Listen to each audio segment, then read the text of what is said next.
tradition and Catholicism. I mean, the idea is that it's an admixture of human reason and those faith-based principles. But here's the real question. If the sort of reasonable morality that you espouse is universal, then why is it not Pick even your remotely hero. universal on planet Or Earth? villain. I'm not It is judging. only found in Christian-based societies. You will not find it unless it was grafted on later by, us conquering someplace. Christian-based. You saying this with the yarmulke on? Yes, because Christianity. Yes, because Christians believe the first half of the Bible, which is I'm mine. working on it, bro. I'm working on it. Well, as you know, this is the point where I remind all Christians. First of all, I appreciate all the attempts to convert me, and yes, you get infinity heaven points if you're the one who does it. That's what I have heard. All right, final question. What does Kamala Harris? Well, she does not have a lot of luck. Like this week, her book comes out. She was trying to do the press, and then of course all this news buried it. The book is called 107 Days. Wink, wink. That's all. It's all the time I had to win. Just 107 days. Only there were 108. Yeah. She only had $1.5 billion. I don't know how she could have caught me that message out. But what does the panel think of Kamala Harris's admission that it was reckless to let Joe and Jill Biden decide on his re-election bid? Yes, this is the big takeaway from the book is that she says, Joe, we kept saying, she says like a mantra, it's their personal decision.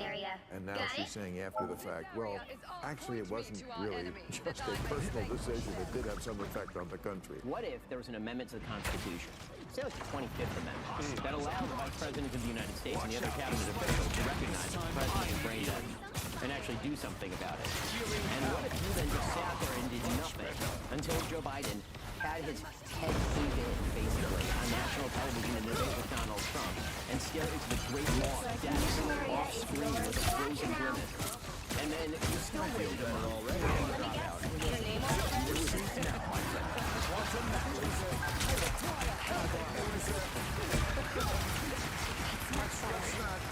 Let's not rewrite the history. It was a terrible debate performance from an elderly man, excuse me, who in the quiet of the Oval Office has not lost his marble and who's still able to make decisions among his staff. Okay?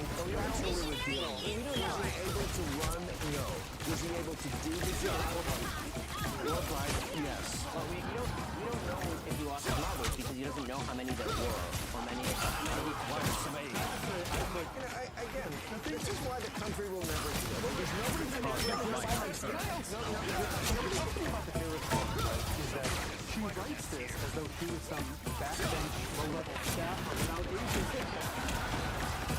It's not dissimilar to what Pence did towards the end of the Trump presidency, and then he comes out after and says, oh, it's not, if it was reckless for him to do this, Madam Vice President, did you not have a responsibility to the country to say something? I mean, Trump does the same thing last week. The Cosmos Heroes. I guess they lost India. You were saying that,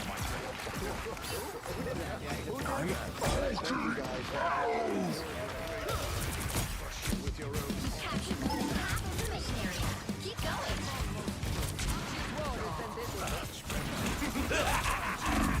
This is real firepower! You are not alone. I require some aid.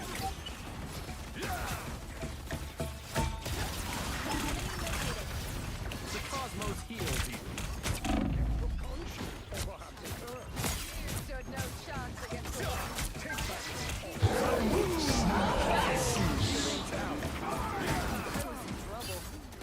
Glory's almost yours.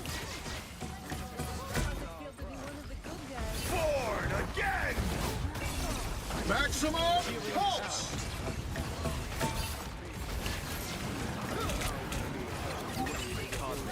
Armed and dangerous! I required. Let's keep fighting until we have a winner. Your brother will be back. I feel like myself They have been seen. Quantum match.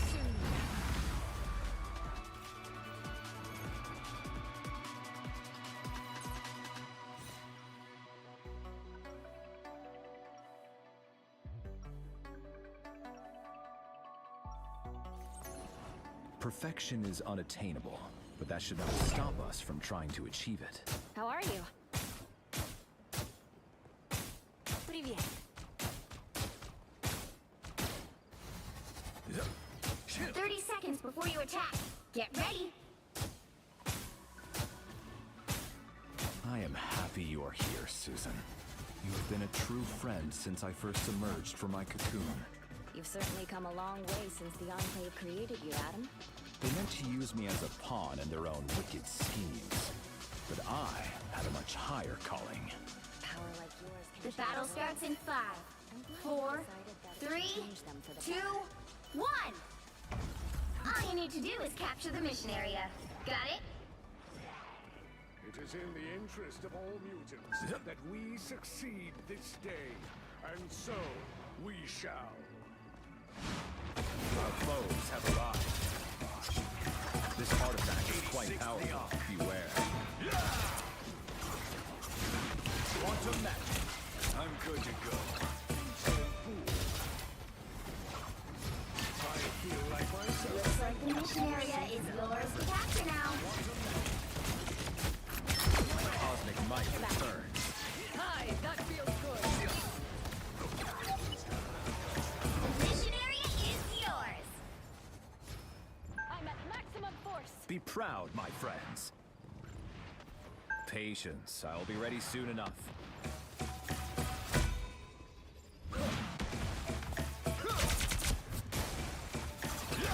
This time I need healing. I have destroyed Midnight's Anyone willing to help? We are in this together. Extermination!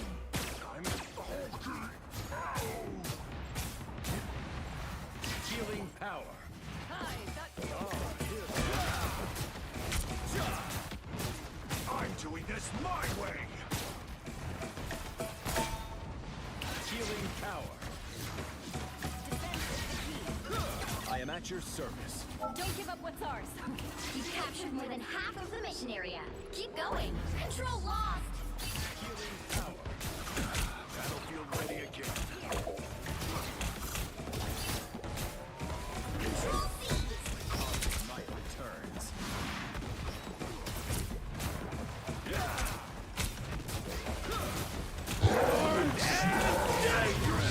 I feel like myself again. This place is where the crews is trouble. The moon! I am at your service. Quantum magic. I require help at once. I have found more lost souls. The area is almost yours. Quantum magic.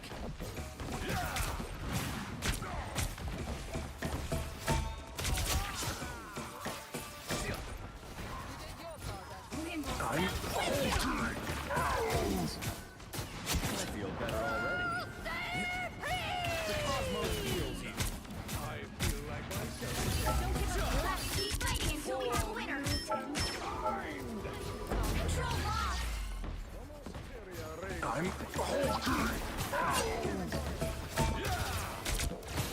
Some assistance, please. Healing power. Thanks so We much. are in this together. Control seized. You'll have to keep fighting until we have a winner.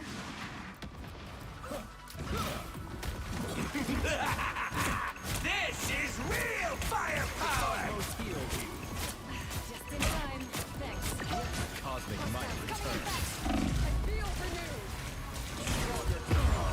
Much better.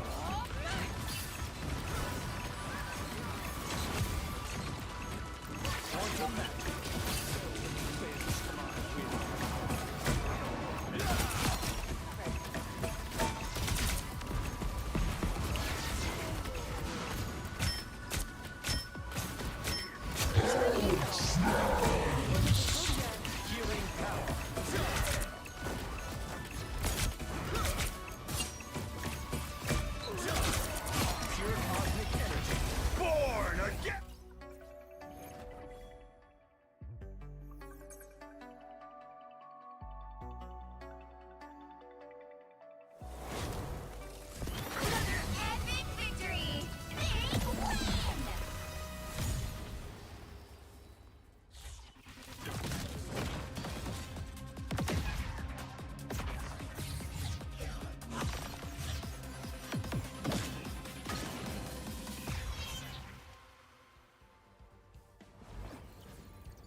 The right heroes could make all the difference.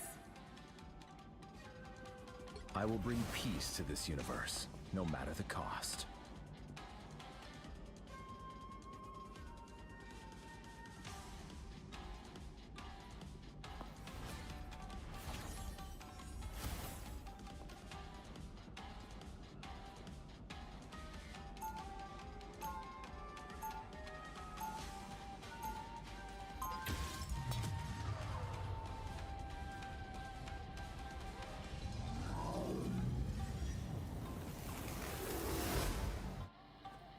In a world consumed by darkness, I will gladly be the light. They'll be coming in 30 seconds. Stay strong. Oh, hey, Spider-Man. Heard you're helping with the TRD. A little, I guess. I can't quite get a grip on the map. Yeah, I couldn't either. But I can't fight bad guys until the TRD's done and everything goes back to the way it was. The battle starts in 5, 4, 3, 2, 1! You have to stop them from securing the mission area. This feels like an Avengers gig. I mean, I've made it to Big League. Focus on the battle. My strength has increased. Some assistance, please.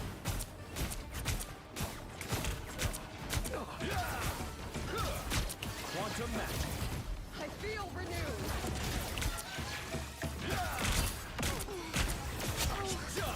I need assistance. The cosmos heals.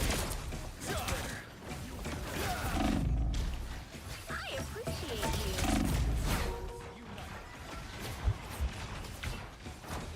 My friends are here! Quantum magic. Keep it down? This is real firepower!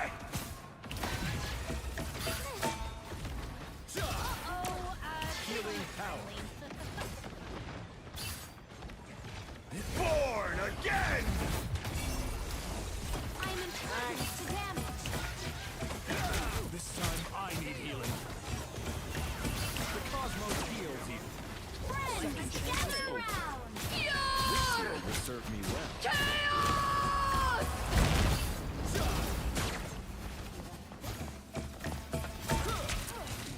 I don't think I like the odds.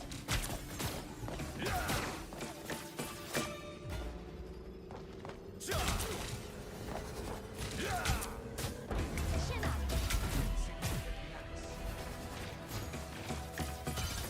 You need to stop that vehicle in its tracks.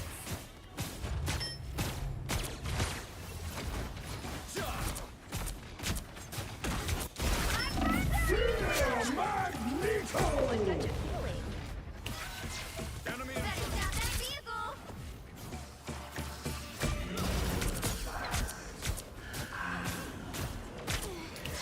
You are nothing! This time I need healing. Stronger together. Good medicine. This is real firepower! Unleash the Vishanti's power! You are a beacon of hope, Mantis. Your light will live on inside us all. Space Raiders halfway! Stop them! Quantum magic. Oh, a touch of healing. Better stop that vehicle! Shake it out! My strength has increased. You get a weapon! You get a weapon! You get a weapon! Our enemies are here! Susie! Quantum magic. Born again! Good to be with I am at your service. Private police. They don't care about people. The people writing their checks.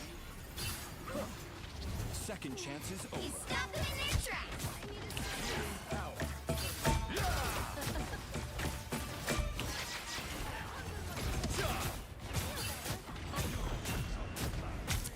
Healing power. I require some aid. I am ready to put on a show!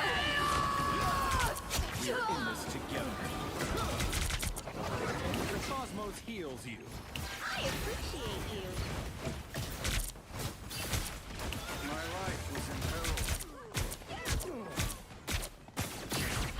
Healing power.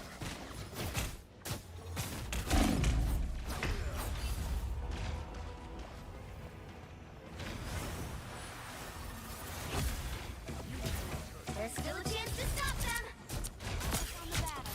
I feel stronger than ever. Better stop that vehicle. The cosmos heals you. They hit a checkpoint. Now might be a good time to stop them. Quantum magic. Some assistance. You are nothing! They got the drop on you!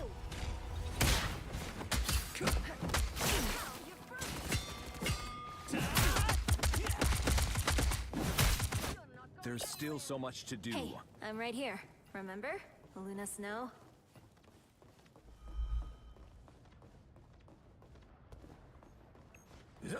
Quantum magic. I was worried.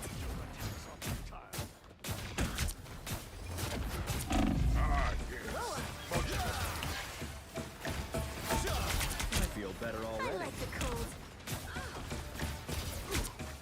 Better stop that vehicle!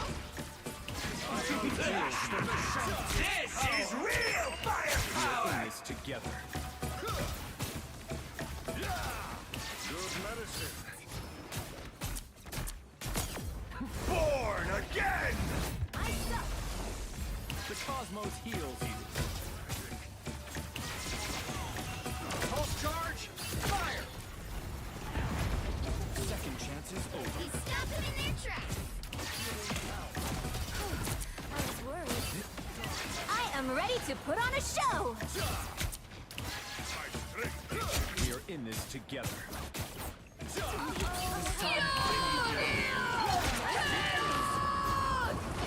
Quantum magic. Such a feeling. My friends are here! I am at your service. Quantum magic. Last one! Push it down! I feel better already. That put a spring in my step?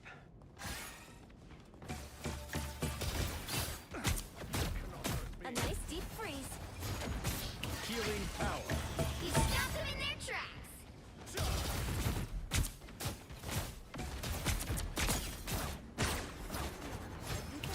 Thanks so much. I am at your service. The cosmos heals you.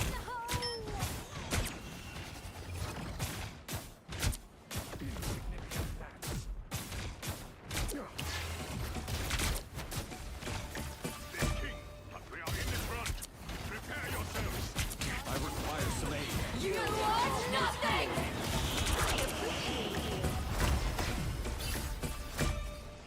It's now or never! Stop them! This is real firepower! Grand finale! I feel better already.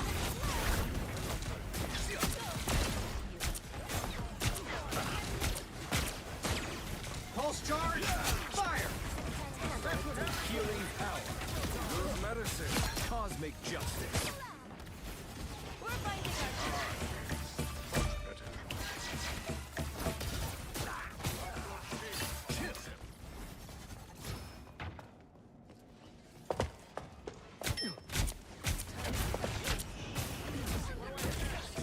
He stopped them in their tracks! A nice deep freeze. Enemies are near. Quantum magic. You are safe now, my friend. That put a spring in my step? This time I need healing. Quantum magic. I am strengthened for battle. There's another one down.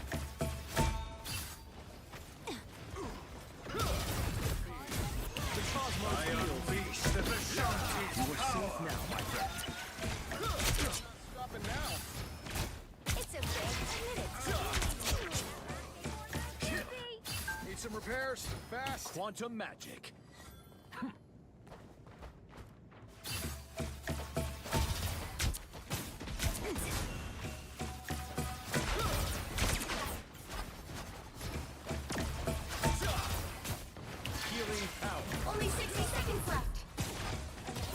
am ready to put on a show! You are nothing! It's the grand finale! I appreciate you. I feel better already. I require some aid. That's better. I'll save the world!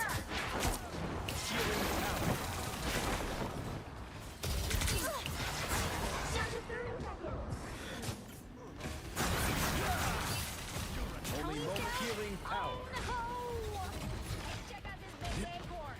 Born again! Usually I create my own shield.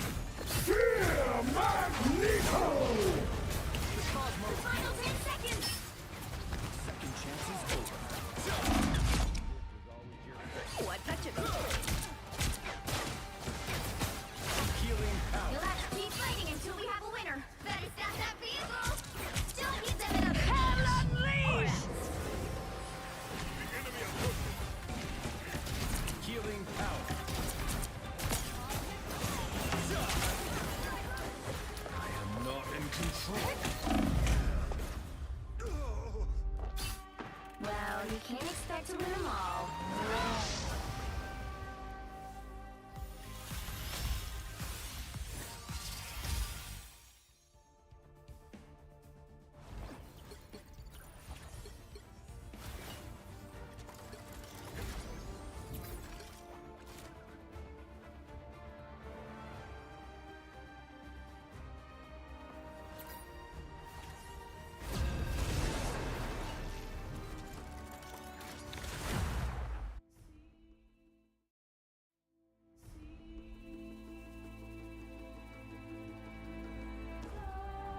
The right heroes could make all the difference.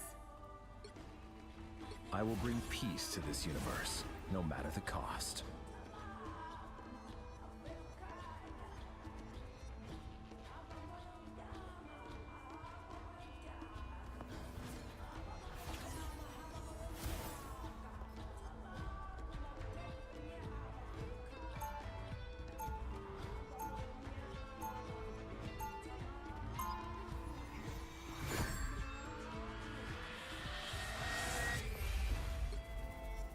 I am no golden god. I am simply a man who wishes to use his power for good. They'll be coming in 30 seconds. Stay strong. Warlock is a curious name for one with no arcane powers. I didn't choose it. No one chooses their birth name. But after that, you may call yourself what you like. I like Adam Warlock, but maybe I'll start calling myself Sorcerer Supreme. The battle starts in 5, 4, 3, 2, 1! You have to stop them from securing the mission area. The occult threats to this world are many, and they grow stronger. Coming in fast. Some assistance, please.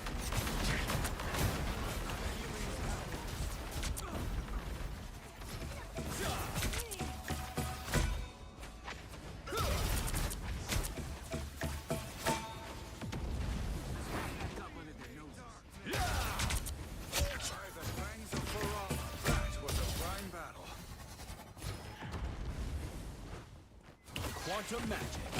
Thanks. I'm opening a portal.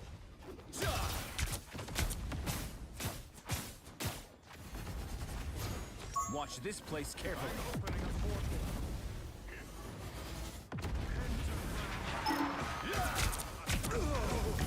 Namor brought in his own creepy army. Healing power. The cosmic might returns.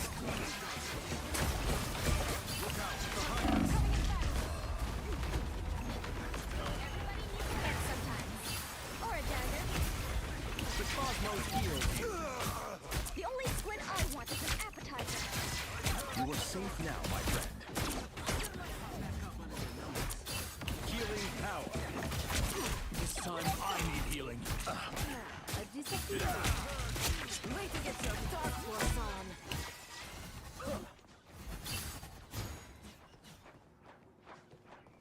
Welcome to the dark.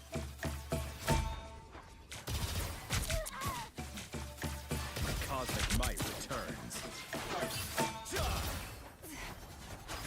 The cosmos heals you. Just in time. Thanks.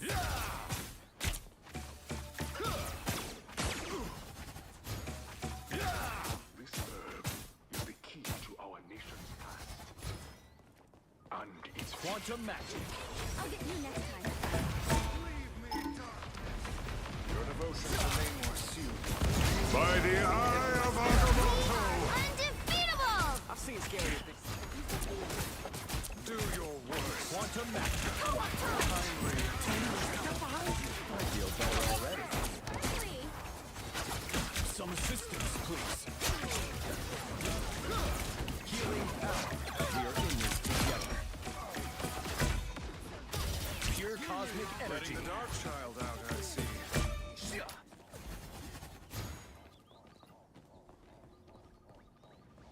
Welcome to the dark world. Watch this place carefully.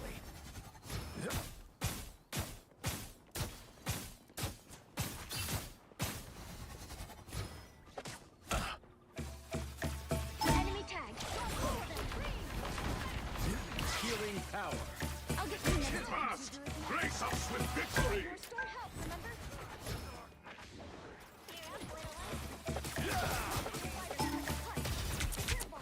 Healing power. Cosmic might returns. My life. This time I need healing.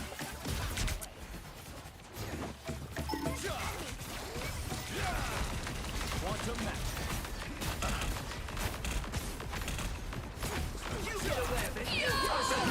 The Amazing Spider-Man! I haven't seen so many spiders since. Doctor Strange is... Only 60 seconds left. I unleash the Shanti's power! Fate sealed. I am at your service. We are undefeatable! By the eye of Agamotto! Stand with you! Quantum magic. It's spider time!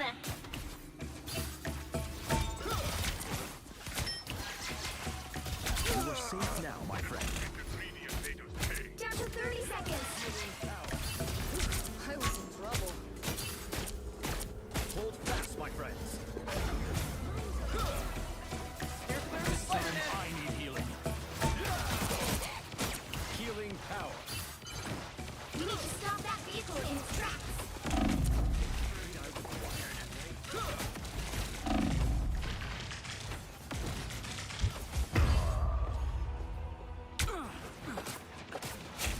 We lost his shield.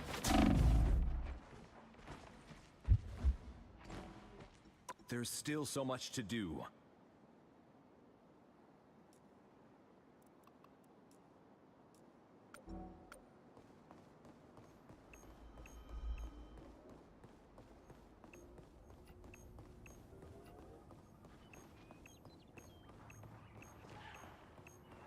Pure chaos! One couldn't win without the other. The cosmos heals. I am the strength. Feel the cosmic energy coursing through these These halls. mechanical arachnids are no more. This time I need healing. I get hit. The cosmos heals.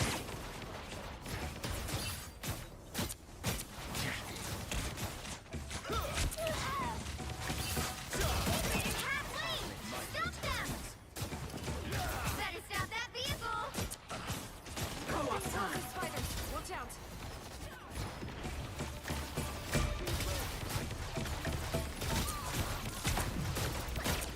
The spider nest is all cleared out.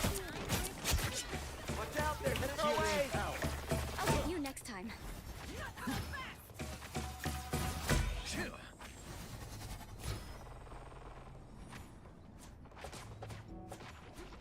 He stopped them in their tracks!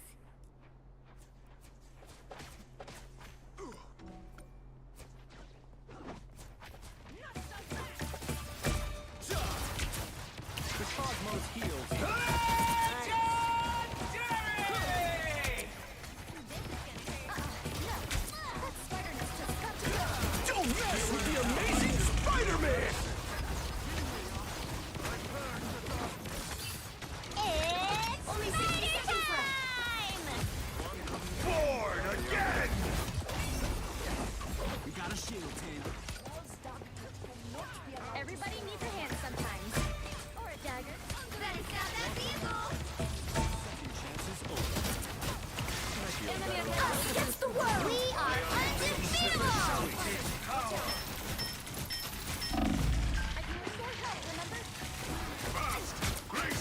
Victory! Down to 30 seconds. You get a web, and you get a web, and you get a web! Sticky for you! Healing power. We are in this together.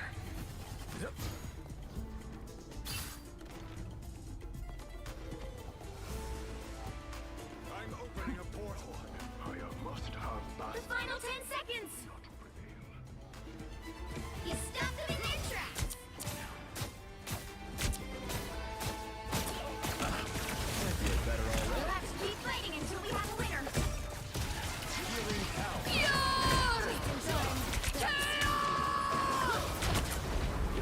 Co-op time. We will stand with you. The cosmos heals. We are your souls unite. Just embrace the light.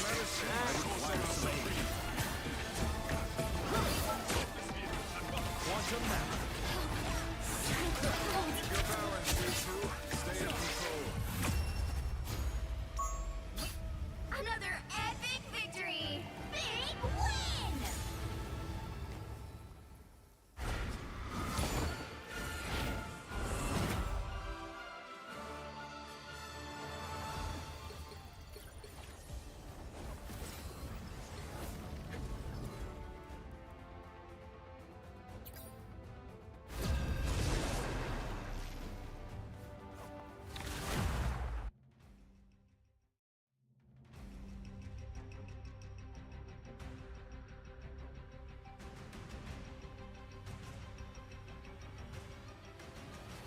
The right heroes could make all the difference.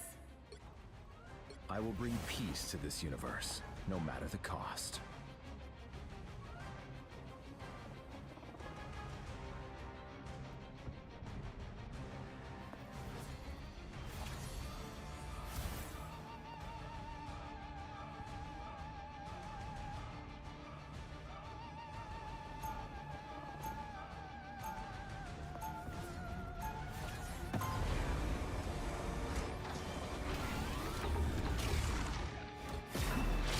In a world consumed by darkness, I will gladly be the light. They'll be coming in 30 seconds. Stay strong. Are you, like, really the goddess of the underworld? Why? You like a door. I warn you, entering is easier than leaving.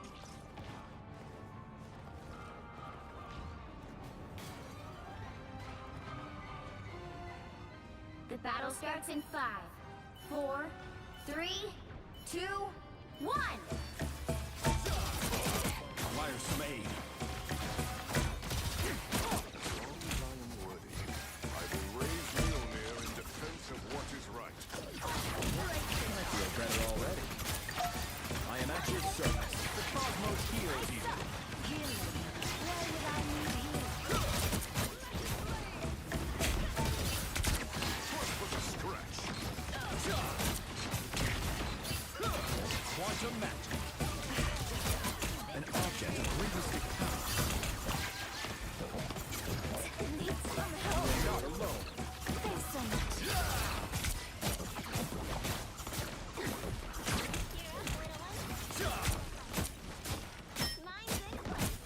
The cosmos heals you. They made it halfway. Stop them. Better stop that vehicle.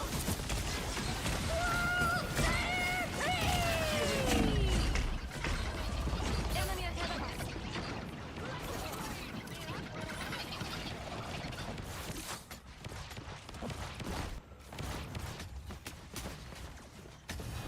There's still a chance to stop them. I have risen. Better stop that vehicle.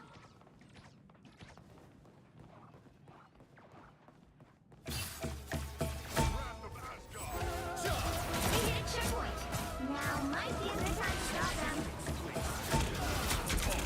I like the cold. I feel better already. Healing power.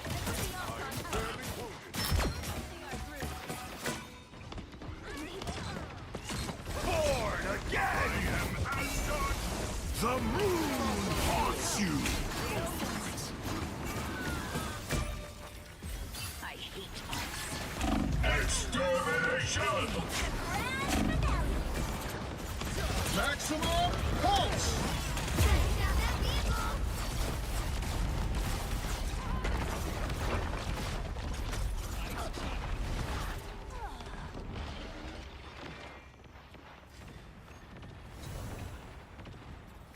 There's still so much to do. Stop them!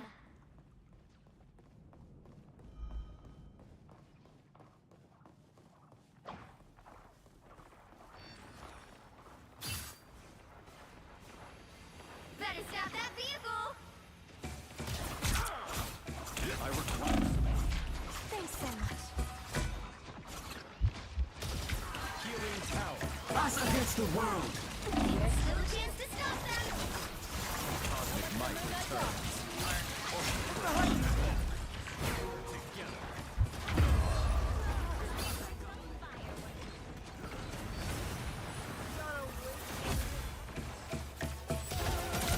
They hit a checkpoint. Now might be a good time to stop them.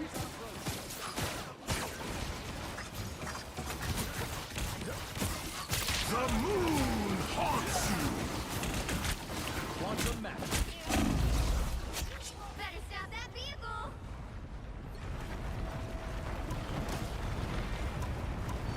No more Spider-Man! There's still so much to do.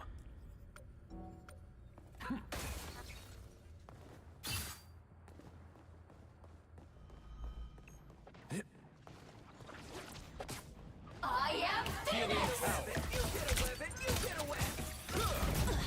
I'm hurt. It's now or never! Stop them! Extermination! Please.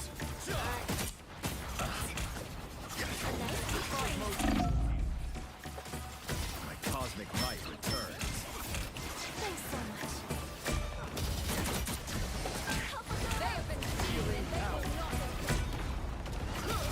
Spiders, watch your step. Thanks for the boost.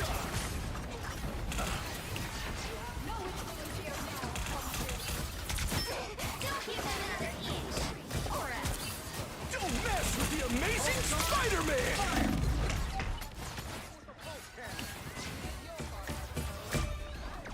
Time for my biggest hit. Quantum magic. I feel Us against the world!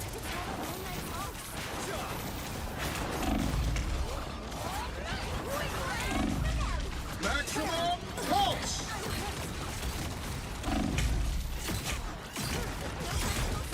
There's still so much to do. The moon haunts you!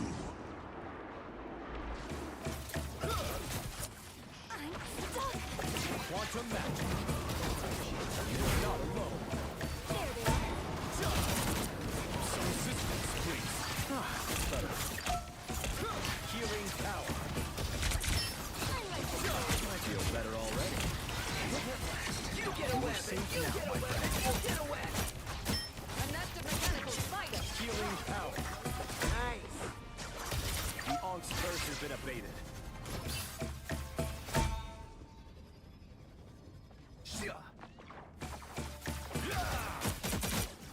Stop them in their tracks! Turn around. Quantum magic. Don't die to fireball! I like the cold.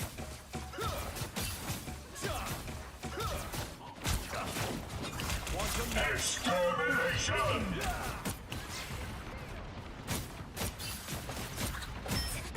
On the help. Thanks so much. See them? Right there. Quantum magic. Some assistance, please. It's spider time! We got an Onk. Born again! Well, you can't expect to win them all.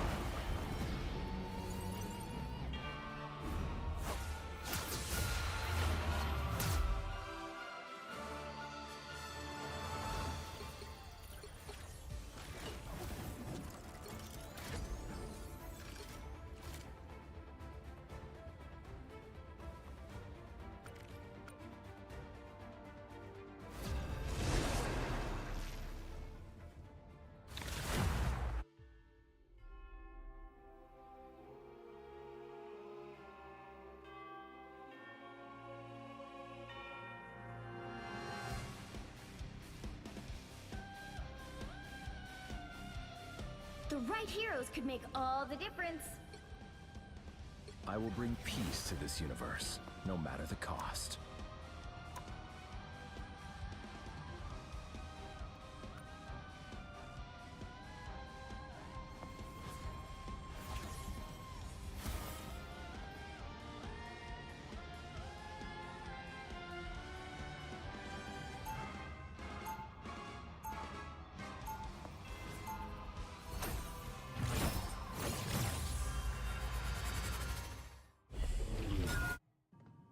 I will leave this universe a better place than it was before I was created.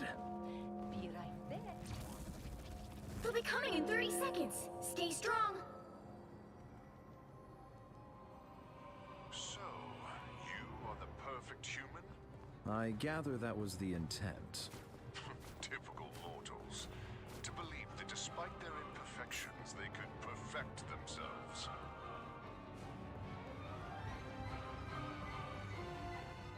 The battle starts in 5, 4, 3, 2, 1.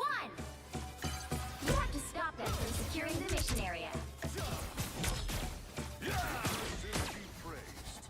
What an epic gathering across realms it brought.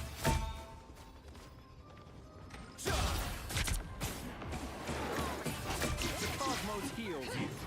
Ooh, a touch of healing. This time I need healing. I need assistance. Ah, that's better. Chin up. I feel better already. Cosmos heals you. I am at your service.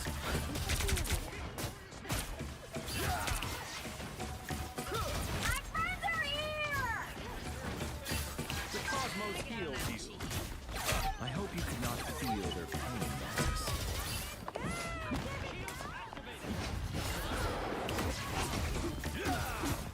Maybe they'll spot a bad guy. Quantum There magic. they are. Ooh, a touch of healing. Feeling stronger already.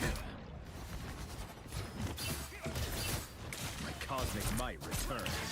I feel renewed. Chin up.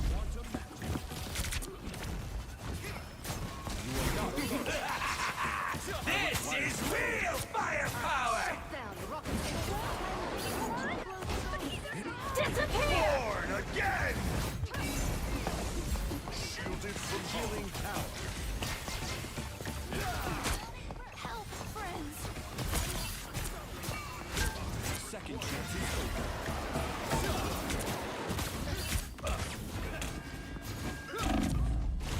Friends, gather around!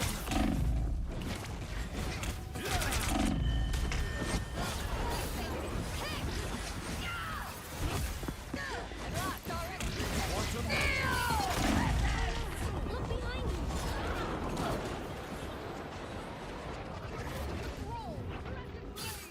We are too few.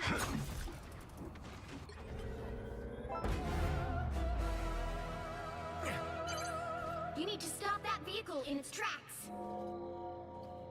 Relay deployed! It ain't cheap!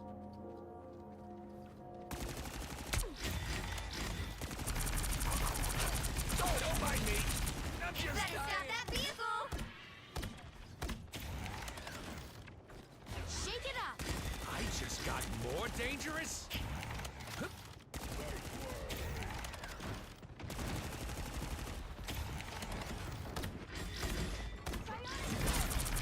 Okay, hold your horse. I'll patch you up. I am very worried. I am wounded! Stop them! Shoot at us.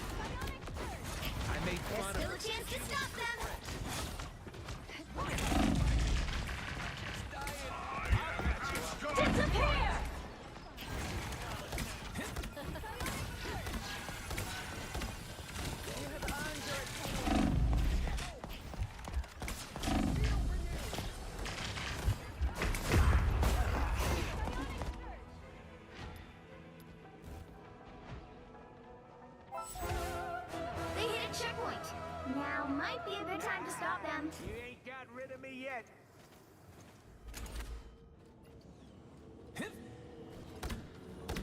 You're ready for action. That really helped. You have earned your eternal Armor rest, patch Brotherhood. here. Pay up. Better stop that vehicle! My life energy flows stronger. You're ready for action.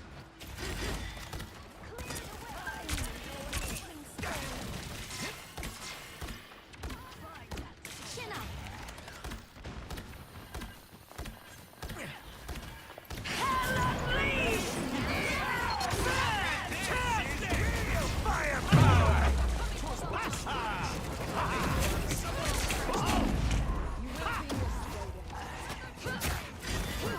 You should have known better, Rocket.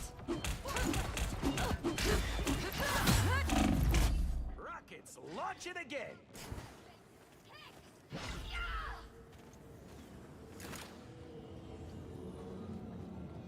He stopped them in their tracks! Pay up.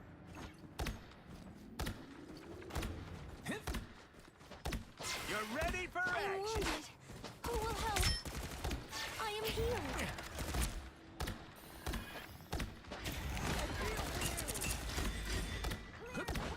Friends, gather around! Disappear!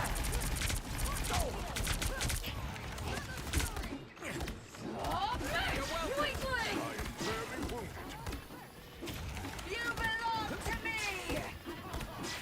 I was fine, I think.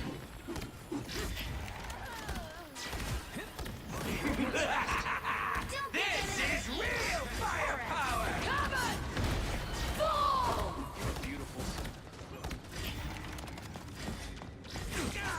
That fucking hurt. Just what we need.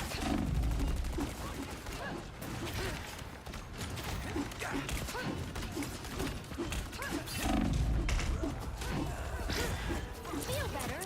I am Asgard's might! Help, friends!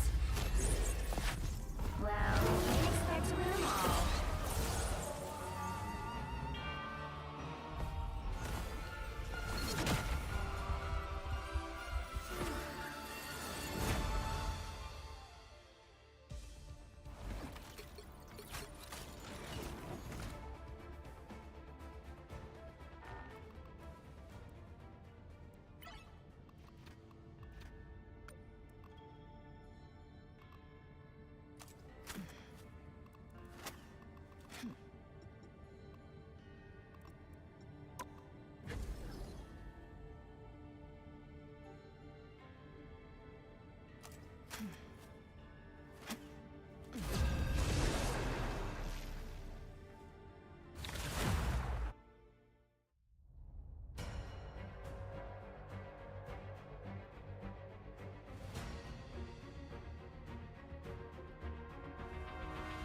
Pick your hero.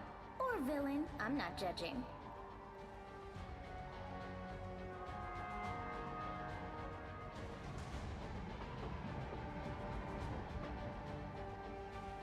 I will bring peace to this universe, no matter the cost.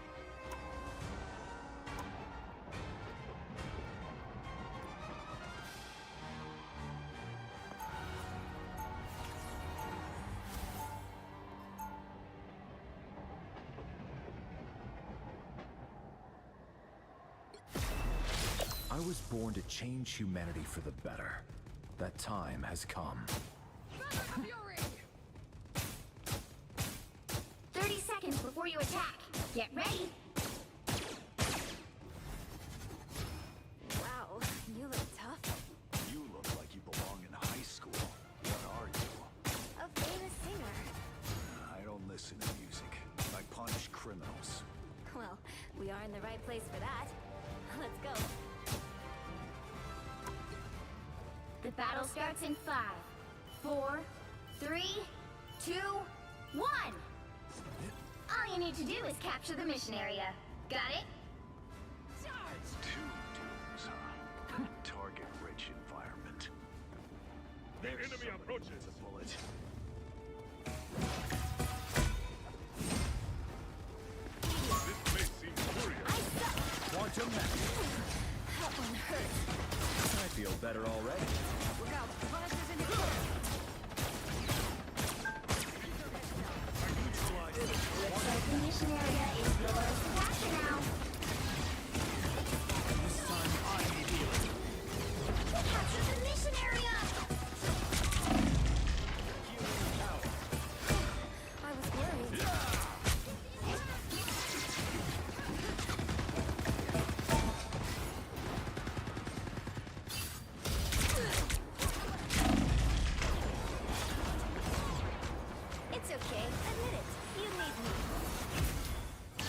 to match. I feel renewed.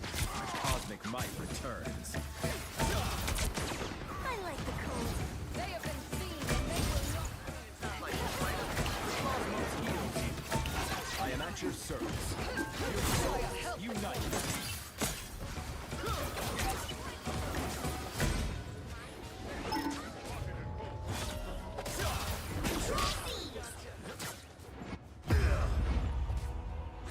We got it.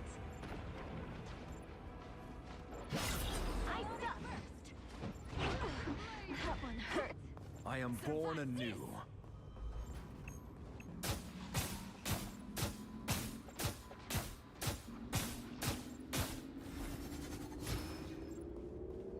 Control lost!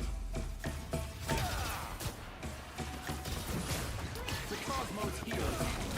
I feel renewed. My cosmic might returns. Their team's capture progress. We are undefeatable!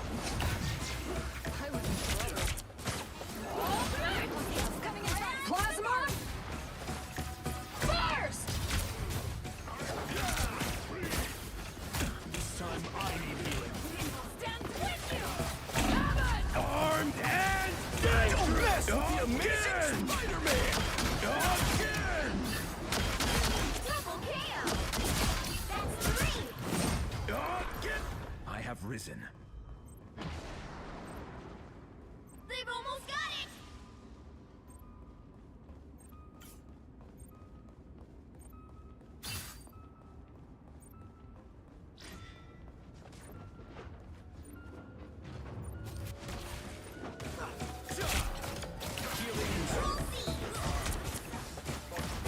Cosmic might returns.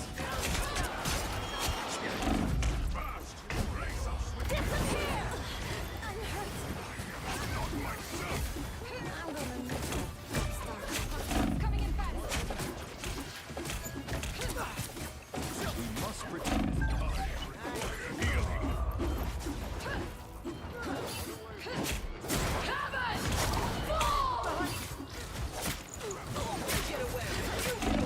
Destiny awaits. You've captured more than half of the mission area. Keep going.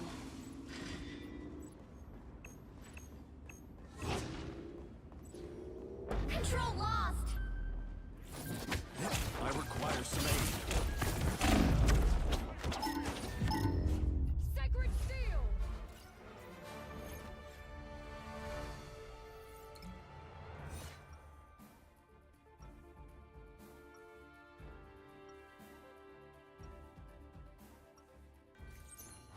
Where there is evil in this universe, I will be there to balance it.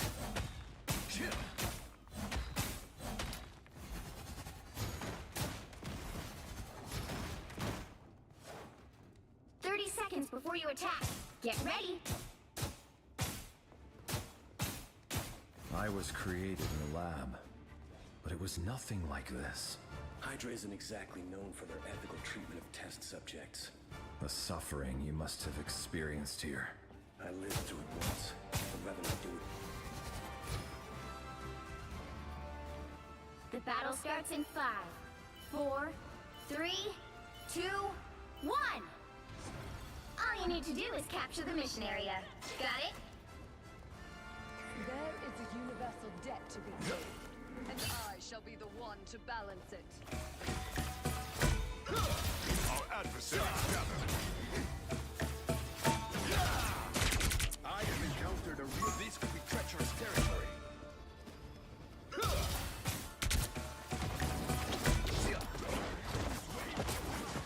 Healing power. Looks like the mission area is yours to capture now. My cosmic might returns. This time The cosmos heals you. We are undefeatable! Tremble before fast! Asgard's might! Born again!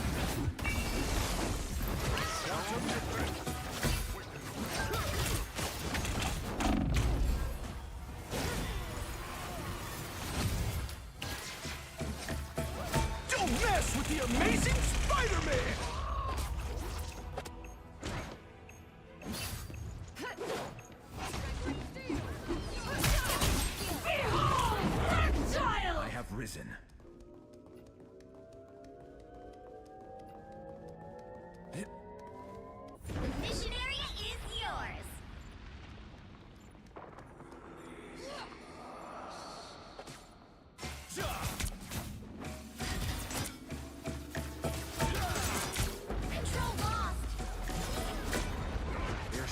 from afar.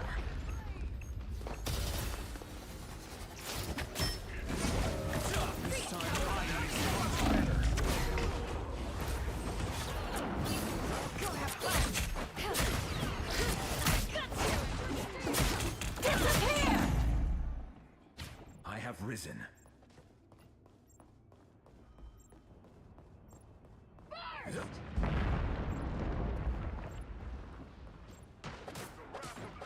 The cosmos heals you.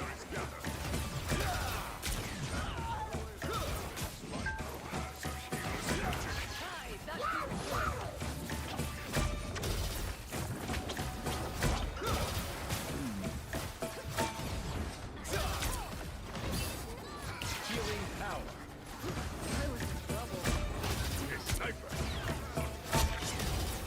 Their team's capture progress has passed the halfway point. Control seized! I could use a healing touch.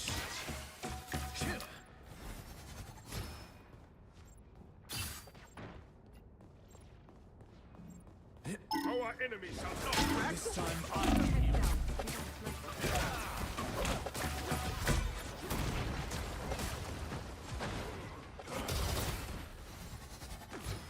The cosmos heals you. tremble before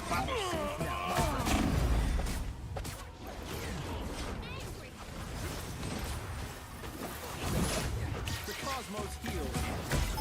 Just in time. Thanks. enemy hunter from above. We are undefeatable! Keep going. Come, my minion. Got you. There's still so much to do. Control lost!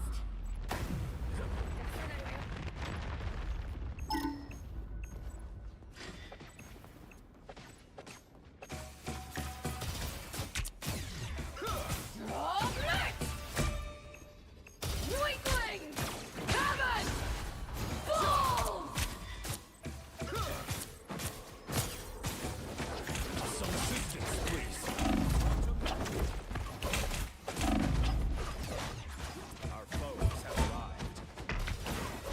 I am at your service. Quantum magic.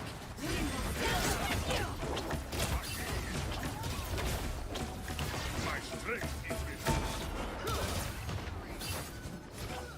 Quantum magic from afar. Control seized! Don't mess with the amazing Spider-Man! Survive this! Come, minion! There's still so much to do. The area's almost yours!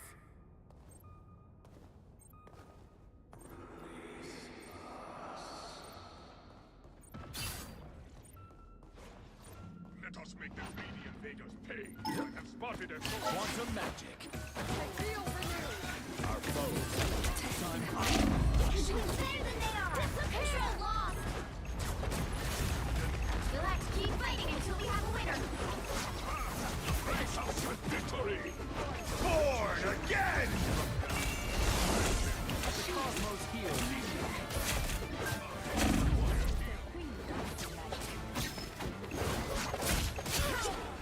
Blessed. Control seized! Survive this!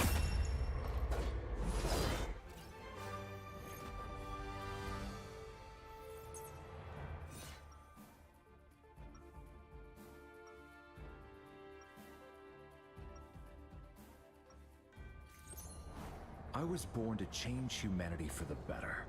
That time I will bring peace to this universe. Some of my best friends are crooks and villains.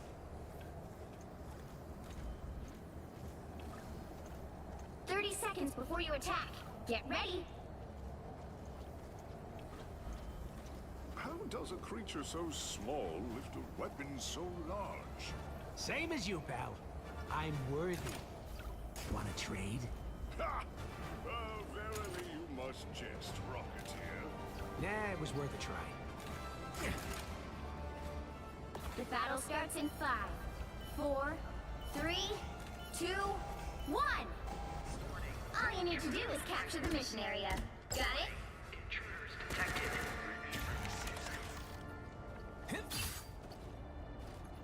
Stand down.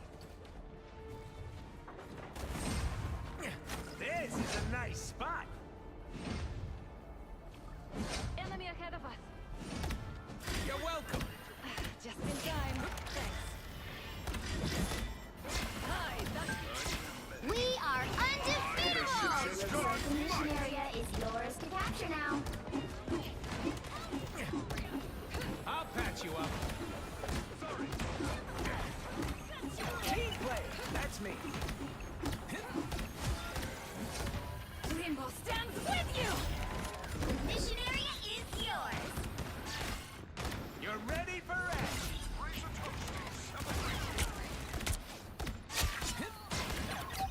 See, I'm flarking helpful.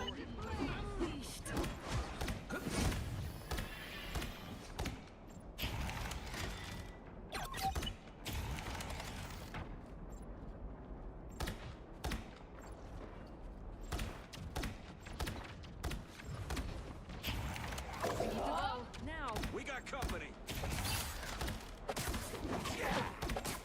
Get up behind you. That flarking hurt. Don't mess with the amazing Spider-Man. We need all our allies. Now I got you. Ah, you ain't got rid of me yet. Can somebody get me some healing? This is a nice spot. Armed You captured more than half of the mission area. Keep going. Control lost.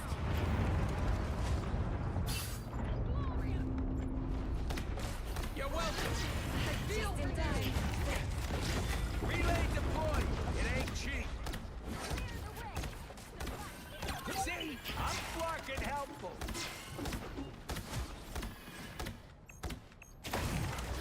I'll patch you up.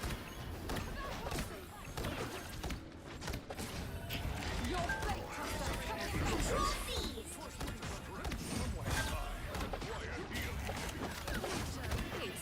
Who has a healer's magic? You're ready for action.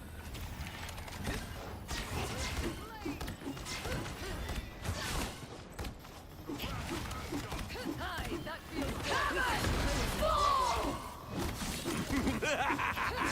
This is real firepower. We are undefeatable. The area's almost yours. I'll patch you up. Rainbow stands with you! I am Asgard's might. I am barely wounded. You're ready for action. My strength is renewed. We face a deadly.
The right heroes could make all the difference.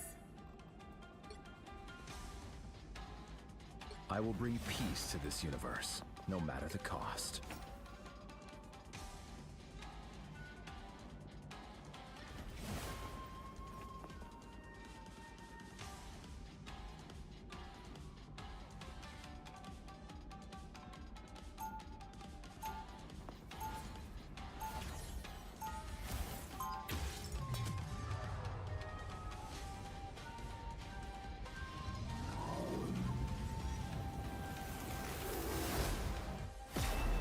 I tend to lost souls, like a shepherd tends to his flock. They'll be coming in 30 seconds. Stay strong.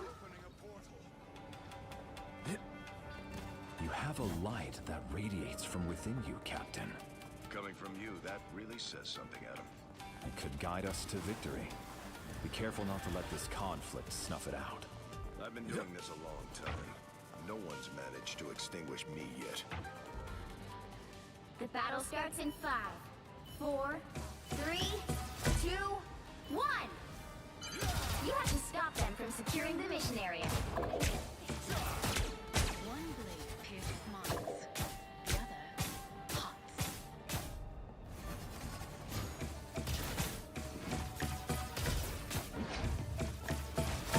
Some assistance, please. There you are. That's a weapon of war, Castle. Behind you. Thanks for the boost.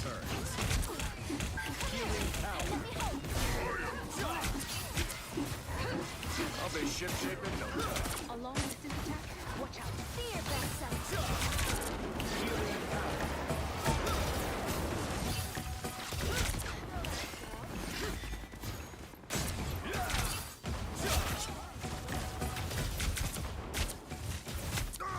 Quantum magic. I've spotted a sniper.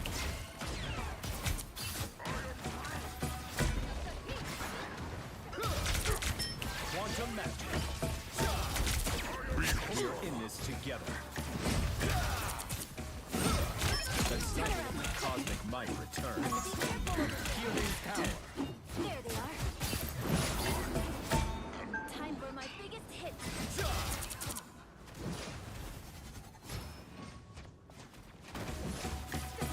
Some assistance, please.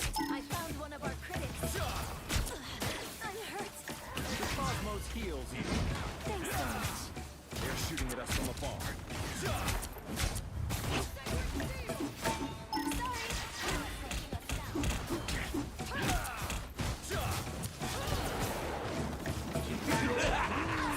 This is real firepower! Better already. The amplifier is no longer a concern. Quantum magic. Watch me go! Your day. I found one of our critics. I found one of our critics. Over here. I can heal you. Just another criminal. Healing power.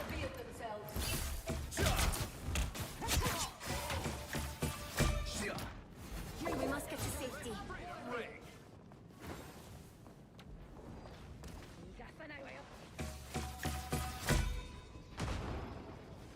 Perfect place to do some damage. No escaping us now. Quantum magic. Behold the god of thunder! I need healing. Cosmic might returns. Quantum magic. Born again! Judge, jury, executioner! One tree.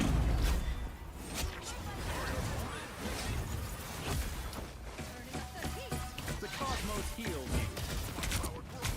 I am at your service. Enemy has arrived. Plasma!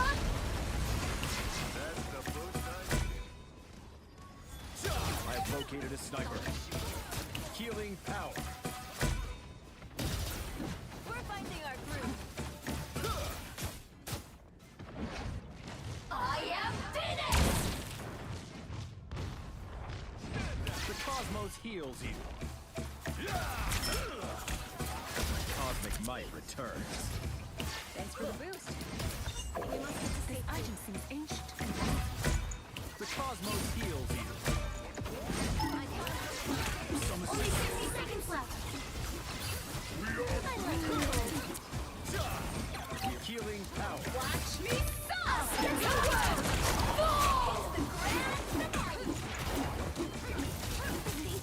I'll be ship-shape in no time.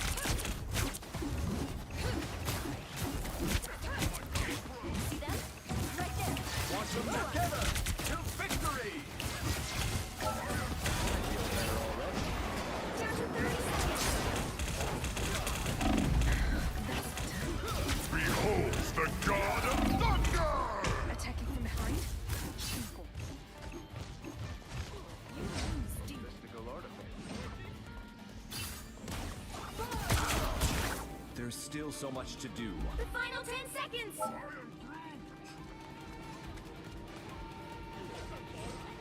You need me. Healing power. I'll be ship-shape in no Protect this area. You'll have to keep fighting until we have a winner.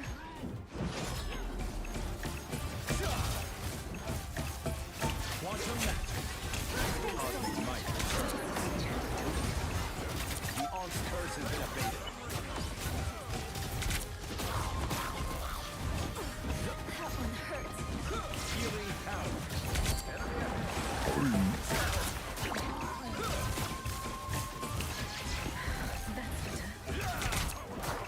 We are in this together. Son, I need healing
If you're not familiar with how all of this did play out, as far as the timeline, we know that Charlie Kirk was speaking. Those are some of the photos there at Utah Valley University. About 3,000 people in attendance as the gunshot was fired. He was rushed over to a hospital afterward, where sadly, we later heard from President Trump that Kirk did pass away.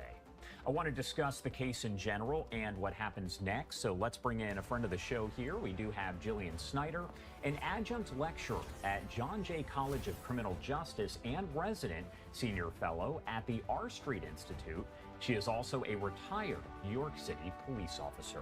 Thank you so much, Jillian, for taking the time to join us here.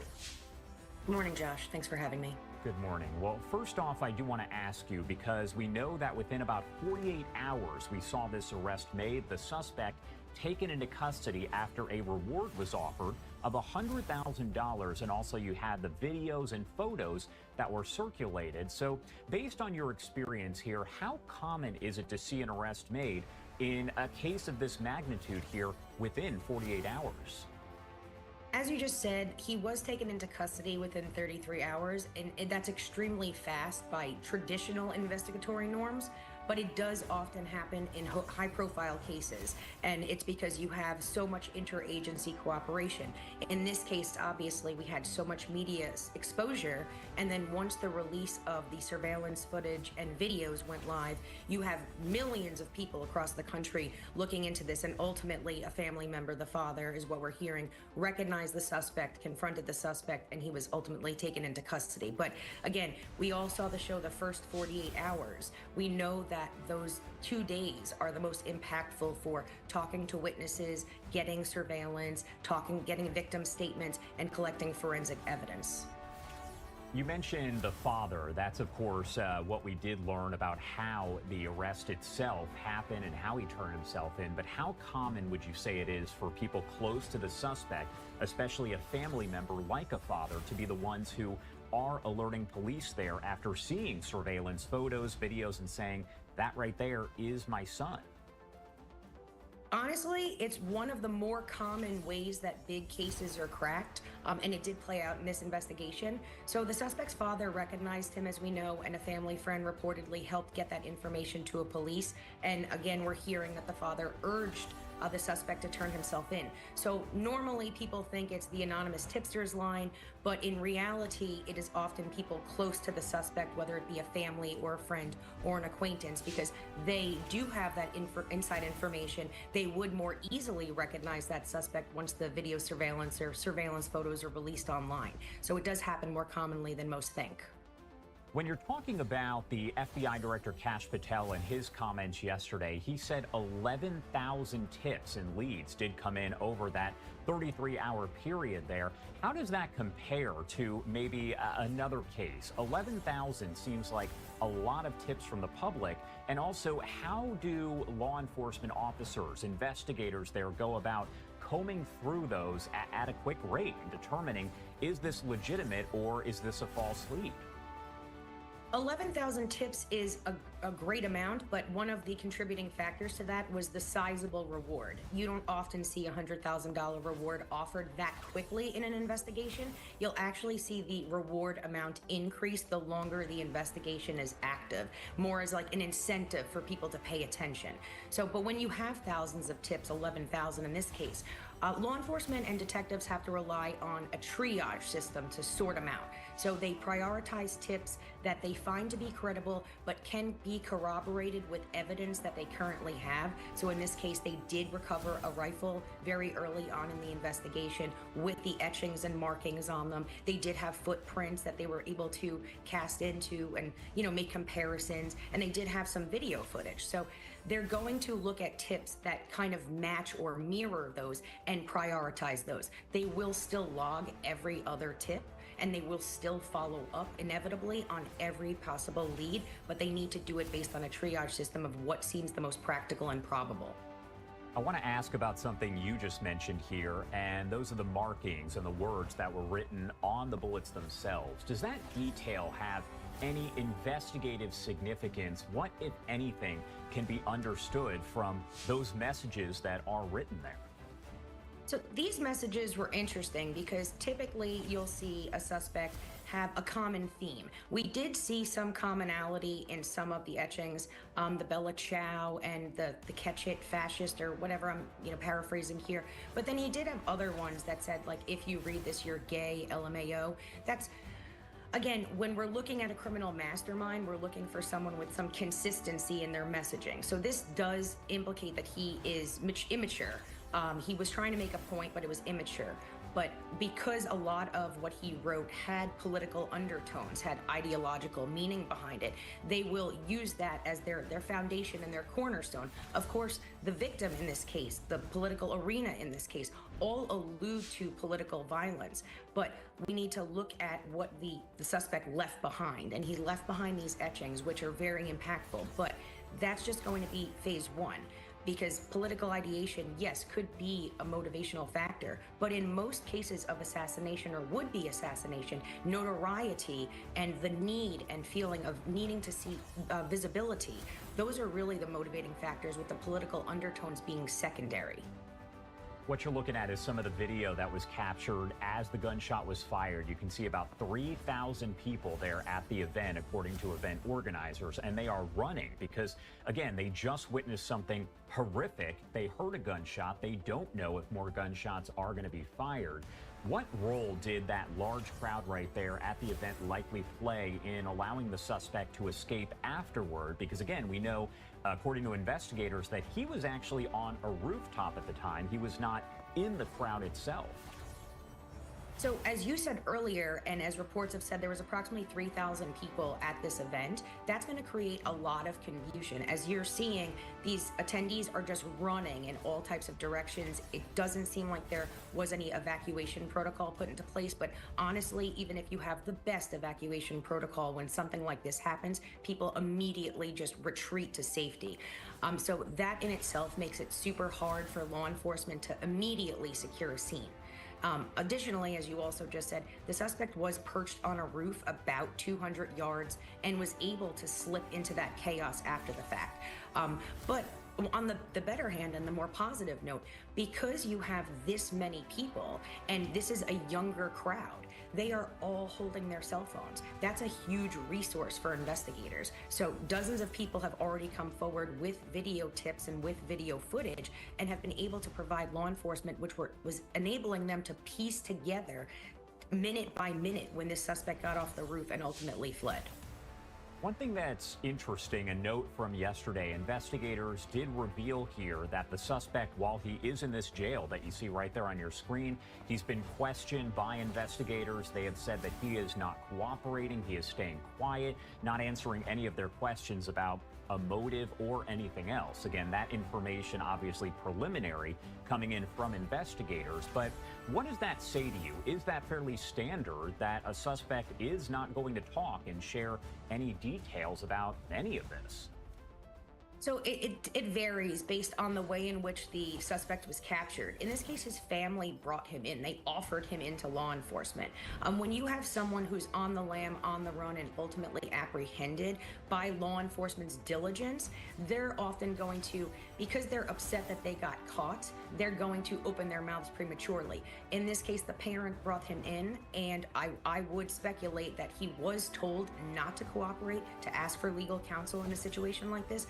But we have so much other corroborating evidence, and investigators will unfortunately now, if the suspect is not speaking, they'll have to rely solely on that forensic digital footprint, the found rifle, the found etch markings, any footprints, anyone that's willing to come forward with a statement. So it will take a little longer because we don't have a direct confession, but I'm sure with what the victim's what the suspect's family and what some victims on scene have said, we're going to be able to piece this together much quicker. We did not get a news conference last night. We know that there have been several throughout the day as they were still looking for him. But yesterday they held a very detailed news conference afterward. What question or questions do you still want to see answered? Of course, with your background, I'm sure you're inquisitive and you just want to know certain things. So what question or questions do you still have? Well, I want to say firstly, I do commend them on providing such a detailed press conference. You don't typically see that. They'll give you breadcrumbs, but they're not going to come forth with all the information that they did yesterday. So I think that was a true testament to the willingness to be transparent with the public. So I'm just very proud of law enforcement and Governor Cox for coming forward and giving us an almost 30-minute press conference. But with that being said, we have him in custody. We have so much evidence that's already seemingly showing that he is in fact the suspect and alleged shooter. But I want to know how he got on that rooftop. I want to know he wasn't a student at UVU. Did he go there and do counter surveillance? My assumption is most definitely, because for him to identify that vantage point, and we have to look at this, the rifle that he used, 200 yards is not a far distance for a rifle like that, which also makes me think he's not an expert marksman. A rifle like that is actually capable by a skilled marksman of shooting 400 to 600 yards away. So I want to know all of that. Did anyone in his family know that he was going and doing target practice with rifles? But the most important thing is, how is he able to access that campus, not being a student, and be able to map out and plan out this attack? All right. Jillian Snyder, as always, thank you so much for taking the time to join us and provide some perspective there. There are still a lot of questions, but as you mentioned, a very detailed news conference, about 30 minutes in length, held by the Utah governor and other officials there. Thank you again for being here. Anything else you want to add about any of this before I let you go? No, I'm just really grateful that the FBI was able to work with Utah Public Safety and capture the suspect so quickly. Thank you again for being here. We definitely appreciate it. Thanks, Josh. And I do want to take you out to some of this video that is coming in from Fox News. As you can see, a vehicle that is actually being transported from the scene of the home of that suspect. We did get this video just coming in, so I'm taking a look at it for the first time, but it looks like the vehicle is towed away as part of the evidence. This is outside of the home of the accused killer. Again, we don't have a lot of information, but as you can see, the FBI agents are there on scene. They drive up several vehicles. They are combing through that home, looking for any evidence in connection with the case. Again, as I mentioned, we are told by investigators that the suspect is not cooperating with law enforcement and not answering their questions. We'll keep you updated here as we do get more details. But that suspect also expected to appear in a Utah courtroom on Tuesday.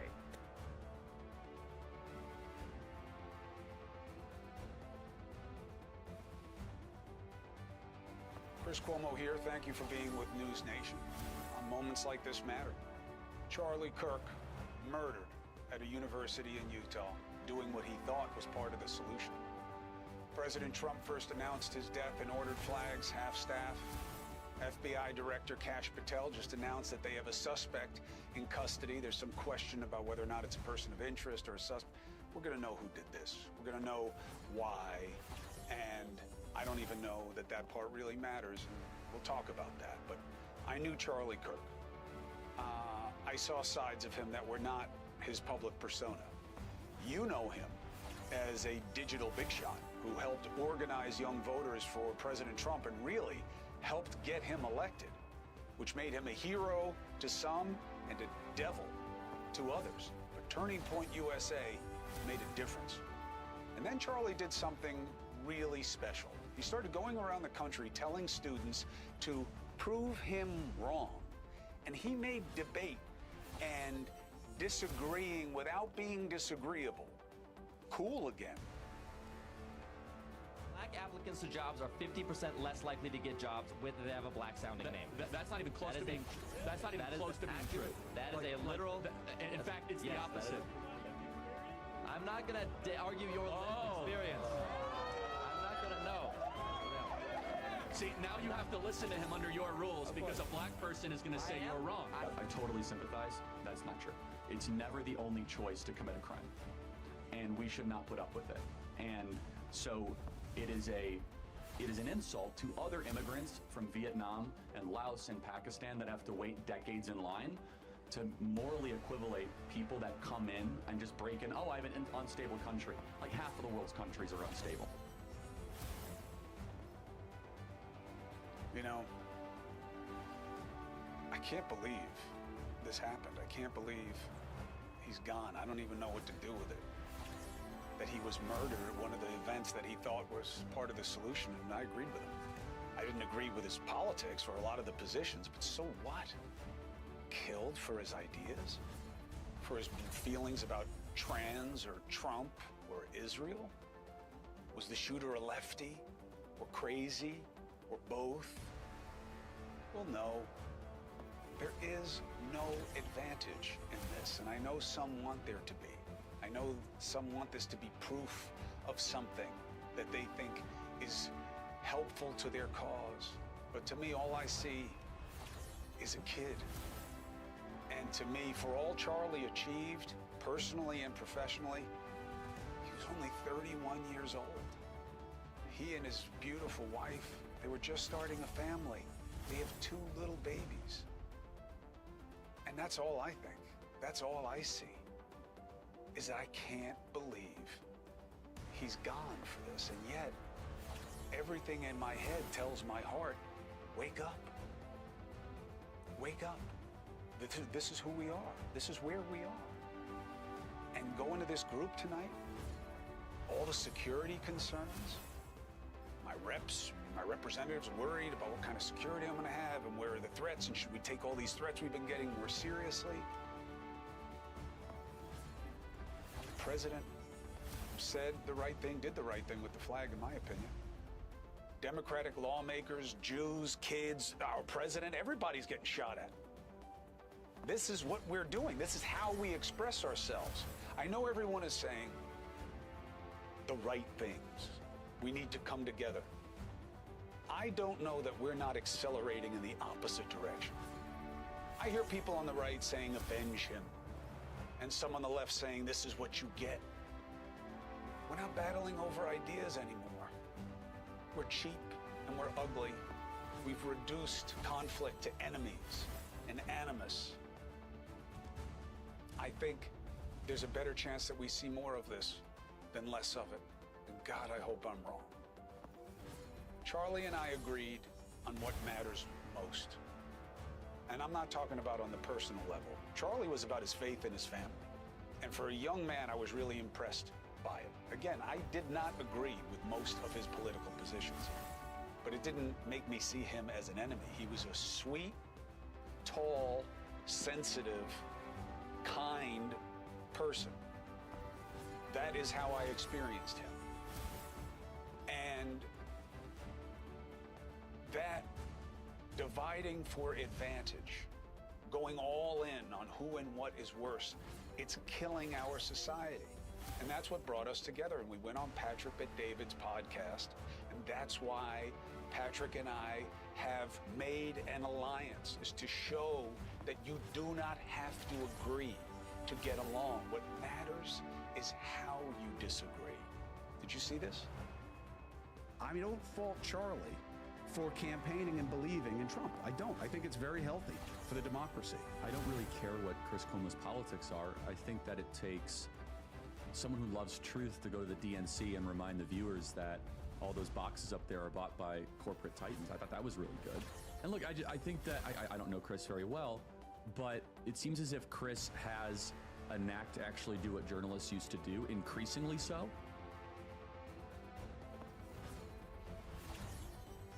Now, did Charlie get heat after that? Yeah, we joked about it. You were off today, Charlie. You know, like it was a game. Like he didn't have his fastball. And we texted and we spoke after it. We wanted to do more. And again, Charlie was what you saw in that.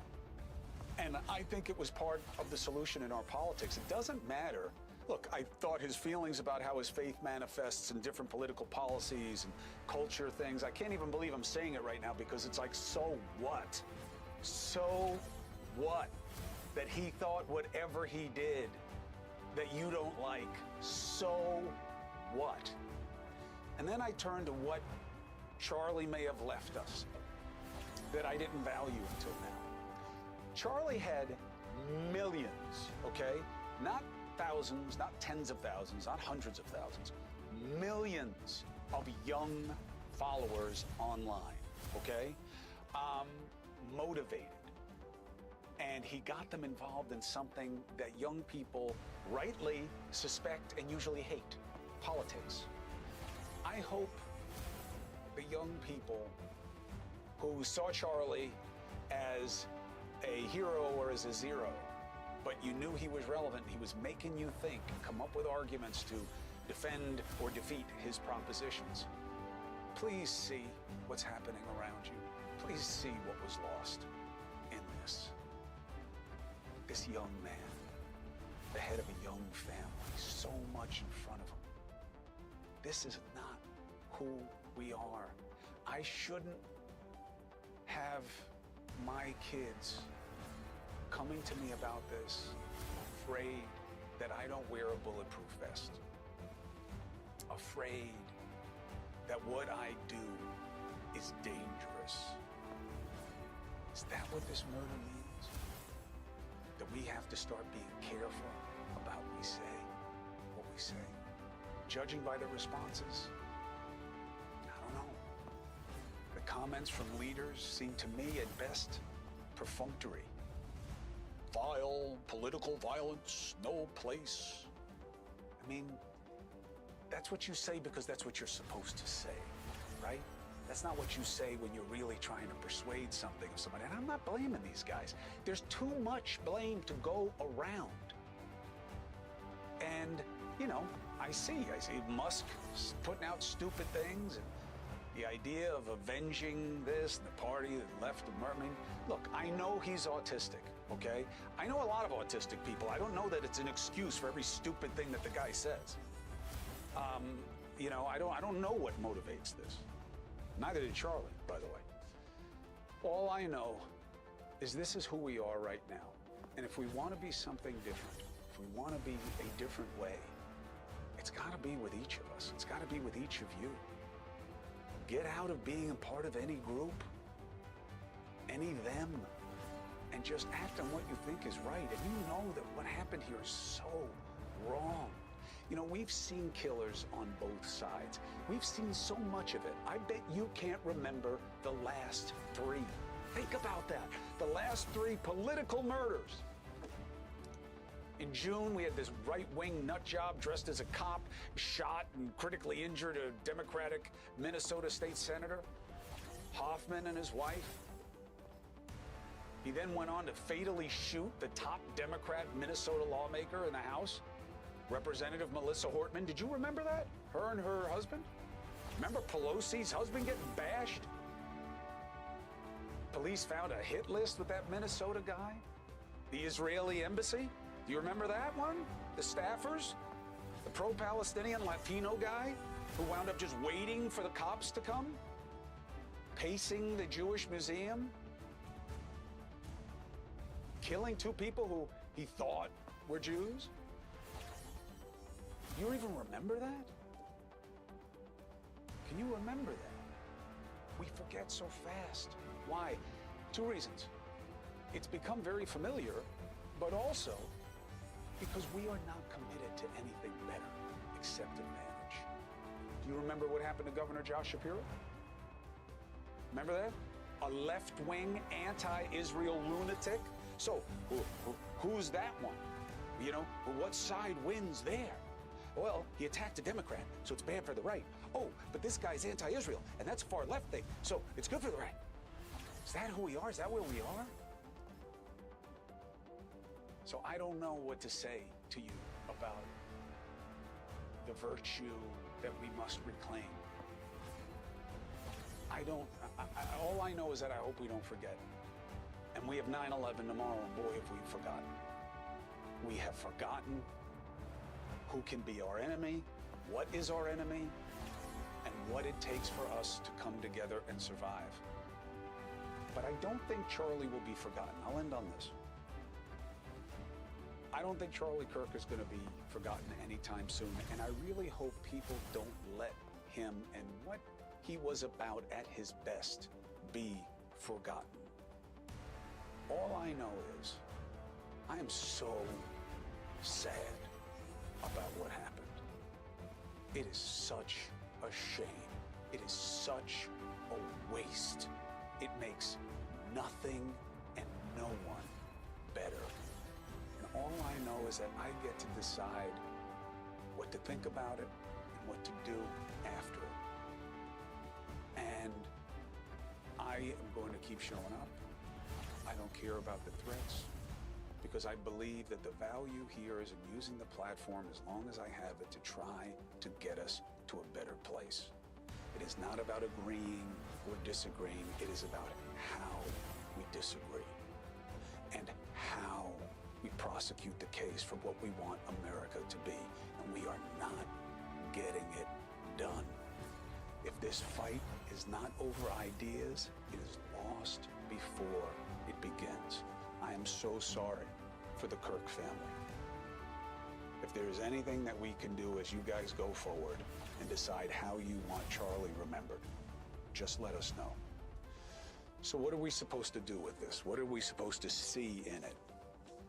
Bill O'Reilly is a familiar guest on the show and a constant resource for me in my life, and it is no small coincidence that his latest work, Confronting Evil, is one of the top books in the country, and it puts him in a sweet spot of helping us understand what we are once again living through in this country. Bill, thank you for joining me on such an important night. Of course, it's a shock and it's a horror given his age and the stage he was in life and that young family he had. But what do you do with a situation like this? Well, first of all, let me provide some hard news perspective.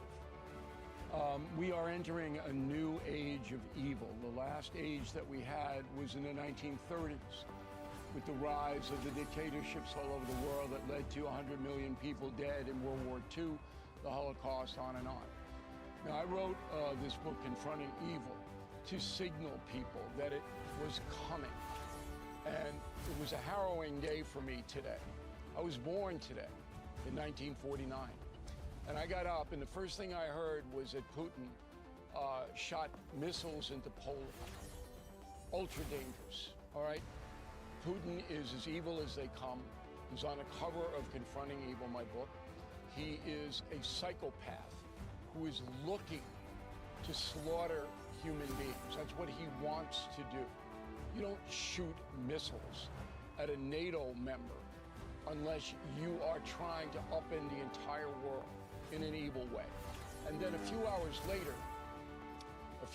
later, we have the Charlie Kirk assassination on the eve of 9/11, where we lost 3,000 people to evil. So I started the book's research and writing about a year ago, and I knew, as you say a lot in your monologue, that things were deteriorating not only in the United States. This is not an American problem. This is a worldwide problem.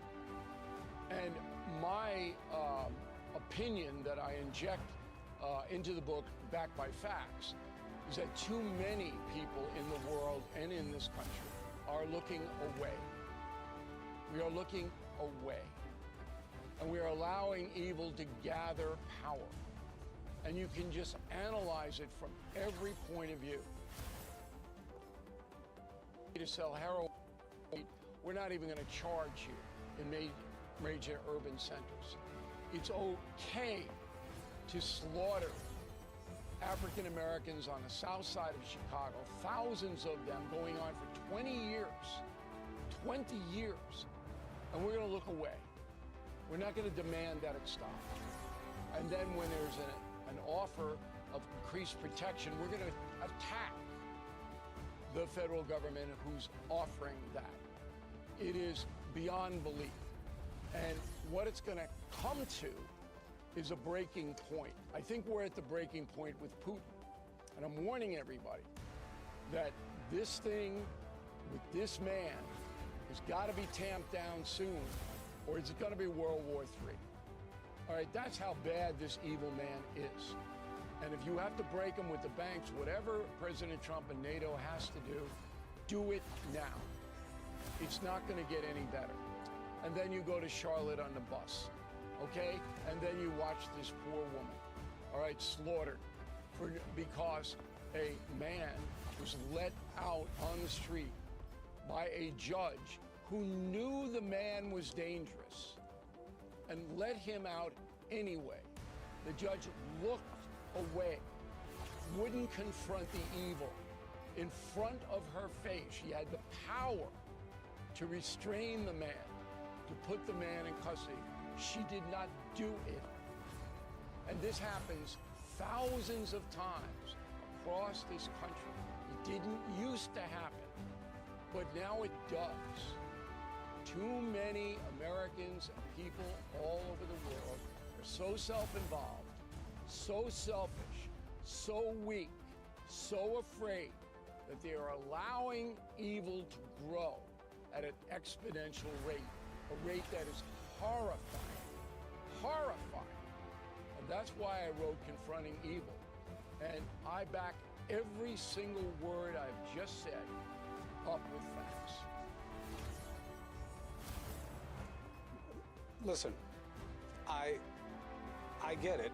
I'm just saying that what we have to do is figure out, once you confront it, what do you do about it? What does that look like? What does it sound like? So let's take a break and come back. We'll bring in Geraldo. So I have two sages here who see the world different ways, but we all recognize the problem because it's right in front of us, most recently in the form of a murdered young man named Charlie Kirk, who did not deserve it, and it didn't make a damn thing better, but it sure makes things a lot worse. Let's keep talking. Next. Since I last spoke at the Republican convention 4 years ago, I've become a husband and father. In fact, we have 2 under 2. I think I get extra points for that.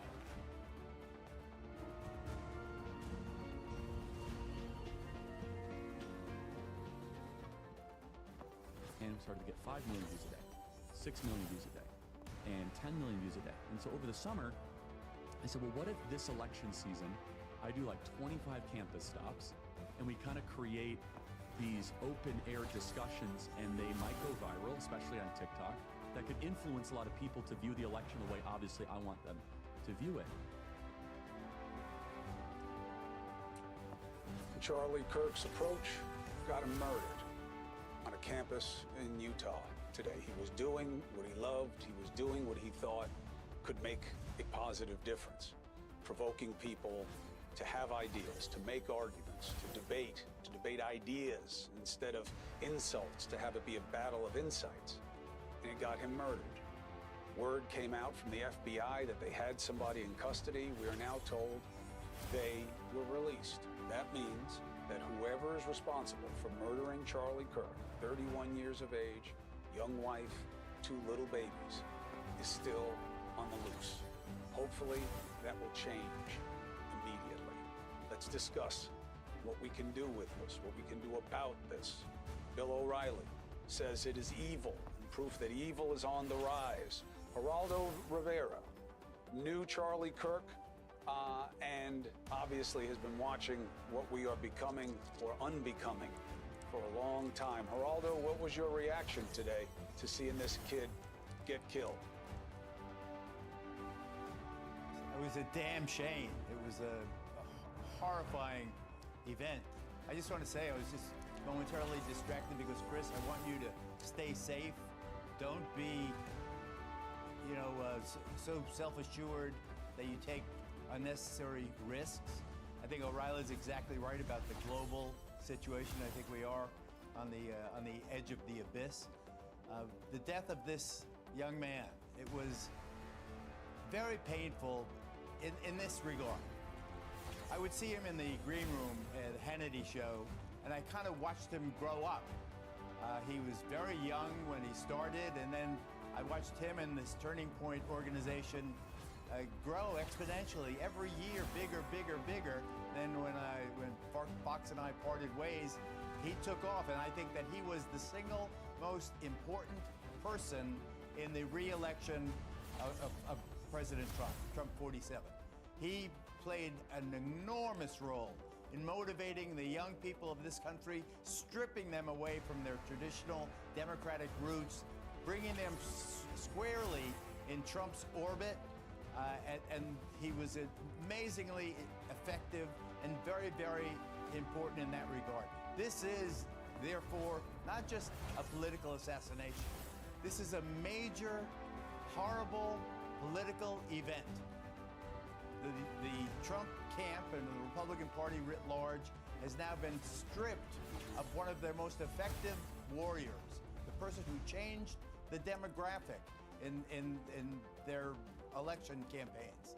And I think that this is, and the fact that the shooter is still at large,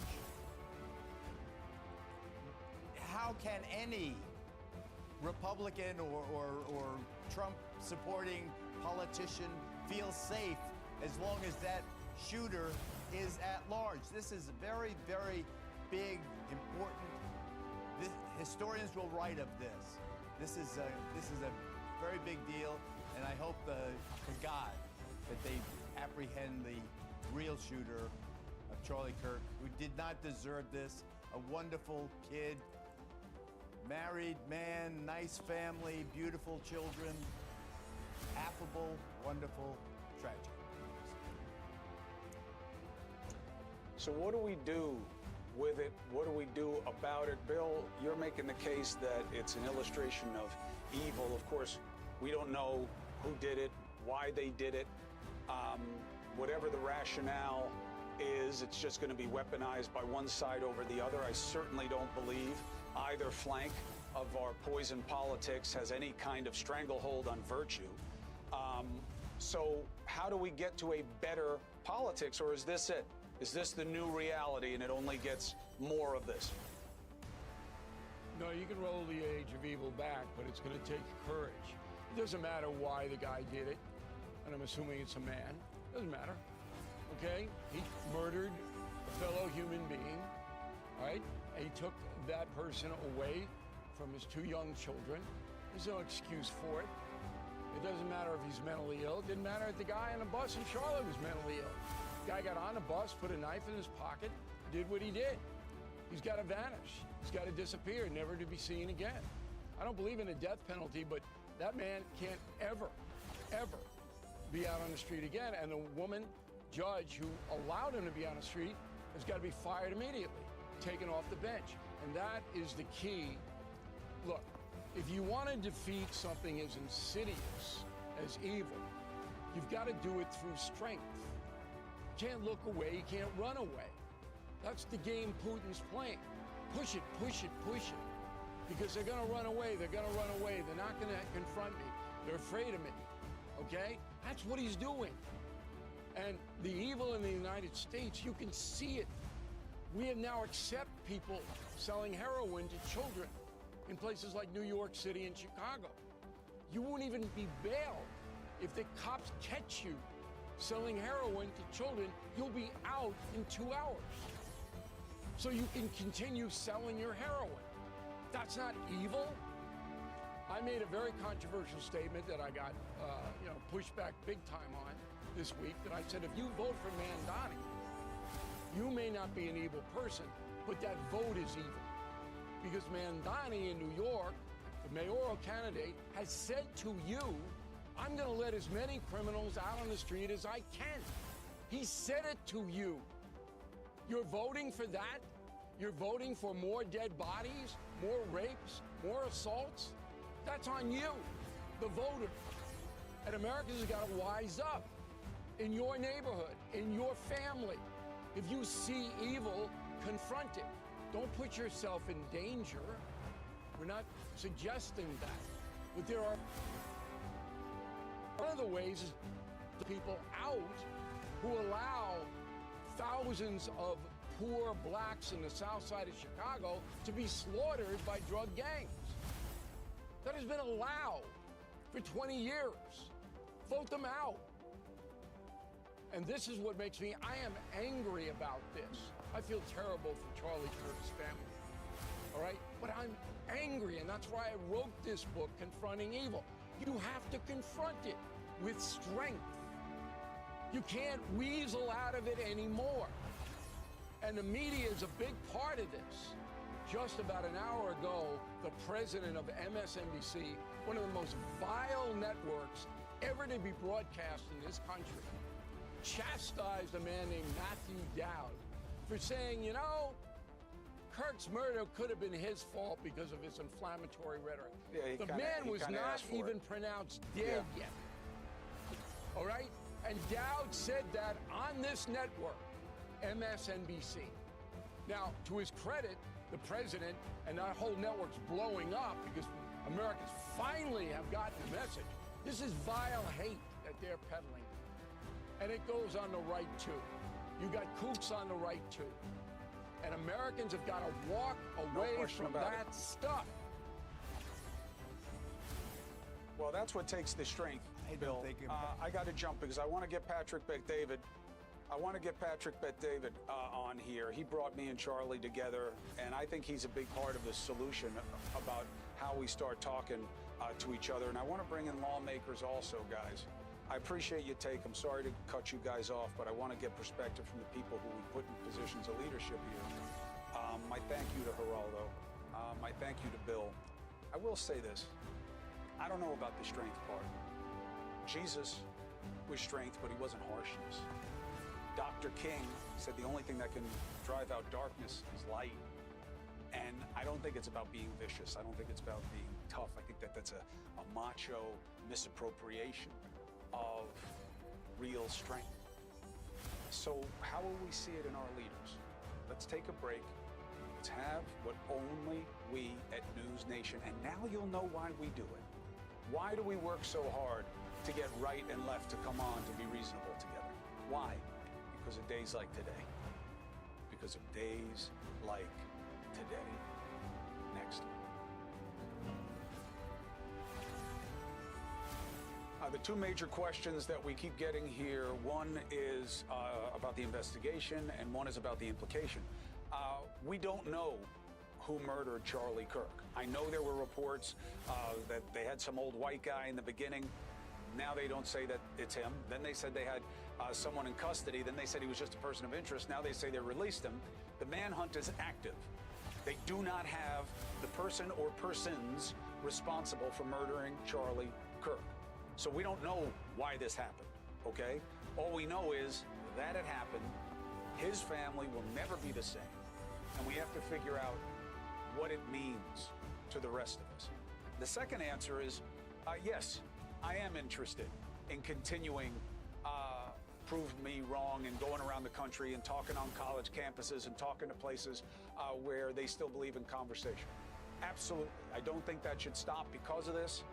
I don't think you can ever remove the risk or the threat, and I would absolutely be open to doing it. And I'm going to talk with my guest after I have these two lawmakers on, Patrick Bet-David, about how we can make that happen, because he just did something like it also, and I think it's a big part of the solution, and it has to continue. Now, I want to bring in the gift that we have for you at News Nation, which is, this is the only place that gets people from different parties on to talk together at the same time. Georgia Republican Member of Congress, Dr. Rich McCormick, and Democrat representative from Hawaii, Member of Congress, Jill Takuda. Jill, it's good to have you on the show. Doc, always a pleasure. Thank you. Doc, you were there. I was bickering with my producers in the break. I didn't want to show what happened when Johnson or Boebert called for a moment of silence, because I can't tell what's happening from the voices, and the reporting is all over the place. What happened, Doc? You were there. Basically, we had a moment of silence, which nobody objected to. But then, unfortunately, Lauren Boebert wanted to actually have a prayer. And it was vehemently objected by the left. They said, you didn't do that when you had the school shootings. I understand that kind of objection. And then Anna Paulina Luna had some choice words for them as far as what caused the shooting.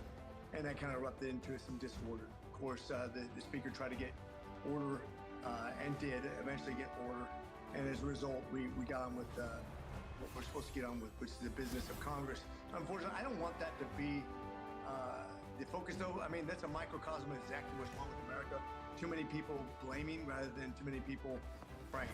And ironically, we were both on the floor earlier debating some stuff. I was actually granted time by my Democratic colleague on air with me right now on a bill that we both agreed on, which we won by overwhelming majority, because we are good at working together on things that make common sense. It's common sense that we feel bad when things like this happen. It's horrible. It doesn't matter which side of the aisle you're on. violence is not the answer to debate. Truth is the answer to debate. You know, Jill, you're quickly getting a reputation for being someone who knows the power of compromise and has strong ideals and strong principles, but they don't foreclose debate and discussion. And I'm not surprised that you gave Doc time. And I want to thank both of you for being a demonstration to my audience that not all hope is lost, that not everybody hates everybody, and that's all our lawmakers have been about. So, Jill, as somebody who's trying to make a difference in Congress and a member of the Democratic Party, what do you believe today means, not just as an American, but as a Democrat? What do you take from today? Well, first of all, I will say, you know, these are one of the days, and Rich, I'm sure you agree with me, you go home with a really heavy heart, and you just want to run back to your family, your kids, your loved ones, and give them a big hug. And a lot of times we can't because we're in DC. But this was a hard day for everyone. And I sat, you know, amongst the yelling that you saw, and I sat in silence because what I felt was a lot of my friends across the aisle in a lot of pain. They lost a friend. They lost somebody that they cared about deeply. And I felt a lot of fear on my side of the aisle too. You know, sometimes the words that come out of their mouth are very different, but if you go to the core of what people are feeling, it's very much the same. A lot of fear, a lot of anger, a lot of grief and frustration right now. What we've got to do is find some common ground and way to move forward. See the humans in each other. And I think sometimes we lose sight of that. You know, Rich and I don't always agree on absolutely everything, but we're people first. And we connected that way from the very beginning when we came into Congress. And that's not going to change even if we disagree on things. And I think that's something we have to keep bringing ourselves back to and remembering. When we look out in the chambers, out in the schoolyards, out at rallies, out at these gatherings, we're people first. And that's really important that we take that away from today. What I've heard from both of you is enough. And I'm glad the audience got to hear it and got to see it. And the business of the majority of this country should be on the agenda, and you're always welcome here to discuss it. But for tonight, that's enough. That people know we can be together, and we can be together for the right reasons. And it's not about whether you agree, it's how you choose to disagree and what to do with that disagreement. Thank you for doing it the right way. Dr. McCormick, as always, I appreciate you, brother. And Jill Takuda, thank you for being on the show. Please come again, and God bless you both. Thanks so much. Semper Fi. 4 minutes. Yeah, man. 4 minutes, 15 seconds. Semper Fi. Let's talk about to what? Always faithful. Semper Fi, the Marines. To what? Patrick Bet-David is a friend of mine, okay? He takes heat for being my friend. I take heat for being his friend. Neither of us give a damn because we believe in the other person and what they're about. He brought me and Charlie together, and he did it for a reason, and he knows he's on the right track. What does he make of today? What does he believe we have to do next? My friend, Patrick Bet-David, next.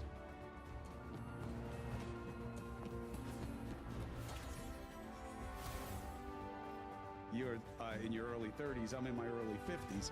You know, this is what happens to you. You just keep evolving and changing.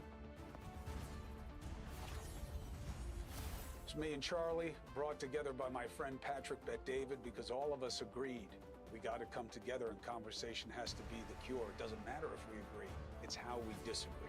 And Patrick joins me now, and I know you've been following this. You're at your big Vault conference in South Florida, but Charlie was a friend, and I know this matters more. Let me know, Pat, when you can hear me. I know they're trying to get him up. And one of the big questions that Patrick has, I share, and so do you. Who did this? It is an active investigation. We do not know who murdered Charlie Kirk. Do you understand? I know there's a lot of reporting out there. I know they showed you pictures. I know they said person of interest. I know they said somebody in custody. They don't know. They don't have them. Now, I'm not being suspicious or conspiratorial. I'm just telling you, they don't know. And it's an active manhunt, and they will find out. But we don't have the answer. Now, is Patrick ready? Can he hear me, or should I go to break and bring him back? Okay. We're going to get Patrick's tech right. I want you to hear from him because he brought us together and he understood the value that Charlie had, no matter what your political beliefs. Next.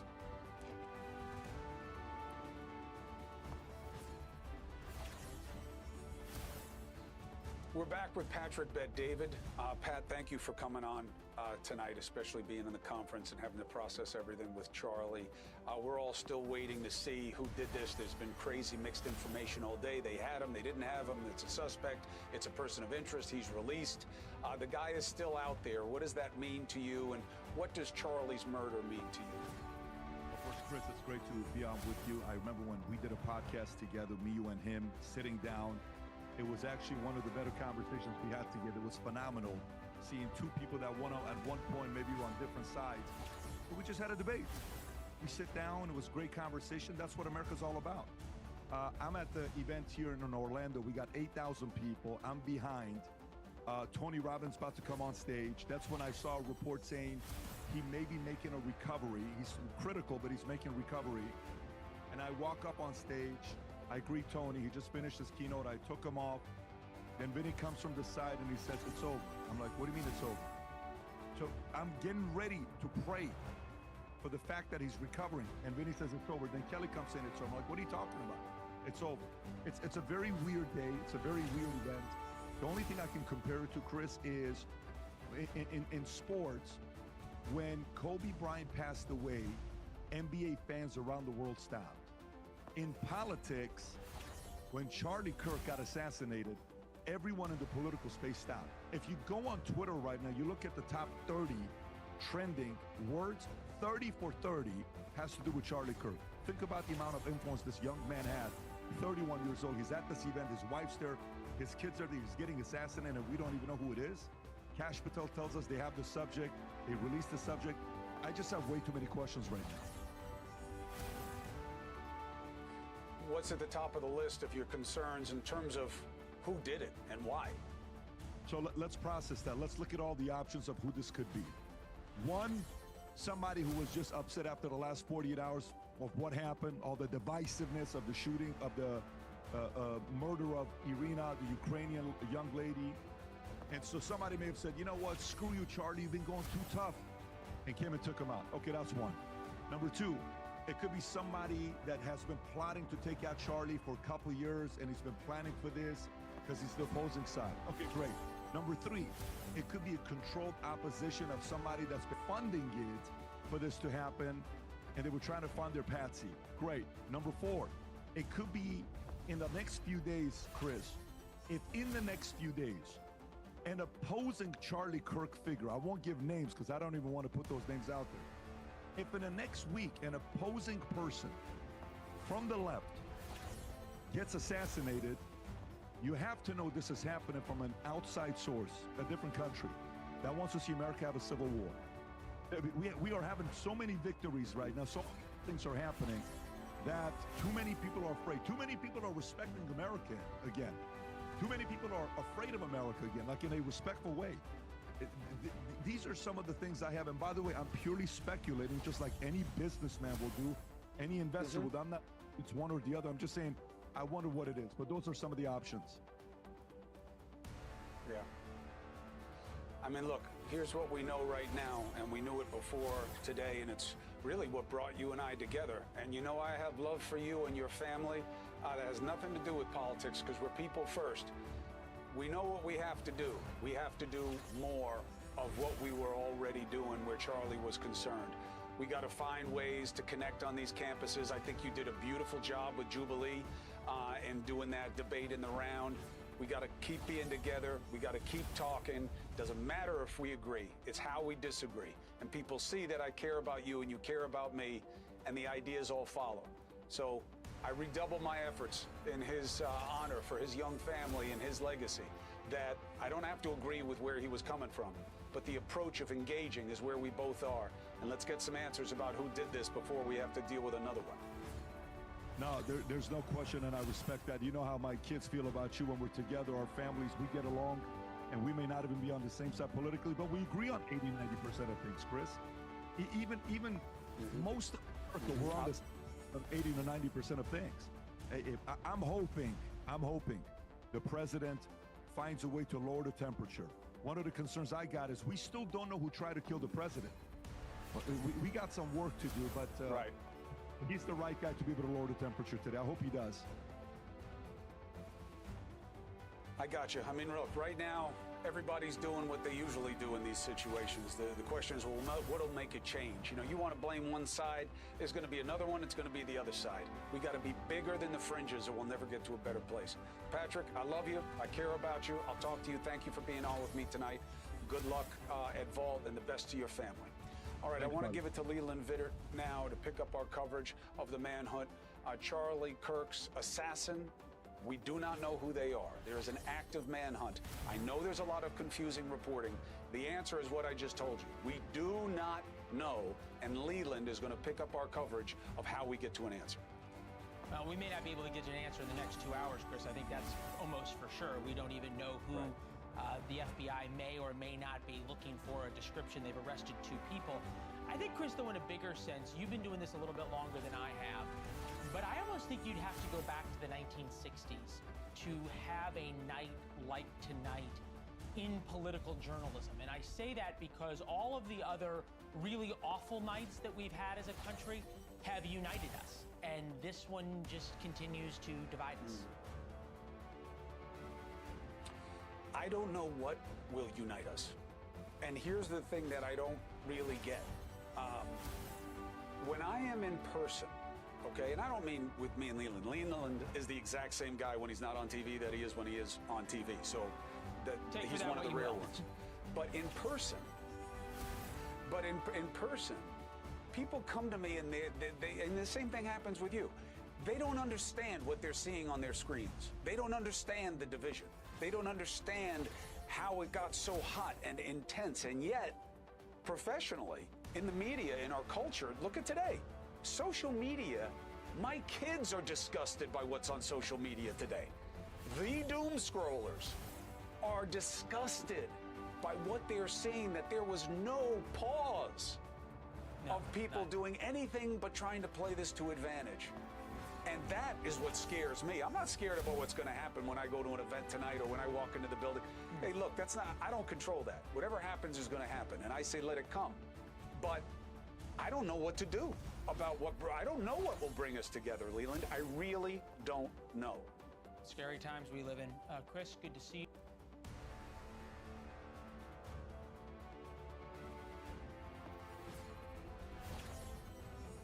Chris Cuomo here. Welcome to News Nation. This is where right and left can come to be reasonable. President Trump is at Yankee Stadium right here in New York City, and the fans broke out in chants when he arrived, and the right kind this time.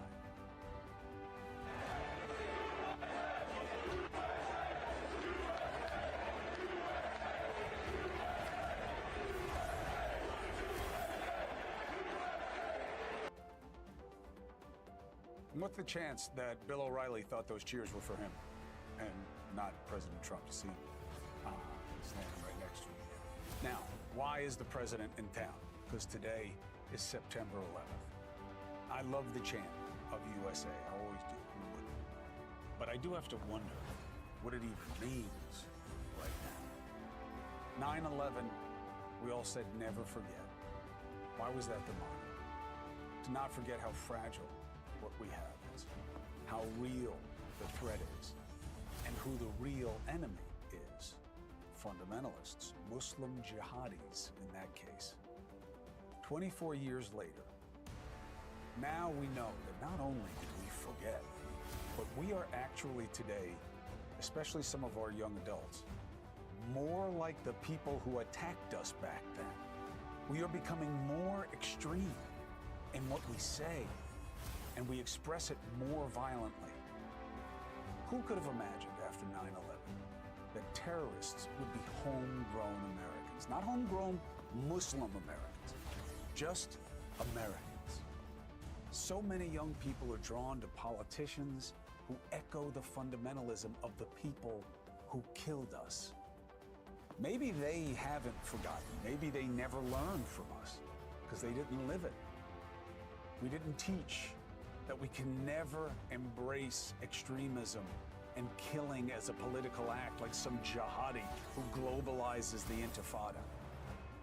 But that's what we suspect we saw again yesterday with Charlie Kirk's murder. Killing as a message. And the reactions to that murder show that nothing is getting better anytime soon. Fucking animals! You liberal, progressive, deranged fucking animals! You thinking that the left are animals and violent, and then now you suddenly want empathy for Charlie Kirk? Please. They are at war with us. Charlie would want us to put as much pressure on these people as possible. We're watching what they're saying on television and who's saying what. He's been one of the most divisive, especially divisive younger figures in this. If you can't stop with these sort of awful thoughts you have and then saying these awful words and not expect awful actions to take place. Now, you gotta ask, MSNBC got rid of Dowd for saying what he said, but Fox is like giving an attaboy to Jesse Waters to saying that this has to be avenged. Does he know what the word means?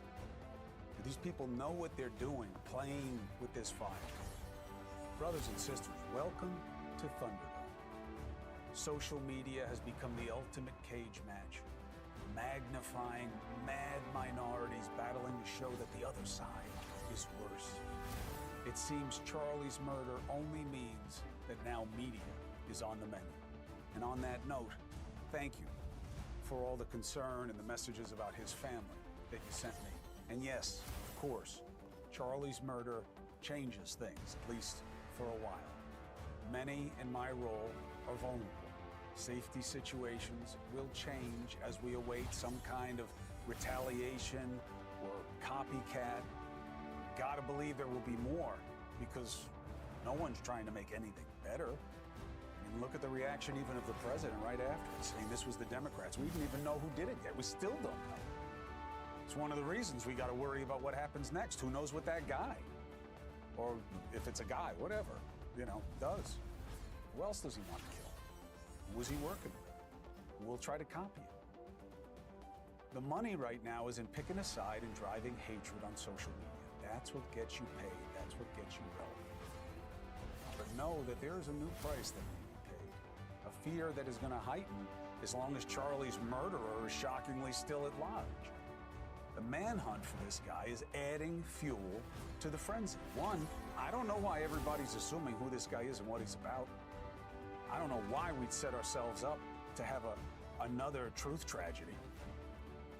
The two toxic sides are spinning conspiracies based on the unknown.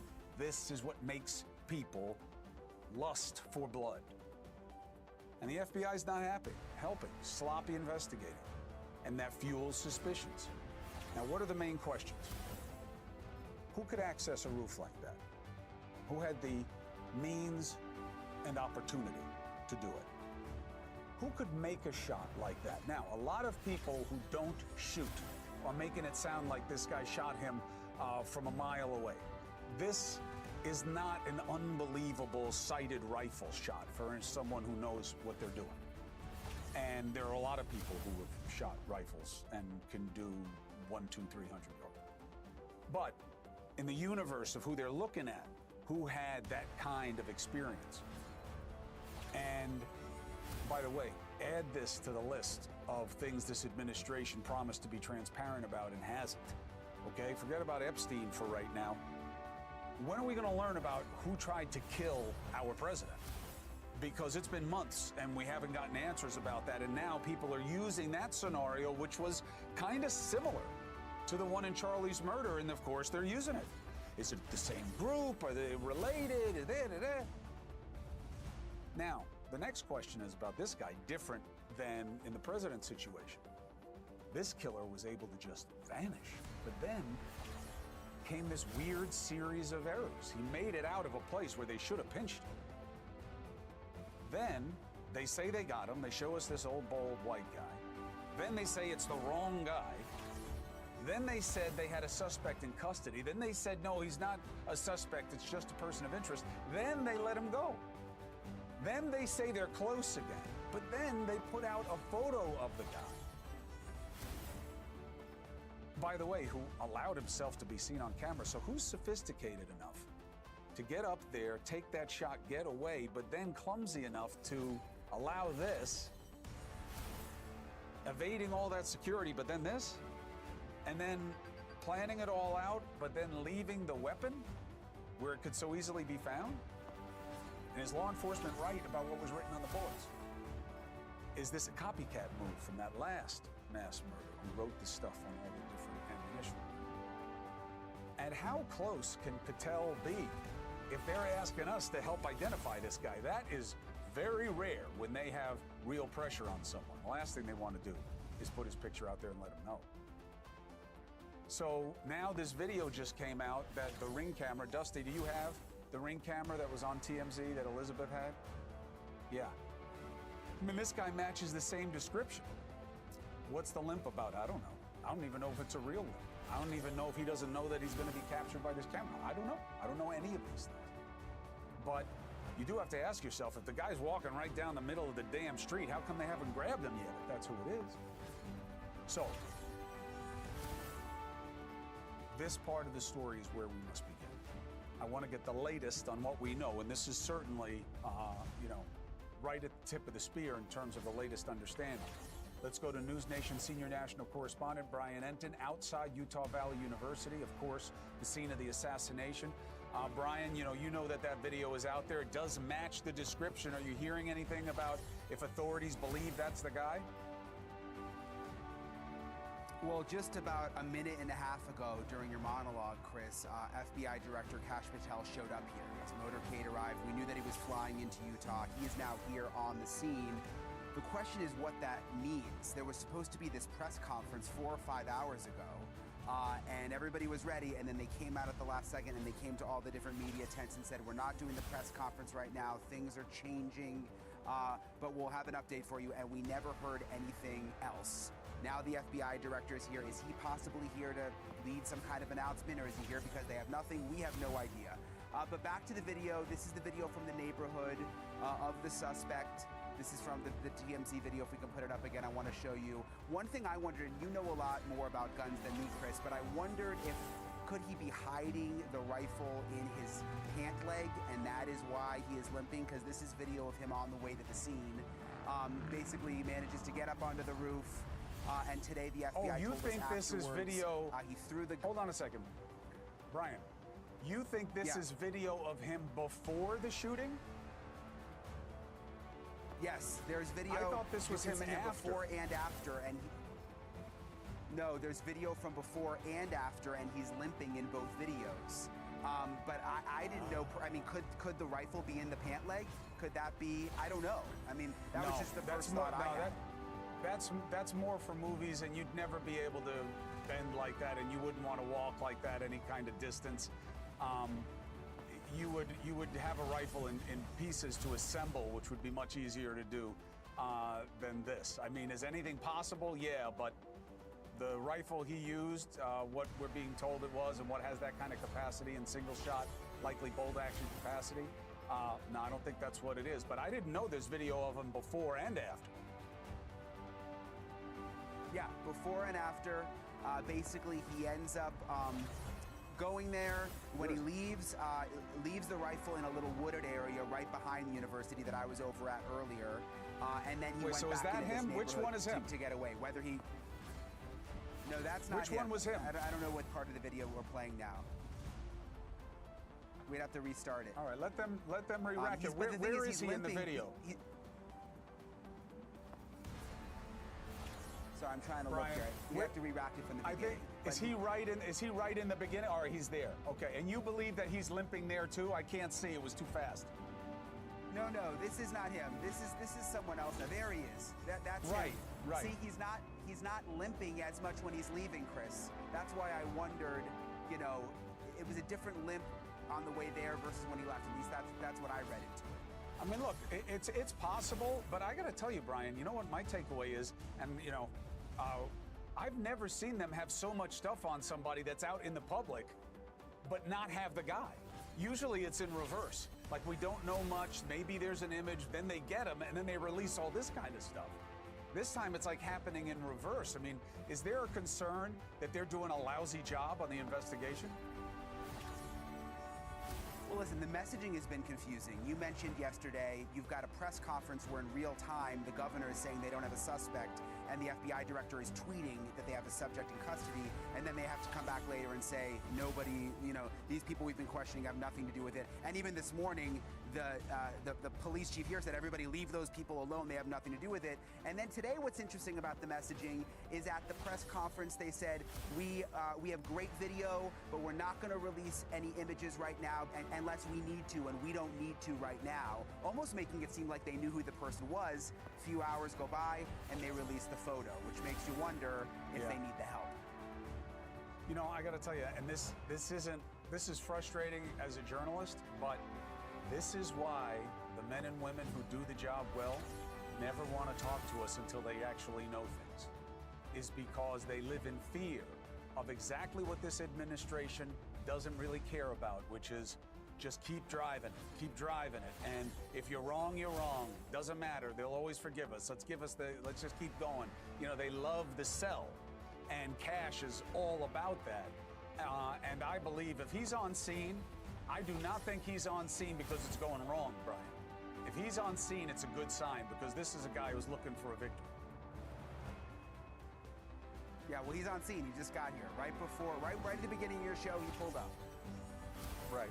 So let's do this. You keep in my ear if there's anything we need to know. Thank you very much for clarifying that there is video of him before and after showing this limp, and we were talking about what that could mean. Very, very helpful. That's the latest. Brian Enton, thank you very much. You're the man. All right, buddy. Now, so what does all this mean? And am I wrong to judge the FBI as I am, that I see this as being incompetent early on? Someone I trust more than my own opinion. Retired FBI supervisory agent James Galliano. Jimmy Jam, thank you very much for joining me tonight. First of all, look, you guys, you frustrate the hell out of us because you never want to tell me anything until you're absolutely sure. This administration does not work that way. And early on here, a lot of hiccups that's creating confusion that we both know is being used on social media as some kind of conspiracy. Yeah, Chris, I don't take any exception with what you just said there regarding the messaging. But let's separate the messaging, and I'll talk about that. It was clumsy, where you have the Utah, Department of Public Safety director out there saying one thing, the Utah governor saying one thing, and then the FBI director rushing to get out there and to message this out on X. Now, look, I think what he's doing, you know how the course correction always happens? He's trying to be overly transparent, and he's trying to jump quickly into motivations. And Chris, you and I have talked about this for years. That has to happen organically. You can't chase the motivation. You have to chase the evidence. You have to follow it, and you have to keep a wide aperture. Now, moving that into the investigation, we're trying to reverse engineer it. You, me, other people in the media, we're trying to reverse engineer it. What does this mean? Why did they release this? Why didn't they release something else? They do have a plan, and that plan is generally predicated on a couple things. One, they want to make sure there's no immediate threat to anybody else. Two, they want to crowdsource where appropriate, and they're doing that. There were 3,000 people in attendance yesterday, and all the cell phone data, all the digital exhaust I always talk about, the video footage that you were just talking to our reporter with, all those things have to be ground through, and then good old-fashioned detective work. So I think that's going on. I agree with you that I think that the FBI director and deputy director appearing out in Utah sometime today or sometime tonight or maybe tomorrow morning, that's got to be a major development, Chris. Could this guy be in custody? It's very possible. Now, in terms of the performative questions, getting on that roof, making that shot, evading security, let's deal with the first part, the impressive things first. Are you impressed by that shot? Every guy I know who I shoot with or not is saying, no, don't fall into the media trap. You guys don't know what you're doing. You shoot skeet all the time, but 200 yards with the right kind of rifle in those kinds of conditions does not make this guy a Navy SEAL. All right, so let's look at a couple of assassinations in the recent past. 1963, Lee Harvey Oswald, JFK, little over 100 yards from the book depository to where the president was. James Earl Ray in 1968, Martin Luther King, less than 100 yards. These are not skilled, trained sniper lanes. When I went to the United States Marine Corps sniper school, when I was assigned with the FBI's hostage rescue team, we shot out to 1,000 yards. Chris, everything from windage and elevation and the drop of the round, from, you know, the velocity lessening to gravity, all those things factored in. This was less than 200 yards with a hunting rifle with what appears to be a scope, probably a 10-by scope on it. I don't want to say it was an easy shot, but it wasn't something that you would look at and say, boy, that was a trained assassin. Now, let me say this. Was there pre-planning for this? Absolutely. Did he access the roof and secrete himself up there and not draw any attention and smuggle a rifle up there? Absolutely. Did he get off the roof and not be noticed when all the pandemonium and chaos is going on? Yes. But Chris, keep in mind, right behind the building where he was perched, there was an open-air parking lot and then contiguous neighborhoods. He could have just disappeared into those, had a vehicle somewhere waiting. And Chris, I-15, a major artery, is right behind that parking lot. So he could have been miles and miles and miles and miles away before police even responded to the scene. That's my take on this. So, you know, could he have stayed local? Yes, but he also could have been a long way away in a short order amount of time.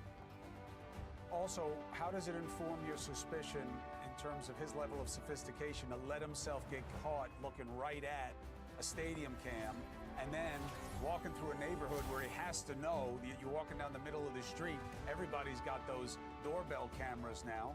And what we're seeing right now, everybody watching, please pay attention. You haven't seen these before. These have just come out. And again, there's a consistency of what? This is a young male, okay? Apparently white, maybe Latino, but apparently white, and could be Asian, who knows, whatever. You see the same thing I see. And he is wearing the same thing we've seen him wear, sneakers and that shirt with that flag, and the same color hat in all the images we've seen. But these are the latest and newest. Seems to be in an external stairway. They have a parking lot leading the stadium. So allowing all of these images to be taken, throwing the rifle in nearby woods, how does that inform who we're dealing with? Well, I mean, Chris, technology and police science have come so far, right? This isn't the 17th or 18th century.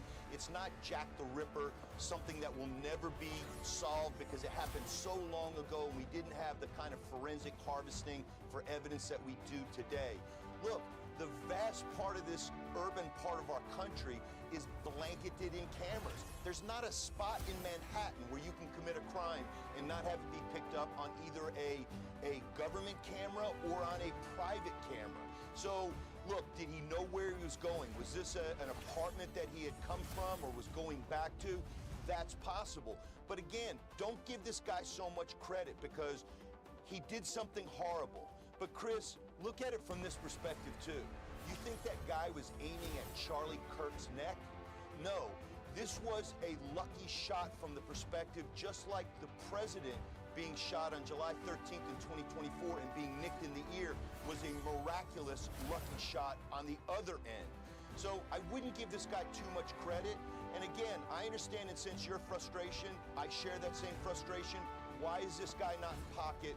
Why haven't we wrapped this up? Because we're all accustomed to CSI Miami, where in 1 hour you wrap everything up from the crime happens, the investigation's conducted, and the adjudication takes place. And unfortunately, we gotta be patient, Chris, keeping our fingers crossed that this guy is either in custody or we are right nipping on his heels. Or certainly that he doesn't get a chance to do it again.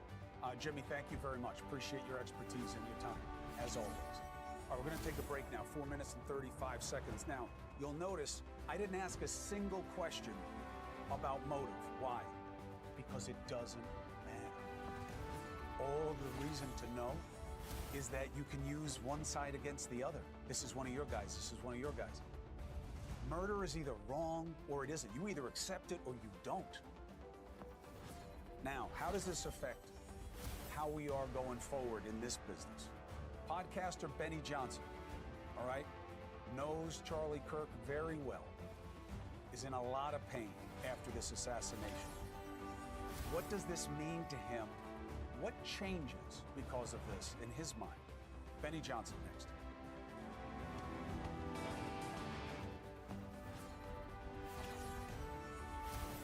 I will never sleep, and I will never stop until this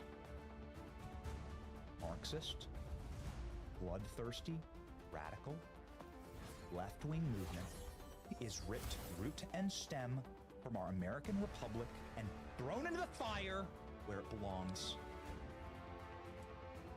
Benny Johnson's pissed off. I get it. His close friend was Charlie Kirk. Charlie was murdered yesterday. Now, I want Benny to come on and talk about how he's dealing with this and where it takes us. Benny, how you doing? Hi, Chris. Thank you for having me on tonight. Yeah, listen, how am I doing? I appreciate you taking the time.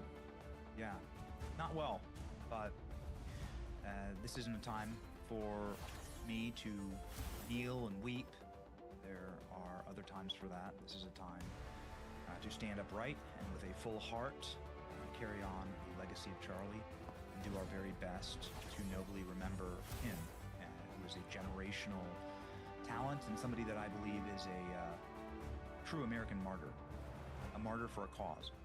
And that's exactly why I put it like that in that clip that you shared from my program, near hour-long monologue of what's happened here. And what's happened here is something that you and I have discussed, Chris, quite often, which is the dehumanization of people in this country. We talked about how the New York Times just did that to me and my family the last time I was on your program. And this is something that has been done on a near daily, hourly, and second basis to Charlie Kirk. A massive target was painted on his back by repeatedly and endlessly calling him Hitler, fascist, Nazi, and every other ism that can be labeled to somebody who is simply a father to beautiful young children, a loving husband, an honorable man, and the single most noble man that I've ever known. And so when you do that to someone, and then you radicalize your base, and you tell them that they could go into the history books for killing Hitler, well, you can see how you get sectarian violence, a zero-trust society, and political violence that we are watching rear its ugly and demonic head constantly against the right. And this is something that is that has to be dealt with. I believe it starts with the corporate media. Just hours before Charlie Kirk was assassinated in a political assassination, which is exactly what this was. Charlie Kirk was going to be president of our nation one day. As somebody who knows him very well, I believe that in my whole heart. Van Jones was on CNN calling him a demagogue, a vile racist, and was continuing this up until the very hours he was shot. In fact, Chris, on MSNBC, after Charlie Kirk was shot, there was a guest who said that he deserved it. Matthew Dowd. And so Matthew Dowd didn't say he deserved it. He said that this was the fruit of the poisonous tree of what Charlie had been saying and what he'd been provoking. Now, look, Benny, I let you go there because so he clearly got fired for well, it. He got fired. He got fired, which is a counterfactual to your theory. He got fired, and by the way, I'm not in favor of people getting fired for what they say. It's a mixed, it's tough, it's a tough call. I get it, but I'm so afraid of censorship that it makes it hard for me. I don't like what Dowd said. I would have chewed him up and spat him out if he were on my show and said it, which didn't happen with MSNBC. But firing him is the easy way out for MSNBC. But Benny, here's the one thing. I don't really care how we got here so much. There is a lot of blame to go around. I do not see you guys as victims. You give as good as you get. There is a lot of anger. There is a lot of exaggeration. It is all hate for profit on the fringe of this battling binary political system. My question is, my question is now what? Charlie Kirk has never advocated. Charlie Kirk has never advocated violence ever. Charlie Kirk was only I'm not saying a he did. nonviolent, peaceful debater. He went into places where he knew he was hated, in order to engage. I agree. Kindly I and agree humanly that with people. he was not so about for you violence. to say that I it's get the it. same thing, Oh, hold on. it's not, Chris. Hold on, I'm not talking about it with Charlie. Benny, don't play games with me. I'm giving you latitude because you deserve it, because this was your friend, and this is scary, and it hurts, and it could have just as easily been you. The This is scary. dehumanization is wrong. It's wrong. And there's no question, but Benny, you'll never be able to chew me out, Chris, because I'll never dehumanize. Benny, if I hear that Joe Biden I'm gets a not terminal chewing cancer you out. diagnosis, if I hear that Joe Biden gets a terminal cancer diagnosis, I'll say a prayer for him. I'll say that I hope he lives the rest of his days painless. That's exactly what I said, and every person that I know and respect, and I know them all in my ecosystem, said the same thing. Not a single one of us celebrated. Not a single one of us celebrated Joe Biden's terminal cancer diagnosis. Now, I can show you a endless series of TikToks and celebration posts and T-shirts made celebrating this travesty. There is a fundamental difference of those who glorify death on the left, and it is demonic, it's sick, and it's dark, and it needs to be. All right, but it needs to be disavowed. Benny, I hear you.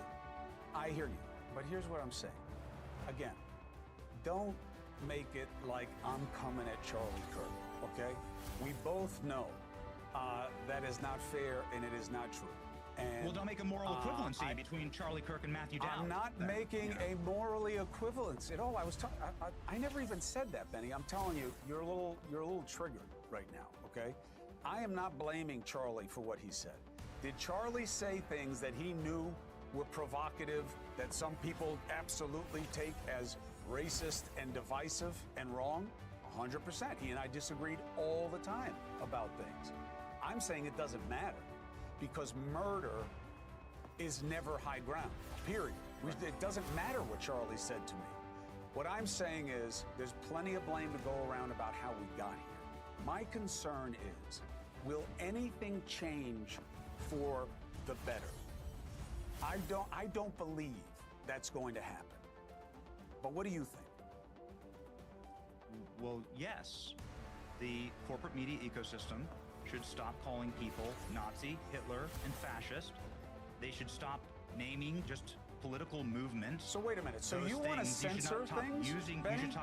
You should stop using terms like that, because that's not what's happening. But you can't. These people. But you Trump can't make Hitler. people say or not say things. Chris, if I'm you not don't saying see, I agree with the assessment. Chris, if you don't have, I don't use that analogy, but you can't tell somebody they can't say it, Ben. Chris, after President Trump ate a bullet in Butler, Pennsylvania, President Trump barely survived that assassin's bullet. There were Hollywood celebrities. There were major musical acts. There was a constant series of TikToks and tweets about how that shooter needed to go to target practice. We needed to get better aim. We need to find better shooters. Right. That was something And constantly after Charlie happening. too. If you don't see that as a major problem, if you can't disavow that, I do. which we must disavow it, and not I don't disavow it. I don't disavow it because that assumes I'm part of some code. I don't have to disavow it because I don't own it, Benny. These people are just as bad as. Here's the thing, though. I just think the only difference is the color of the jerseys. People who said that about Trump, who still say it, who said it about Charlie, who get pissed at me for being so sad about what happened to this guy and his family, they are trash. They are trash. But I'm telling you, the left doesn't have the market cornered on trash. And I'm telling you, Benny, a big part of the problem is this constant fight over which side is worse. What I want to know is what makes you better, and what will we see in that way after Charlie? Because let me tell you, he was much nicer than the rest of you. And you are a tough talker, and you are very aggressive. Last night, Fox had one of their main guys saying we have to avenge. What good comes from that? Who becomes about better? Who becomes about something other than wanting to hurt the other side? I mean, do you want your daughter to end up like Irina Zastruka on that bus in Charlottesville? Do you want your sons to wind up like Charlie Kirk? Do you want a country where you're allowed to ride a bus in peace, or you're allowed to debate somebody? You're allowed to politically disagree with somebody without violence? oh, you win the argument? Okay, I'll kill you. That's what's happening right now. And it's happening on the left. And that is a problem. It's a radicalization. It's happening on both sides. It's a radicalization. It's happening on both sides. Oh, really? Why wasn't there a bunch of... You guys have selective outrage. Why wasn't there a bunch of... selective outrage. There weren't a bunch of cities that were burning when Irina Zastruka got stabbed in the neck and left for dead in that bus. No cities burned, no stores were looted, no cops were attacked. That happened in the wake of George Floyd. Why? Because it was a leftist. Well, hold on. Because it was a leftist no, it wasn't. movement. It was because. Hold on a second. That's not true. That's not Benny. That's not true. I lived it. Okay, and that's not what it was. This is a bad analogy, and it's evidence of the problem. In what universe of virtue does comparing George Floyd to Zastruka? Nowhere. Nothing gets better by that analogy. All you want to do is say they are worse than we are at our worst. That's got us here, Benny. What gets us to a better place? If your answer is, well, proving that the other side is terrible, I mean, that gets us to a better place. No, it doesn't. That's what got us here. With a president whose inclination, when we don't even know who killed Charlie yet, which is suspicious and bothersome to me. Yes. The president says Democrats did it. You say Democrats did it. One, you don't know that. Two, even if you're right, Benny, what does that do to get us to a better place? Well, wait a second. Hold on. I don't know who killed Charlie, and I don't think anybody does. Me either. As far as I know, we don't know the name of the individual. You're blaming the left. Whoa, hold on. I'm saying that there is demonstrable evidence that has been published for years and decades that has been dehumanizing. I myself have been a victim of these dehumanizing campaigns that say that people that you politically disagree with are not worthy of sympathy, that they're not human at all, and that you can do anything to them. And in fact, like, you'd be a hero if you got rid of them. This happens regularly. And Chris, if you don't want your child or mine to grow up in a country like that, and I don't, then you have to call out evil for what it is. And you cannot make peace with evil. And so you have to be able to be able to say these are radical, fringe, terrorist organizations. Benny, I get it. That are violent. I get the message, but you're missing the most important part. There's an extension here You're missing to the Minneapolis. most important part. Now, you're a Catholic, and there was a Catholic church and a bunch of children that were targeted by a radical transgender who had a bunch of things scrawled according to the ATF.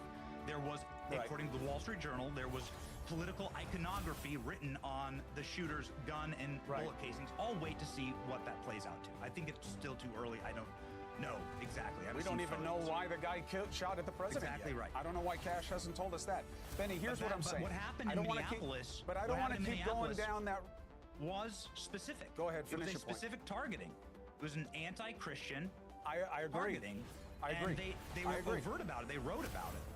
I agree. So I think it's interesting that you and I continue to come back to this conversation that there is a spiritual element to all of this, and there's a darkness. But Benny, and it's uncomfortable to look at. But look at it, we must, in order to defeat it. I'm just saying, Benny, see it everywhere. First of all, not just on the other side, and don't forget what keeps your daughter safe, what allows you to protect, which is not only respecting the institutions that make up our constitutional republic, instead of bashing them all the time and saying everything is corrupt when that is exceeding what is known.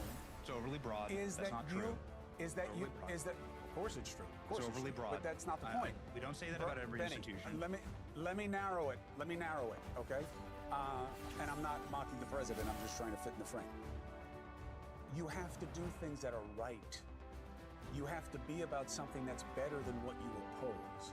And you can't just point out what's wrong with them all the time, because all that does is make people who already agree with you angry. I'm glad that's you all said I'm that. saying. And that's why I have you on this show. But I gotta jump, Chris. Benny. Really quickly, I want to state something for the record. Since we had this conversation, allow me to have the last word? Thank you. Sure. I want to state something for the record. You saying that we have to prove somehow that we're better than them. Well, let me say right now, for now until eternity, you will not find me or any of my cohort or Charlie Kirk ever calling for violence, asking for violence, wishing for violence on anyone but especially our political opposers, especially those on the other side of politics. Never. We will never cross that line. I don't cross that line. I will never associate with anybody who crosses that line. That is not a foundational principle of the right. It is a foundational principle of the left. You can see it in droves right now. It's grotesque, evil, and demonic behavior. I disavow it, and I hope that you do too, Chris. Of course I do. Of course, that's why I have you on, Ben. All right. I am sorry for your loss. I wish your family safety, and I know this is a hard time. You're always welcome here, Benny, and I'm always a call away. All right? God bless and take care of yourself. 4 minutes and 30 seconds. What is the answer? The answer is not saying that they suck, and here's 100 reasons. I'm telling you, it's how we got here. I think my next guest is one of the best faces of hope in this country. He's from Texas. He's a Democrat. I thought he was going to run for higher office, and he just announced he is. When you listen to James Tallarico, you will see that there can be hope in leadership in America. That's a big sell. Let's see if I'm right.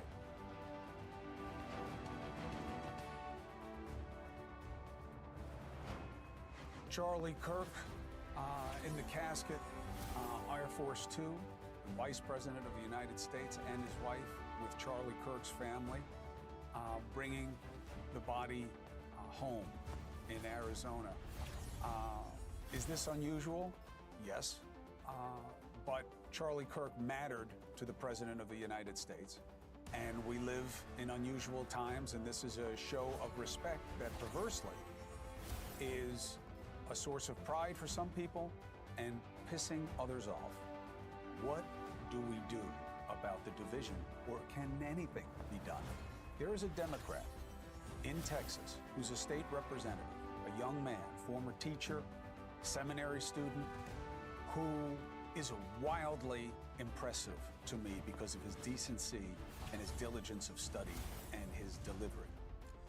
Now, he, like Charlie Kirk, was driven by faith. He believes, and is running now for Senate in Texas, he believes this can be done better. And I want to bring him in right now. Representative Tallarico, congratulations on deciding to run.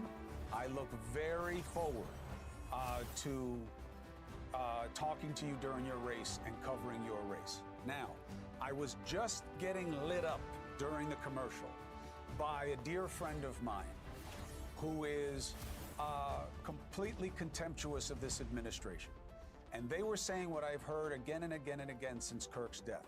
How can you not blame him for his death with all of the horrible things he said? This is what Trump and MAGA and Kirk are about. This is what they make happen. What do you say to the brothers and sisters on the left who are saying that today? Yeah, I think it's disturbing to say the least, and it is unacceptable in a democracy or in a decent society, and it's wrong, and I disavow it in the strongest of terms. And I think it's important to, you were trying to point this out in your previous conversation, important to understand how this kind of politics, where we dehumanize each other, where we forget that we all bear that sacred image, that kind of politics is what got us here, where we have a political assassination of a prominent figure on the right, and 3 months ago when there was an assassination of an elected official on the left. And that political violence is unacceptable in America.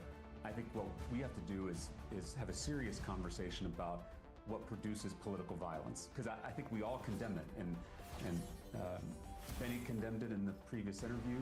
I condemn it here. You've condemned it as the host. That's easy to do. I think what we've all got to recognize is how our thoughts and our words kill each other every day. And I don't mean to equate thoughts and words and actions. What I mean to say is that our thoughts become our words, which then become our actions. And it's important that we are more mindful of what's happening in our own hearts in our politics. So, James, here's the challenge. Thoughts become things. You are right. The mood in your party right now, on the national level, may well listen to what you just said. Say, this guy is smart, he's good looking, he's cogent, but he is soft, and we need to be tough. What beat us was the nasty, the vicious, the aggressive. And that's what we have to do. And that's why Newsom is mocking Trump all the time, and they love it.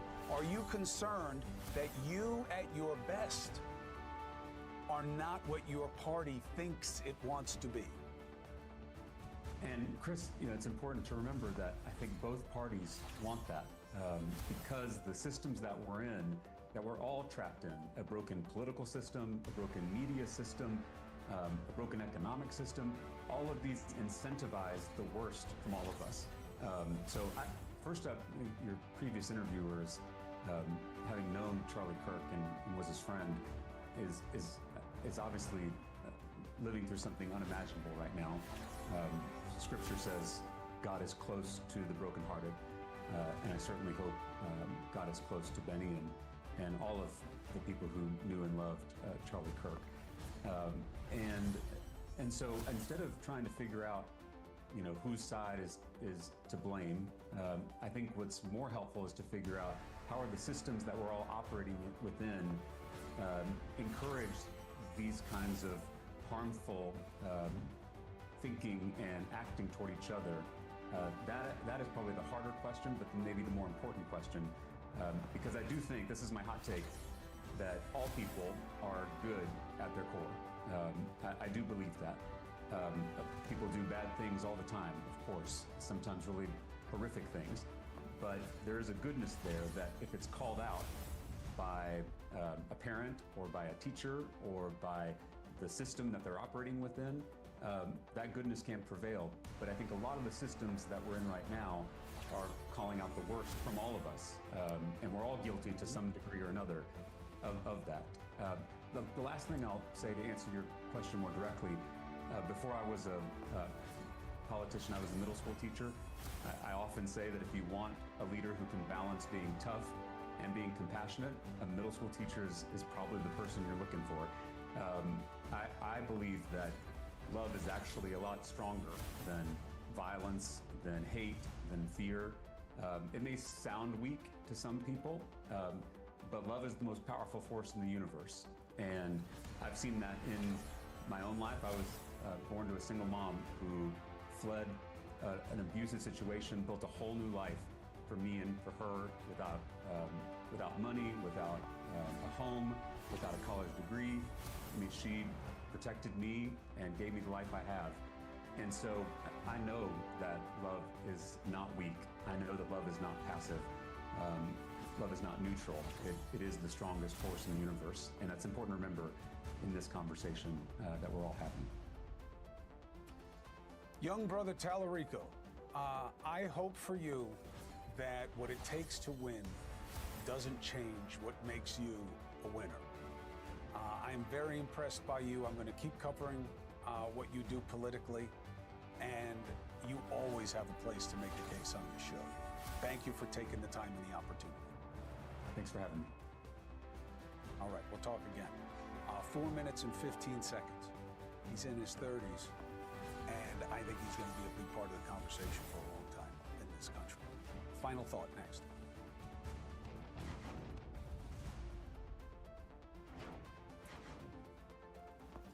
I couldn't get a lot of people on the show today because they're afraid. And now I was just talking to Benny, and he is concerned that I am making him part of the problem. That couldn't be less true. I don't care if you like what he says or doesn't like what he says. I think Benny's coming from a good place, and he just lost one of his closest friends, and his family is scared. And I added to that. I have Benny on this show because he has a powerful base with a lot of people who matter in this country. And he is here to make the case, and he is welcome to make the case. And I think he is part of what makes our system rich. And the idea that he now has to be concerned about whether or not your feelings about him kill him and his family, and that I'm part of that, I want nothing to do with that. I wish him all good things. And if you want to get to Benny, you go through me. Leland Vittert picks up our coverage right now. Yeah, stunning, Chris, how many friends of mine have called me over the past 24 or 36 hours and said, do you worry about your safety, meaning mine and Rachel's, my wife's? And I thought to myself, I did when I was in Ukraine, when I was in Libya, when I was in Egypt, when I was in Gaza, Israel. You never thought you'd have to worry about it here in America.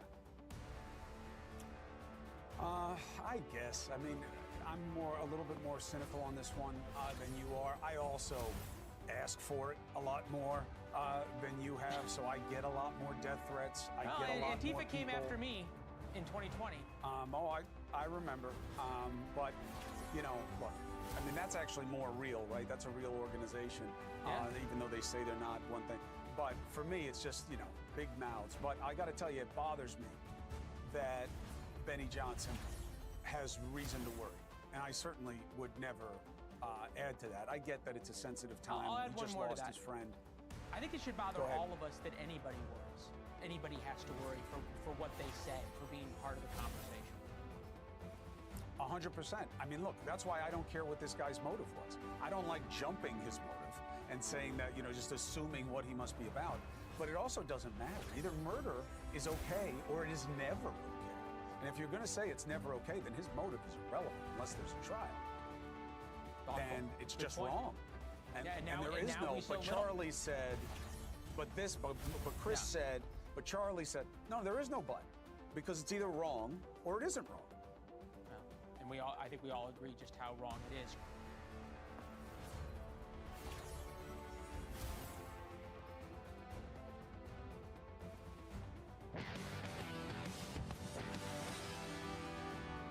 Chris Cuomo here. Welcome to News Nation. This is where right and left come to try to be reasonable.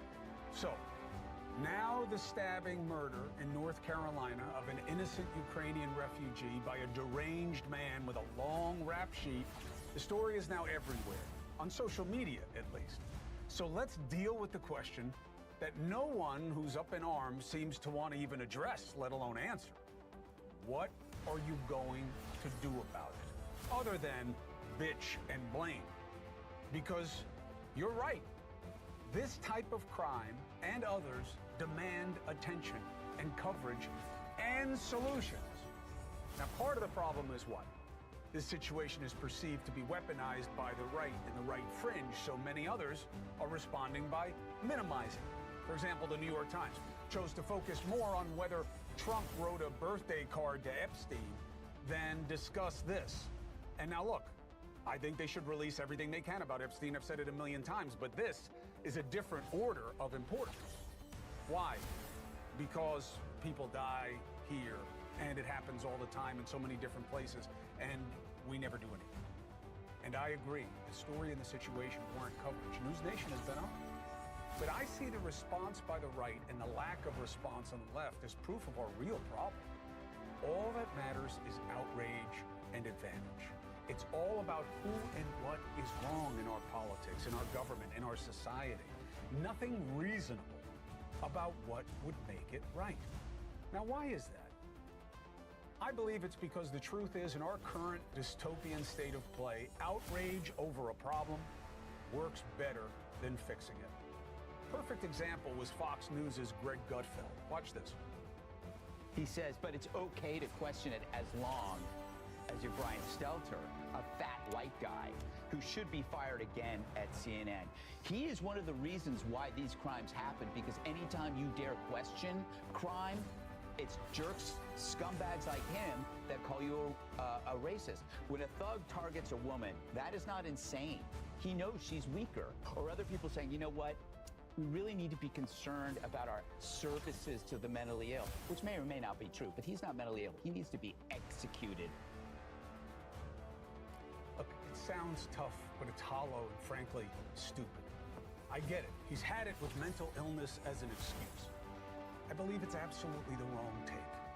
We need to deal with it because as far as this crime goes, refusing to deal with the real problem, the real motivation, being sick of hearing about it, that's what got us here. And I get Gutfeld is an entertainer, and he's right. He has a right to his opinion. He's not a leader. But the script is the same at the top. Watch. For far too long, Americans have been forced to put up with Democrat-run cities, they control radical left judges, politicians, and activists. And they've adopted a policy of catch and release for thugs and killers.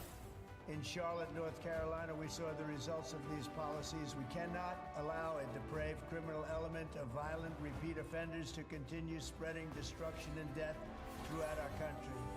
We have to respond with force and strength. We have to be vicious just like they are. They're not vicious. People like this are sick and vicious, and that's the key part. Mr. President, you can do better than that. Leave that to the pundits. Leave that to the pod bros.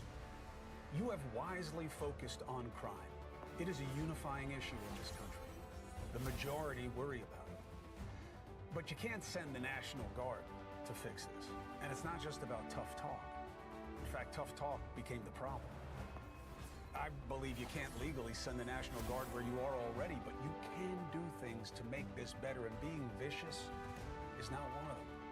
I would say that it is vicious, by the literal sense of the word, to have created the vacuum in our society of institutions and resources and rules that make this possible.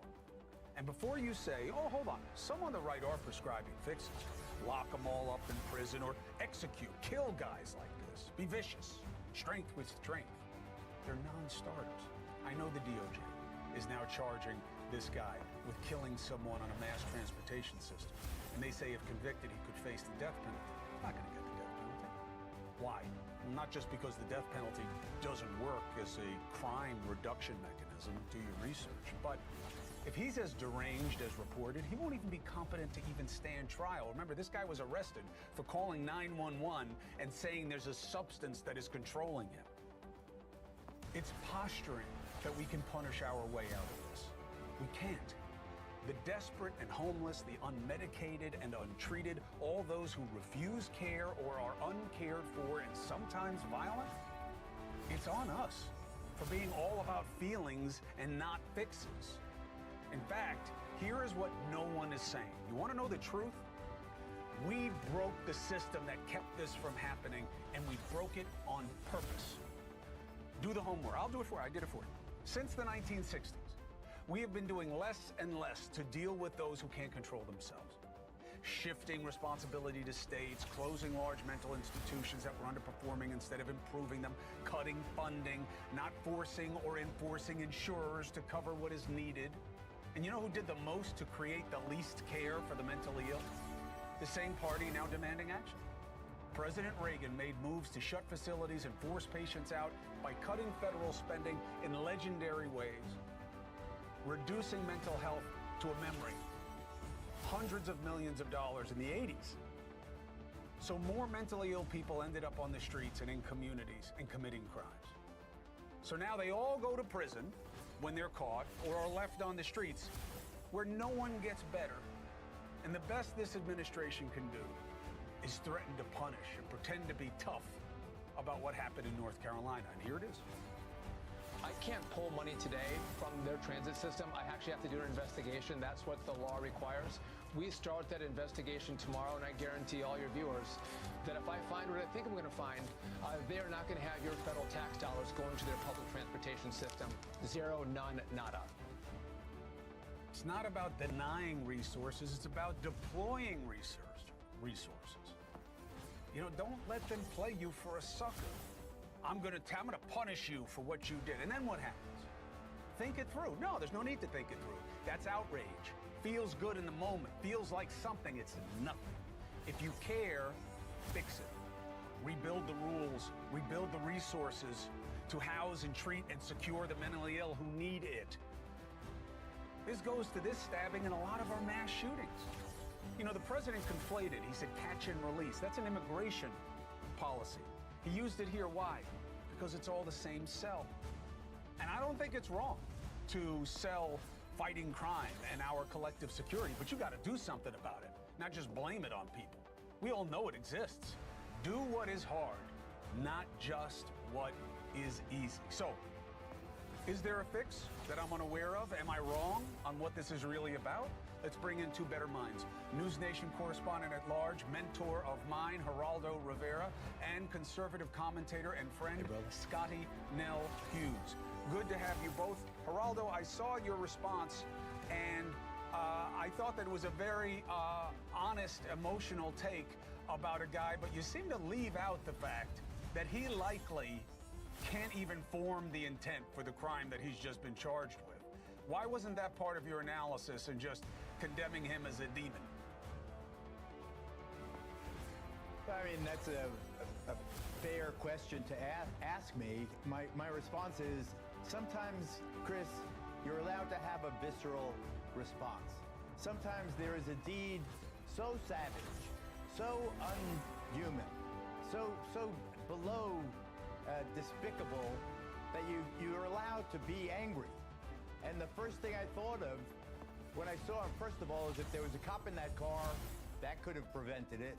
But having seen this murderer in action, and actually to see the video of how innocent and how vulnerable his prey was, you're allowed to be absolutely sickened by it. And the first thing, I swear to God, and I understand where you're coming from because you're a compassionate, pragmatic person, and I love you. But my first thought was, what's the death penalty statute in North Carolina? So then I felt relief when the feds came in, and I knew that the death penalty would be on the table because it was a federal death penalty offense. And then I saw, when I read further, that although there has not been an execution in North Carolina since 2006, that they have firing squads. And I think that if you ask for volunteers for firing squads, they would be such a big crowd that you wouldn't be able to deal with it. Why? Because he knifed her from the back. He almost cut her head off. She came from Ukraine. I could throw up talking about it. It is sometimes, it's too much. Sometimes it goes too far. And I think this is one of those cases where anyone that defends this piece of shit, shame on you. Shame on you. He knifed her in the neck, in the back, and she's on the subway. I get it. I get it. I watched it. I think we should release the full video. I think we protect people from things. Oh, well, we don't want it to be too much. Clearly, it's not enough, because nothing creates a catalyst for change that isn't one or two media cycles of advantage of one side blaming the other. Scotty, everything Geraldo said is obviously coming from his heart and his gut, and I agree with all of it. God forbid, had that woman been someone who's in my family and I could get my hands on that guy, I would gladly surrender the rest of my life in another movement of reckless personal behavior, because I would kill the guy. There's no question. But that would be me at my worst. And that shouldn't be the instruction for society. My question is, I get why Geraldo feels how he does. He's not the president. He's not in a position of power where you are charged with doing something about it. Being pissed off can be helpful as a catalyst. But where are the solutions being offered by the Trump administration or anyone on the right for how we stop this from happening again? Shoot them all? Well, let me just say this. First of all, Geraldo, it's been a while since I can say this. I actually agree 100% with what you said. I think absolutely. I think there's a reason why back in the 1800s they would take the horse thieves and hang them up at the clock square to make an example of them. I think for this example on here, if we're going to deter this from happening in future cases as they continue to escalate, regardless of what people want to say crime is down, violent crime is up, and it's because people know they can get away with it. And the answers are exactly what President Donald Trump is trying to do right now and being stopped and being absolutely criticized from by the left because it is being made political. Republicans and Democrats cannot come together and say, you know what you've done for Washington, D.C. is good. It is safer now in our subways. Our streets are being able to walk safely again. Nobody, the Democrats will not give him a victory, even though it's a victory for everyone. That's why it's politicized. It's because both sides are making it. So Trump is trying to, and I think that's why you saw the Pam Bondi step in and say, you know what? I can't trust the Charlotte judicial system to keep men like him off the streets from doing this again. That's why I'm going to step in. I'm going to make this an example, and the federal government got involved. But we're pretending that this guy is just a bad guy. He is not just a bad guy, and that's what makes it hard. This is a sick, I'm telling you right now, I'll bet you guys whatever you want. If he has a competency hearing, He will not pass it. He will not stand trial. So then what? They'll cut a deal, they'll throw him in some prison, and he'll rot there for a really long time. That is not a sustainable fix any more than sending the National Guard into cities is a real crime prevention model. Okay? I have said the president is right to focus on crime. I have said he is right to do something, whether or not you agree with what he's doing is the subject of elections. But I'm saying something different here that neither of you have addressed. And I get why with Geraldo, and I get why with you. You don't know how to stop this, other than to say, punish, the left sucks, that's why it happened, and we're sick of it. None of that will stop the next one. Hold on, let me just point out here. It's amazing that we only identify people to being mentally ill after they've already committed a crime. And usually it's a horrific crime. Not this guy. We can't identify people if they're mentally ill walking around the streets. This guy's been mentally ill for a long time. No, but they don't. No. It's considered Scotty, politically incorrect this guy to say has somebody been has a known, mental issue. Scotty, hold on a second. This is not an excuse structure, okay? It's not that when someone does something bad, I believe that they can't be in their right mind. You can be sick and evil. You can be evil and not sick. Or you can be sick and evil or just sick. Okay, there are all possibilities and permutations of humanity. This guy is bad and sick. I don't think he'll pass a legal intent test of competency. I don't think he'll be compos mentis. I don't think he'll be able to stand trial. There are a lot of guys like him. And we don't do anything about him, Geraldo. That's my point. Go ahead. Chris, I understand the argument about institutionalization. Believe me, I have lived it for half a century. You're one of the reasons we stopped it. With a criminal... With Willowbrook, you exposed how terrible it was. People should look it up. And the obscenity of this man is that he creates a sentiment where institutions become a viable alternative in the mind of some. So let me just take 2 seconds to differentiate this person from the people that I'm talking about with Down syndrome or with the autistic, the people that never would commit a crime of violence ever in their existence. This man defames them. This man makes them potential victims of a drive toward reinstitutionalization. The mentally ill are different than what the population we used to call the mentally retarded, the developmentally disabled in today's language. He's different. He has 14 violent prior offenses. It is incompetence per se that he was still walking around. His own family, he stabbed his sister. This is the person that should be behind bars. There's no way on earth, Chris. For God's sake, this is a monster who is different. We don't have enough capacity to put everybody behind bars who has a mental illness that they can't manage. Look, I'm not saying he doesn't deserve to be off the street because of the risk he is. Of course I do. It's still there, by the way. But of course, it was right by Alley Pond Park. They played football right there. People from there used to walk down onto the field. I know it very well. Right. And that's the population of the criminally insane. The criminally insane, I submit, have no right, particularly once they act out. Everybody that kills someone is crazy.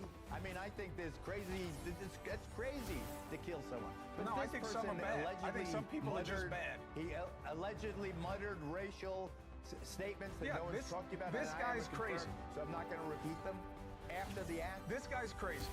This guy's crazy. His motive was that this was a white chick.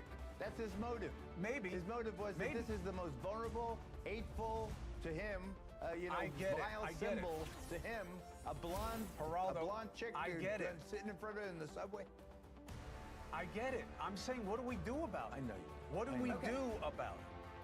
So here's my question, Chris. We hold police officers that do not do their job right. We hold them accountable when things go wrong, when they could have done better.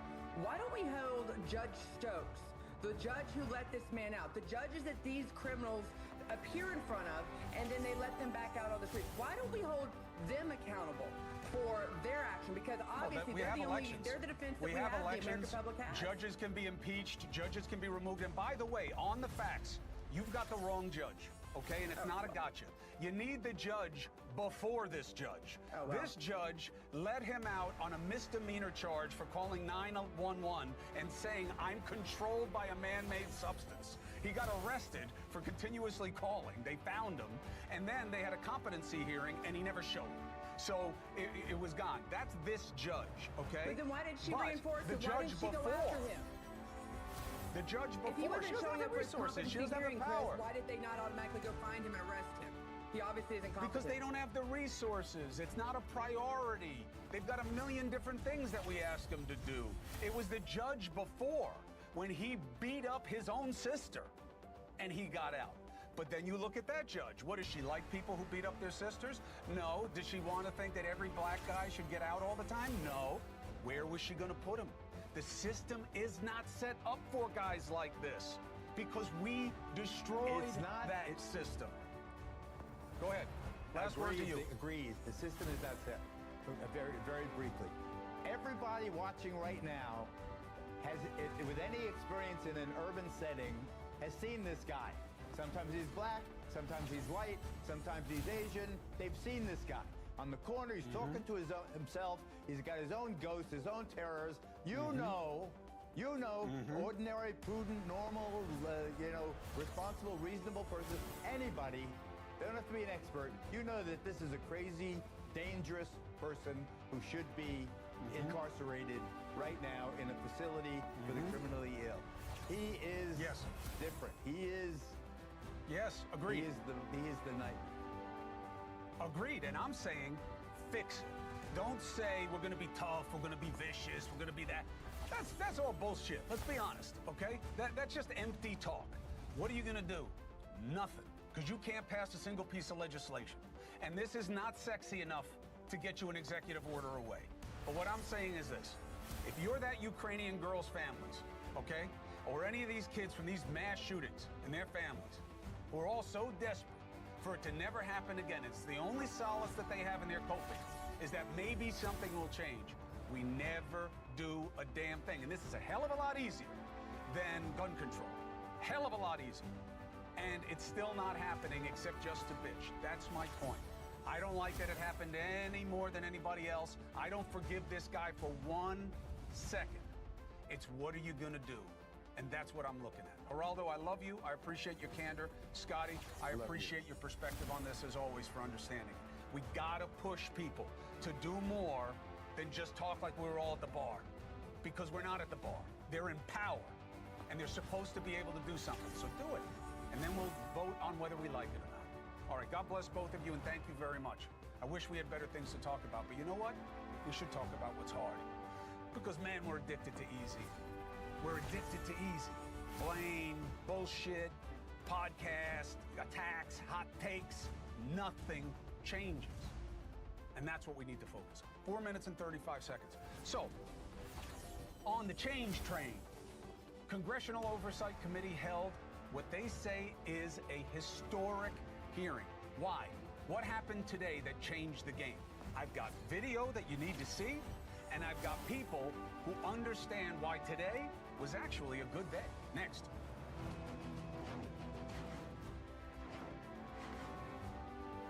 All right, so today, the House Oversight Committee, I think I can say it. I think they did their job. They had a hearing where they had testimony and proof that absolutely advanced the understanding of what we now call UAPs. 3 U.S. military veterans took the stand, including the first ever testimony from an active duty member. Remember, everybody's afraid to talk about this for whatever reason, because they all say there's nothing to talk about. Then why are they so scared? They described what many others still refuse to publicly acknowledge. They're real. First-hand personal encounters with what we used to call UFOs. Here's what they said in context. The light then flies across the base, across the flight line, and as it flies to me, a triangle manifests around the light. On top of the craft was this gold, lava, plasma, some type of fluid going over and around the craft. A self-luminous, tic-tac-shaped object emerged from the ocean before linking up with 3 other similar objects. The light was strange, it was pulsing, and then it started to maneuver. It dropped in elevation, At times it would vanish from view and reappear in a different location in the sky, and eventually it reappeared 200 feet over my house. It was a 30-foot diameter sphere of light. These guys are legit, super educated, ridiculously capable, competent people. And they're not talking about little green men. They're saying, I don't know what that is, and it does things that I don't understand, as someone who's in the business of understanding what these things can do. That's why we want to know. They also showed video that was new and gives a new understanding of why we want to know what's happening here. So, let me bring in my guests. Perfect. Ross Coulthart, all right, who live streamed the hearings for the network, News Nation, and Lou Elizondo, former head of the government's Advanced Aerospace Threat Identification Program. Lou, it's great to have you. Ross, as always, thank you. Ross, let me tee up what I think mattered most, and feel free to disagree with that assessment. But the idea that one of our best missiles, a Hellfire missile that usually you can't get away from, didn't work with whatever it was fired at on this one occasion. We're showing it, right? And you see the incoming ballistic, Lou. You can help me with this in terms of the jargon. And the thing seems to, like, I thought at first when I saw it that it hit it and it just ricocheted off, end of story. But the people at the hearing were saying, no, that's not what you're seeing. So I want your guys' perspective. What am I missing in this, and why does it matter, Ross? It matters. G'day, Chris. It matters because that is a Hellfire missile, you know, one of the top missiles in the U.S. military arsenal for combating, surface-to-air, air-to-air, and it frankly didn't make a jot of difference to whatever that object is. And that's significant because what it shows is there is a technology that is unhindered by whatever it is that the US is trying to use against it. This is significant. This is obviously something that I think in the past the United States military, the intelligence community have tried to keep from public knowledge. Is this the reason why they don't want us to know about the UAP mystery? I'd love to know Lou's perspective on this, but frankly, I think this was a turning point in congressional awareness on UAPs, and I think all told, the hearing was significant because Congress has got its mojo back, and this video is a signal of their intention to take the defence and intelligence community on for their unwillingness to engage the public on this mystery. Lou, in proper context of the informed skepticism on this, it's no. This happens. It's like when somebody gets shot in the head sometimes, the right angle, the right caliber, it can bounce off instead of blowing right through you. This is the same thing. Because of the angle and the speed, it was a glancing blow. You saw some of the stuff came off, and that's all this is. There's nothing special about it other than that. Well, first of all, I disagree with that perspective. The Hellfire missile is certainly one of the most sophisticated and most capable types of air missiles that we have. We use it to prosecute the global war on terror, in the vernacular, if you will, warheads on foreheads, with such a degree of precision that we can literally fly it through a window and take out a bunch of terrorists. What you are seeing here is basically some sort of technology that is making our premier missile system completely and utterly useless, if you will. It is making it almost irrelevant. So imagine, for example, let's take away the word UAP. Just say this was some sort of adversarial technology, UAP technology from Russia. How do you think that would bode well for the Department of Defense and our national security, knowing that Russia has a capability that completely makes all our missiles completely ineffective? This is a significant problem from a strategic perspective, from a tactical perspective, from a national security perspective.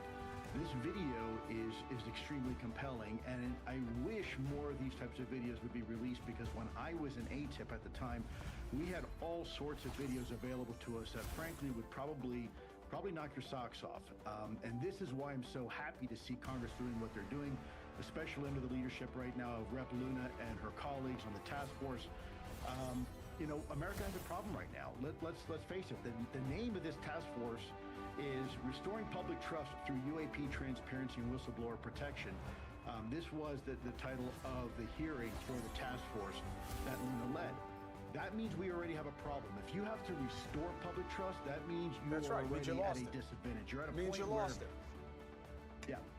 That's right. It means we lost it. So you're saying today was a good day, that it was a step in the right direction in terms of what was allowed to be said. Now, the next step is, of course, but Lou, you blew the biggest part. Department of Defense, I don't know what that is. You mean the Department of War, right, brother? The Department of War, man. You got to get with the times. It's the Department of War. Come on, man. That's not my decision. So, Ross, I mean, come on, man. I mean, nobody's going to trust you if you can't get the name of the place right. So, Ross, where does this become true success? What has to happen next? We give them their kudos for today. They did better than in the past. What next? Okay, what I think was significant, and I'm pretty sure Lou will agree with me on this, was Representative Luna signalled that they're now going to be willing to use subpoenas to compel some possible witnesses to appear. And I think that's really important because the big criticism that was being made before this hearing was that it was going to be a dog and pony show. And I was one of them. I was very sceptical going in, thinking that this was just going to be another boring hearing where you were hearing second-hand information. Instead, we did get some compelling witnesses firsthand to some serious concerning events. And we got this video, which, by the way, shows a willingness to use weapons by the United States against UAPs. This is the first time we've seen evidence in public of the US shooting down or attempting to shoot down UAPs, which is something I've been told is happening. What I think is going to be very, very significant now is whether Representative Luna and whether James Comer, who's the chairman of the Oversight Committee, allows her to subpoena witnesses who don't want to appear. I would like to see James Lakatsky, who's obviously he's a patriot, he's a good man, but he's under intense national security constraints. I would like to see Congress secure the permission to depose him under oath in public hearing. I'd like to see Admiral Thomas Wilson. I'd like to see a range of the aerospace executives who are allegedly holding this technology in secret for the government. And something I bet we also can agree on, although it's dicey. And if they say they can't, and all these lawyers get involved for the government saying, hold on, then tell the people who are qualified within Congress, who have the special clearance to hear it, and then let them communicate to the constituents. At least that. There can't be any, no, we're not going to talk. If you have to, if it's the only way, talk to Luna and all the other ones that have the right accreditation, and then let them tell us in any way that they think is right. But we got to get something. Lou, thank you very much, brother. I appreciate you. Ross, I appreciate you so much putting us on the map with this and keeping us steady. Thank you. 4 minutes and 30 seconds. So, did Israel do a good thing or a bad thing today? Depends on your politics. Well, they went into another country and killed somebody who they say was a leader of Hamas. Well, turns out that who they hit, Hamas says, is one of the top leaders and top negotiators. So did this help anything but Israel's desire to get rid of Hamas? I want to talk to somebody who understands the state of play. Nobody has been on both sides the way my friend the Green Prince has. Was today a step in the right direction? I believe what he says. Next. I promised that Israel would reach those who perpetrated this horror. And today, Israel and I have kept that promise. So does this make it better or worse? From the perspective of everybody except Israel, I guess, right? Because that's the Prime Minister, Benjamin Netanyahu, explaining same thing we said after 9/11. We're going to find him wherever we did. And that's why we went and did a mission in Pakistan when we found out that Osama bin Laden was there. And today, Israel carried out an attack against what they said were senior Hamas leaders, including its chief negotiator in Doha, Qatar. That's where talks were taking place for a ceasefire deal. Hamas says the attack failed to take out the Hamas leader, though it did say others were killed, including his son. Now, what is the American government's perspective on this? Here. Unilaterally bombing inside Qatar, a sovereign nation and close ally of the United States that is working very hard and bravely taking risks with us to broker peace, does not advance Israel or America's goals. However, eliminating Hamas, who have profited off the misery of those living in Gaza, is a worthy goal. I think they knew. I do not know that. It is not reporting. It is an opinion. Why? Because I've been covering it 25 years, and the idea that Israel didn't communicate with the United States before something like this, and what we've been hearing from the president. But that's not really important. It's not a gotcha game. I don't want to go down that stupid rabbit hole. It's about, does this make it better or not? I want to bring in the Green Prince, Musab Hassan Youssef. He is the son of a founding member of Hamas. He also worked for Israel's intelligence agencies and was uniquely responsible for putting down the threat that was south of the border there. My friend, thank you for joining me. Hi, Chris. Thank you for having me. So the concern is what you heard a little bit from the White House. Hey, you went into another country and you killed people there. One of them may have been one of the peace negotiators. This is bad, not good. What's your take? Hamas leaders, peace negotiators. Hamas leaders have been profiting of Gaza children misery. They weaponized civilians. They gambled with so many children's blood, and not only Gaza children's blood, Jewish blood, and they destabilized the entire region, and they led to a regional war. And God knows, it could lead to a global war at some point. So how can this be considered as peacemakers? They are negotiating, but in other terms, they are blackmailing a democracy, taking advantage of a hostage situation. This is what they are doing in Qatar. And by the way, the target was not only one leader. I'm afraid the target was the entire Hamas political bureau, everybody in it. They were wiped out. Obviously we're waiting on confirmation for that, but given your experience of standard operating procedure for Israel in these types of operations, what do you think the chance is that America was blindsided by what Israel just did, that they had no idea? No, I would say thanks to President Trump. I think it's well played, because he made them believe that there is a deal on the table, and this is why they gathered. And as they meeting, some Israeli missile came from the sky and wiped them out. And I think this is totally legitimate. But the problem is the sovereignty of Qatar, because Qatar is a very influential state. And I don't want to say that Qatar is complicit in that.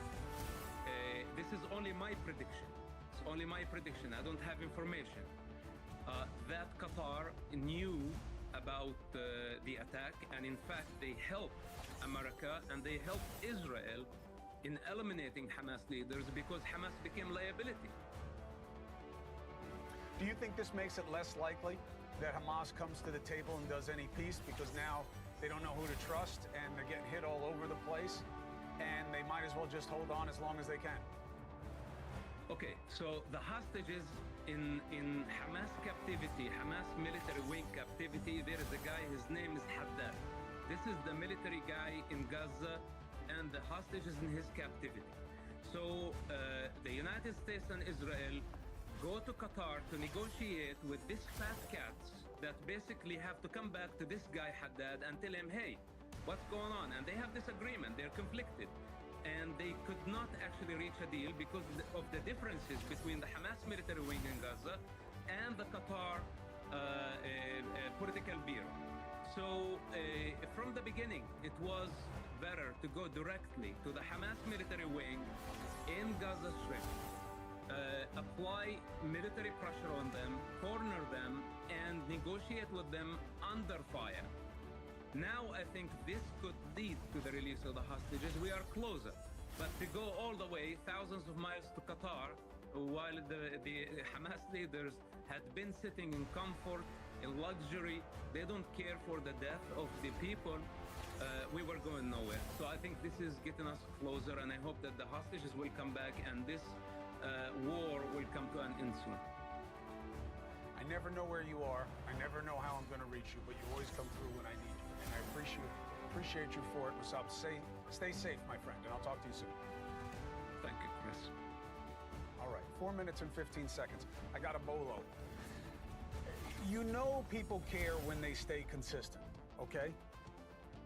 Our elderly are getting scammed all over the place in this new AI social media reality. Billions and billions of dollars. It hit our own family here, Dusty's mom, right? So we're personally invested in staying on it. Literally, you cannot afford, or at least your family members cannot afford to miss what we learn next. BOLO is what the police say when they mean be on the lookout, right? Something to be aware of. And these scams on seniors are getting worse and worse. So Dusty comes on the show the other day and says, hey, this matters, so I want to talk about what happened to my own mother, okay, where she got worked on the phones, they got her to go to the bank, and this is a sophisticated, smart lady, okay?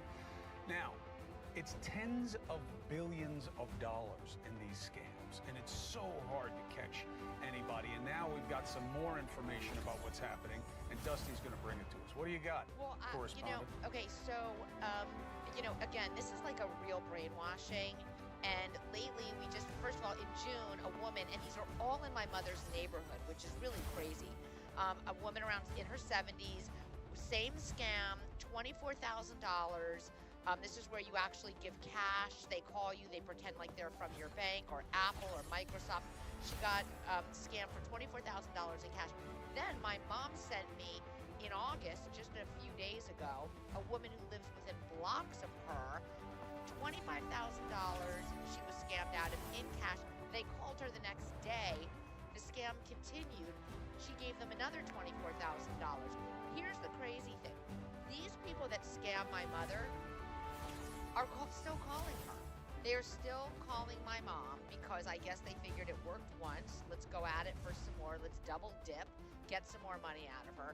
And, she thinks she's in some kind of sting operation right now, so she's playing along with them. But it's really unbelievable.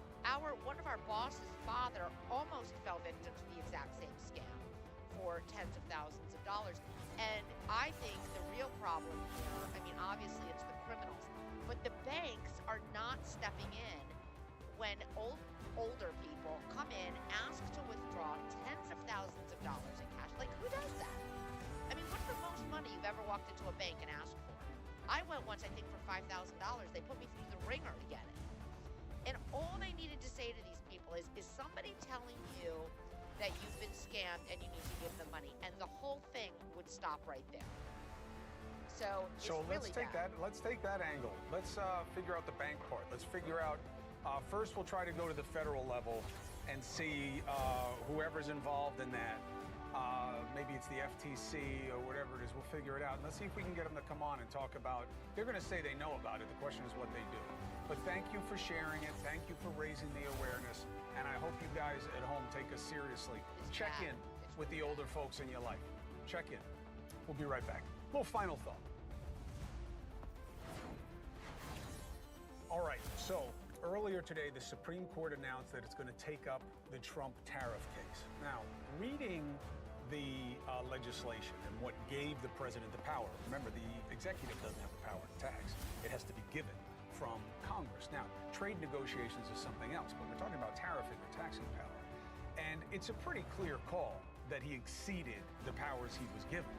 Will the Supreme Court, though, surrender to Trump? This is a big one, and we have to watch it, because if this goes the wrong way, it will inform a lot of the suspicions that this president is taking way more power than the Constitution ever intended. Leland Vittert picks up right now.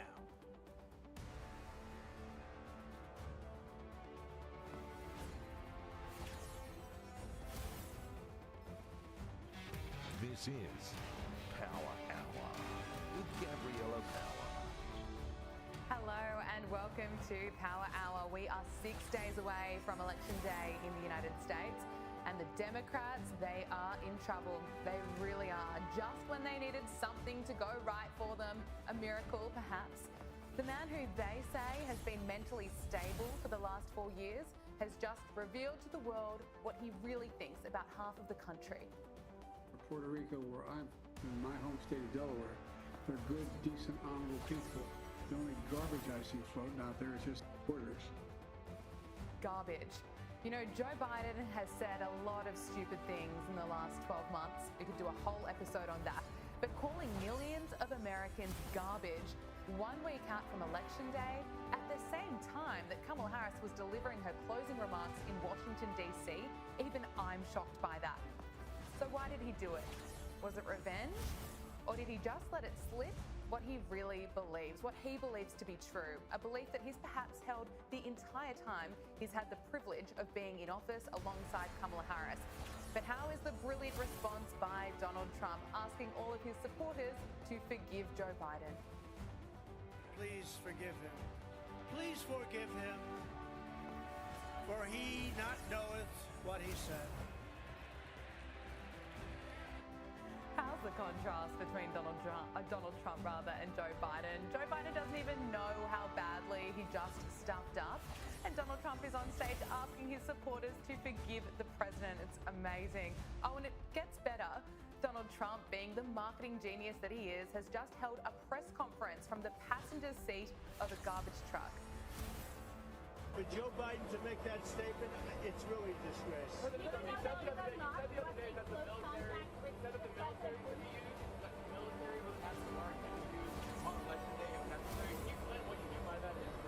don't think they'll have to be used. I think we're going to have a big victory.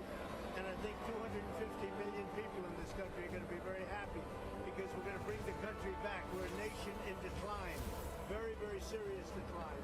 And we're going to bring our country back. Like him or not, he is a brilliant entertainer and he is right now dominating the campaign. Meanwhile, what have we heard from Joe Biden since he made those comments? An apology for the offence that he's caused? Of course not.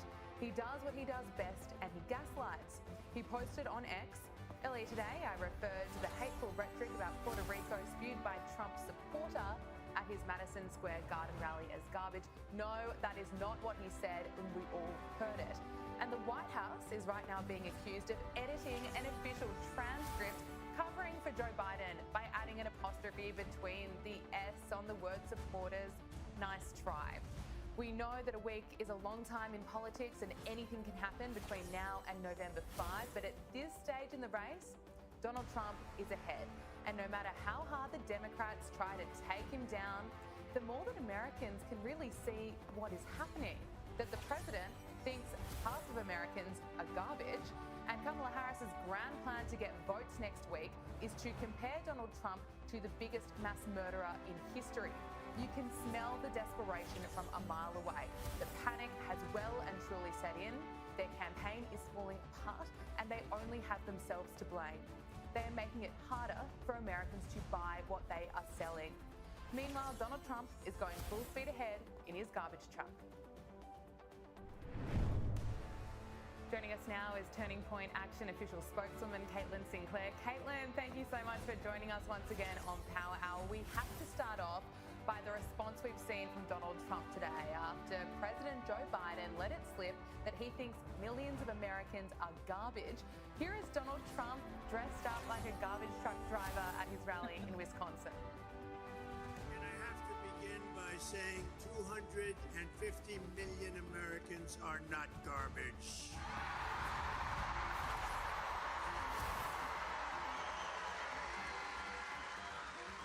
This week, Kamala has been comparing her political opponents to the most evil mass murderers in history.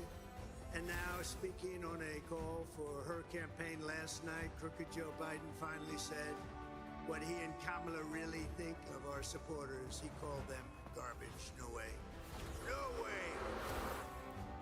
Caitlin, I often find it a bit cringe when politicians dress up for the cameras, but not this time. That is so clever of Donald Trump. And just how embarrassing is it for Joe Biden and Kamala Harris?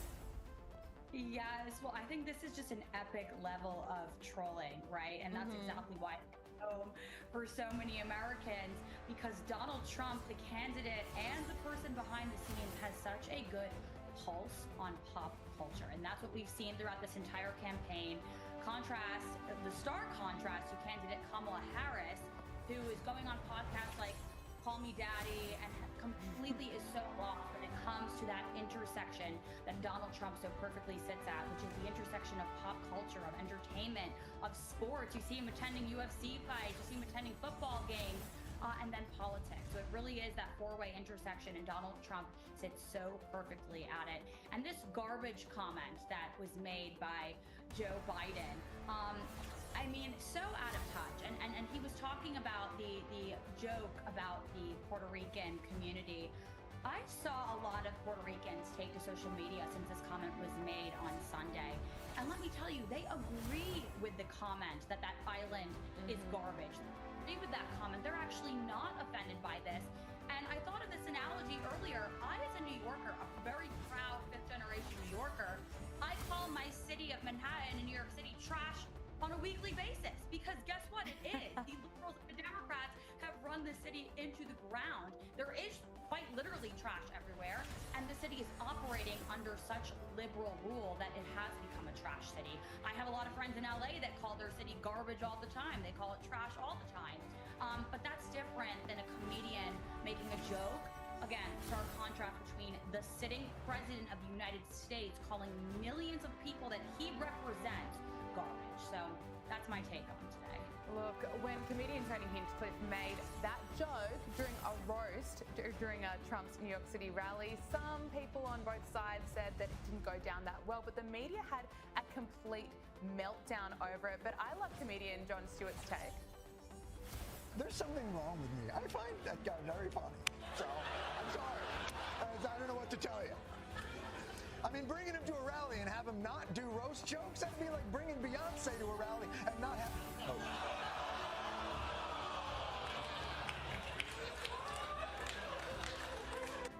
Look, he nails it. But it's 2024 and you apparently can't have comedy anymore.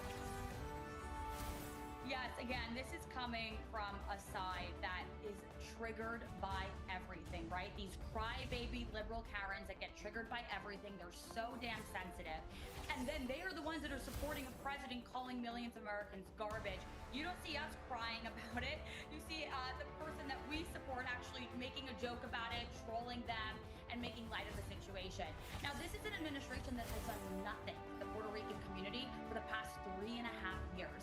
And now I think it's funny they want to use some comedian's joke to use the Puerto Rican people as a scapegoat or as a political pawn for their new attack on Donald Trump, because in my opinion, they're doing this all because they're losing in the polls. These people are miserable. They can't get any supporters to actually laugh at their jokes. This is a candidate, Kamala Harris, that is so unlikable, so inauthentic, definitely does not border the line of being funny or personable. But the Puerto Rican people, again, from the messages on social media, from those that have made videos on TikTok, on Twitter, on Instagram, yes, there quite literally is so much pollution that has washed up on these beaches that, yes, the Puerto Rican island is trash right now. And these people are supporting Donald Trump to fix these problems. So I don't think that, again, any of these comments are going to affect what we're going to see happen next Tuesday. We have heard from Kamala Harris today, and she's really trying to distance herself from the president. Let's take a listen. First of all, he clarified his comments, but let me be clear, I strongly disagree with any criticism of people based on who they vote for. You know, millions of Americans are watching that. They're wondering, is she sincere or does she share the same view as Joe Biden? So let me get this straight, Kamala. By saying that Joe Biden clarified his comments today, this is gaslighting beyond epic proportions. Do they think the American people are stupid? Thank God for Elon Musk buying up the Twitter space of now that we refer to as X, because guess what? We have receipts. We have Joe Biden on tape referring to Americans that support Donald Trump as garbage. We actually have it on tape. So now the White House is trying to walk back these comments. Joe Biden put out a statement, yes, trying to walk back these comments. We have Kamala Harris distancing herself from the sitting commander-in-chief. But who is that fooling? They have been telling us for the past 3.5 years, do not believe your lying eyes. Do not believe your lying eyes when it comes to the open border. Do not believe your lying eyes when it comes to the inflation reports, when it comes to Americans going to the gas tank, trying to fill up their trucks, trying to fill up their cars. Don't believe your lying eyes when it comes to Americans going to the grocery store and prices have skyrocketed and they can't afford to put food food on the table. And now what are they telling us? Don't believe our ears when we have something on tape? Again, this is epic gaslighting, and I don't think the American people are falling for it. Absolutely, well said. Look, Kamala Harris has continued doing interviews this week, and I don't know why she's doing them anymore. We're not learning a single thing from them. The Vice President sat down with Local 4 News in Washington, D.C. earlier in the week, and she still does not have an answer on the economy. What's your message to Michigan voters in terms of the economy? We have auto workers who are being laid off and those who fear that they might be laid off. The average person can't afford groceries or their rent.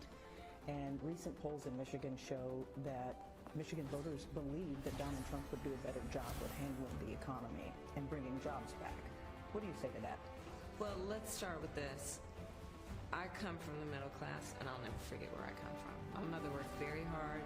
She, by the time I was a teenager, was able to save up for our first home.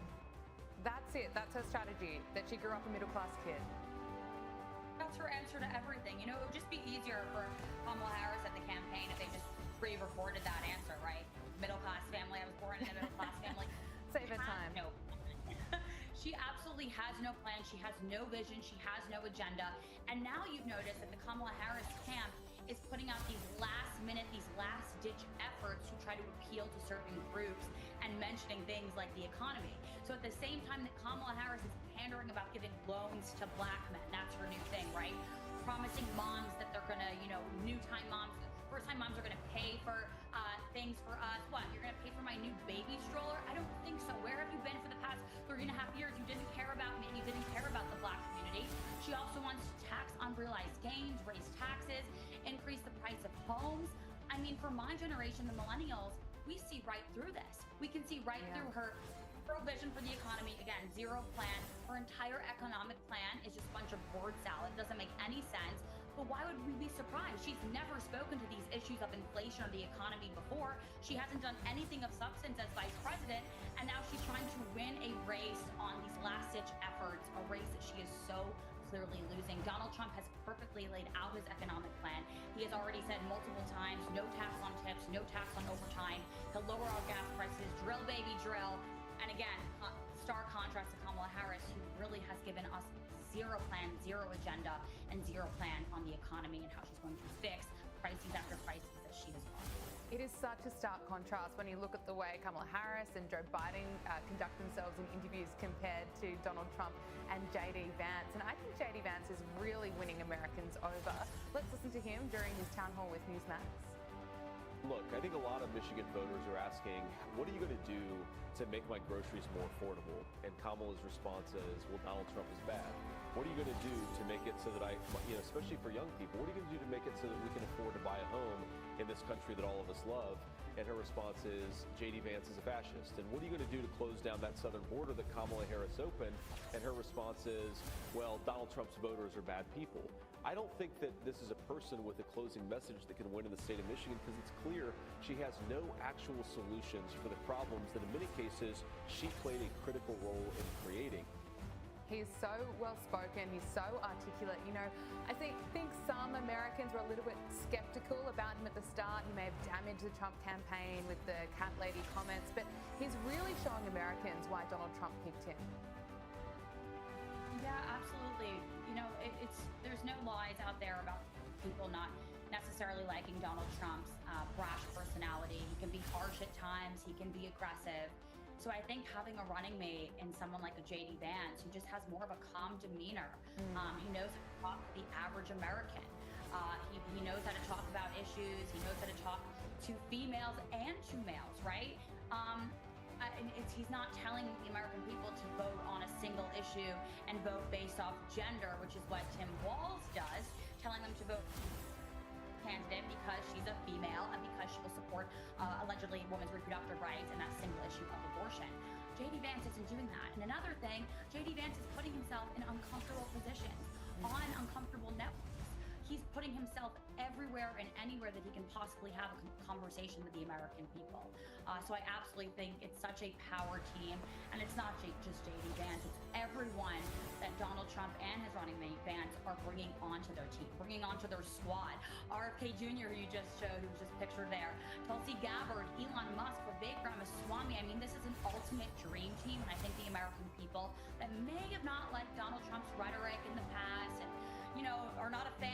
his life stories there, sleeping with porn stars. I mean, I don't really think the American people care about that, but maybe haven't been a fan of his in the past. They see the people that he's bringing onto his team, that he has vowed to bring on as part of his administration. The transition team has already been working with these people behind the scenes. We already know that, and I think that's appealing to the American people. I think the diversity, I think having lifelong Democrats that have said, I did not leave the Democratic Party, right? The Democratic Party left me. That's an exact quote from RFK Jr. He took the stage at Madison Square Garden on Sunday, and he started his speech with that. I think that resonates with the American people right now. The American people that feel like they don't have a voice in their elected officials. And I think J.D. Vance speaks to that forgotten American out there. Yeah, it's an interesting point. Are you hearing that from many voters on the ground? Obviously, being in Australia, I'm seeing most of the commentary online, but I'm also hearing people say that, look, I'm not really voting for Donald Trump, but I'm voting for the people that Trump has around him. RFK Jr., Elon Musk, there's a lot of smart people around him. Yeah, you know who we're hearing that from? People that have not completely lost their common sense. People who actually still want the American dream again. Because you have those folks that have such bad Trump derangement syndrome here in the United States that they cannot see past Orange Man bad. And I know we make a lot of jokes about this. I know on X there's constantly people putting out posts, making jokes and making fun.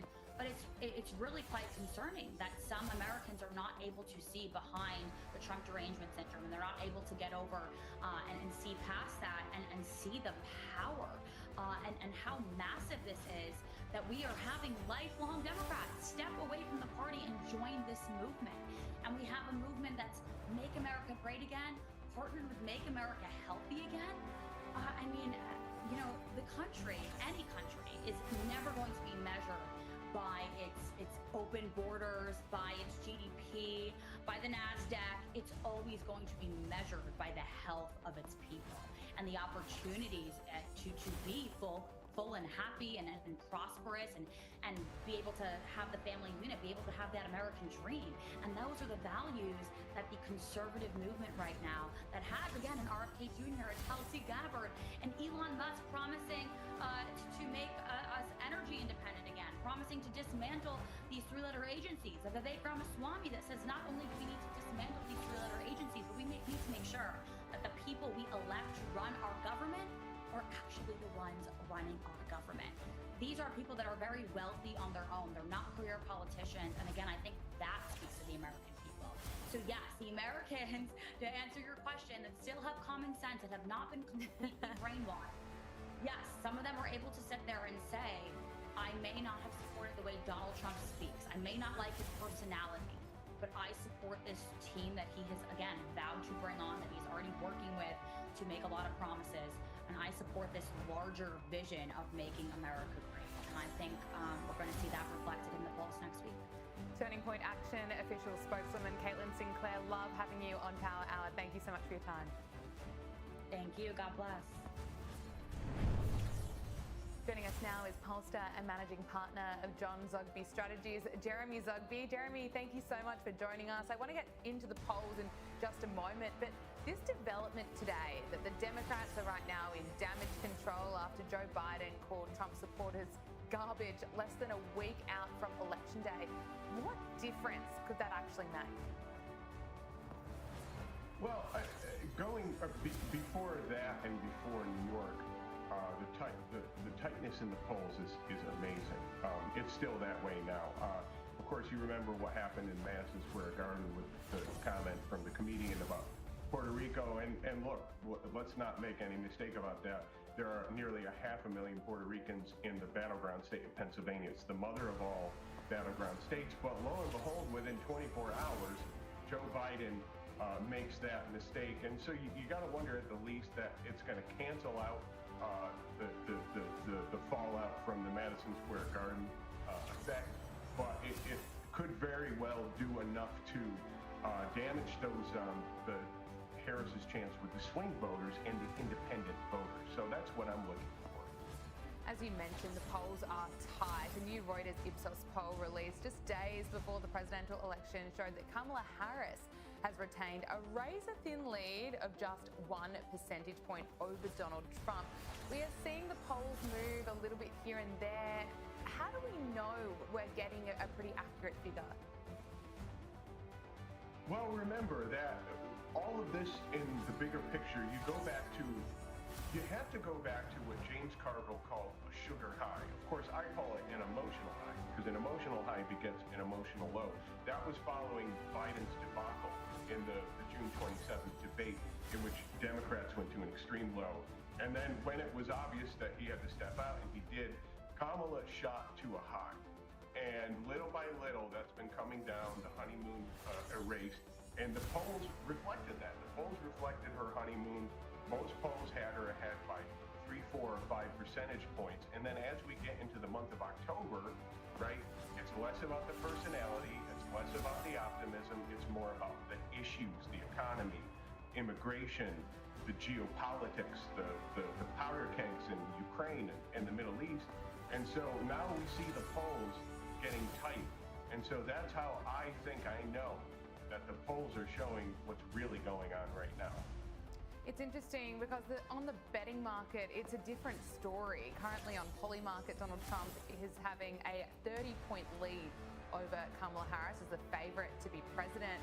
Why are we seeing such drastically different results? Well, full disclosure, I study voters, I don't study gamblers, but I cannot lie that gamblers obviously have some kind of, they have some kind of insight into human nature. But when you look at that on a long trend line, go back on whether it's Polymarket, that's the one that I like to look at as well. Look at that 2-month story. Go back to July and watch Kamala's high go up, kind of like her honeymoon and the media coverage, and then watch at October and you see right there. Once you get to October, you see that, how there's that divergence. That's very similar to what we see in the polls, although not as extreme in the spread, but very similar. According to polling average data from Real Clear Polling, here's where the two candidates stand in the top battleground states. As you can see on this graphic, Trump is narrowly winning Arizona, Georgia, Nevada, Pennsylvania, and North Carolina. So, of course, if most of that happens, Donald Trump will win the presidency. What's your view on this polling data in the key swing states? Well, I have to be responsible, and I have to say 2 things. Number one, that's well within the margin of error. All right. When you do state samples, you're looking at sample sizes of 800, maybe 1,000 at most. That yields a margin of error of plus or minus 3. The other thing I have to say is we still have 6 days to go. And if we learn anything in these last 2 or 3 months, look at how the dam broke, whether it's on the domestic front, whether it's on the geopolitical front. So I am still looking for that bona fide October surprise. They almost come every election cycle. I mean, look at 2016, the Comey indictment, the Hillary email leaks in 2020, Hunter Biden laptop. Of course, what happened with that whole story and the coverage of it.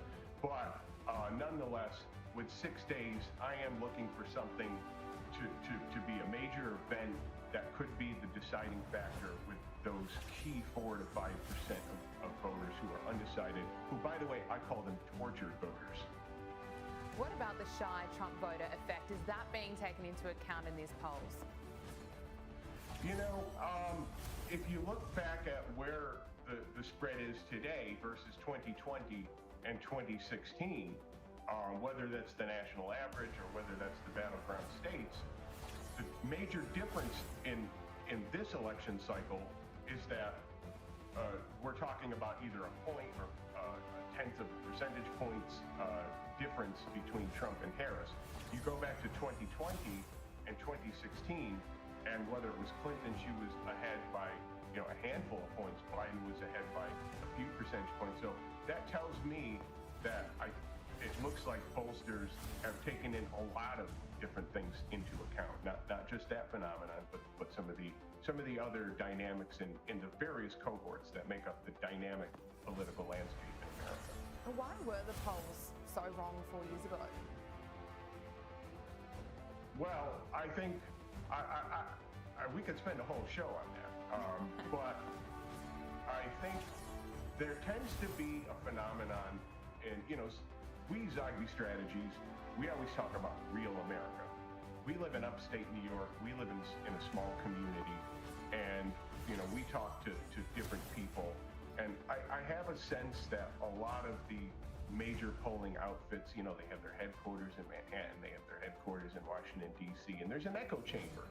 Yeah. And so, Donald Trump arrived on the scene in 2016, and people said, well, nobody in my circle of friends would ever vote for him. Well, hey, there was, the rest of America, rural, small-town America, that, he understood and capitalized on. And so I think that there's a major divergence between urban centers understanding rural and small-town America. But it looks like this time around, more polling organizations are taking that into account. Jeremy Zogby, Managing Partner of John Zogby Strategies. Thank you so much for joining us on Power Hour. We really appreciate it. Oh, thanks for having me.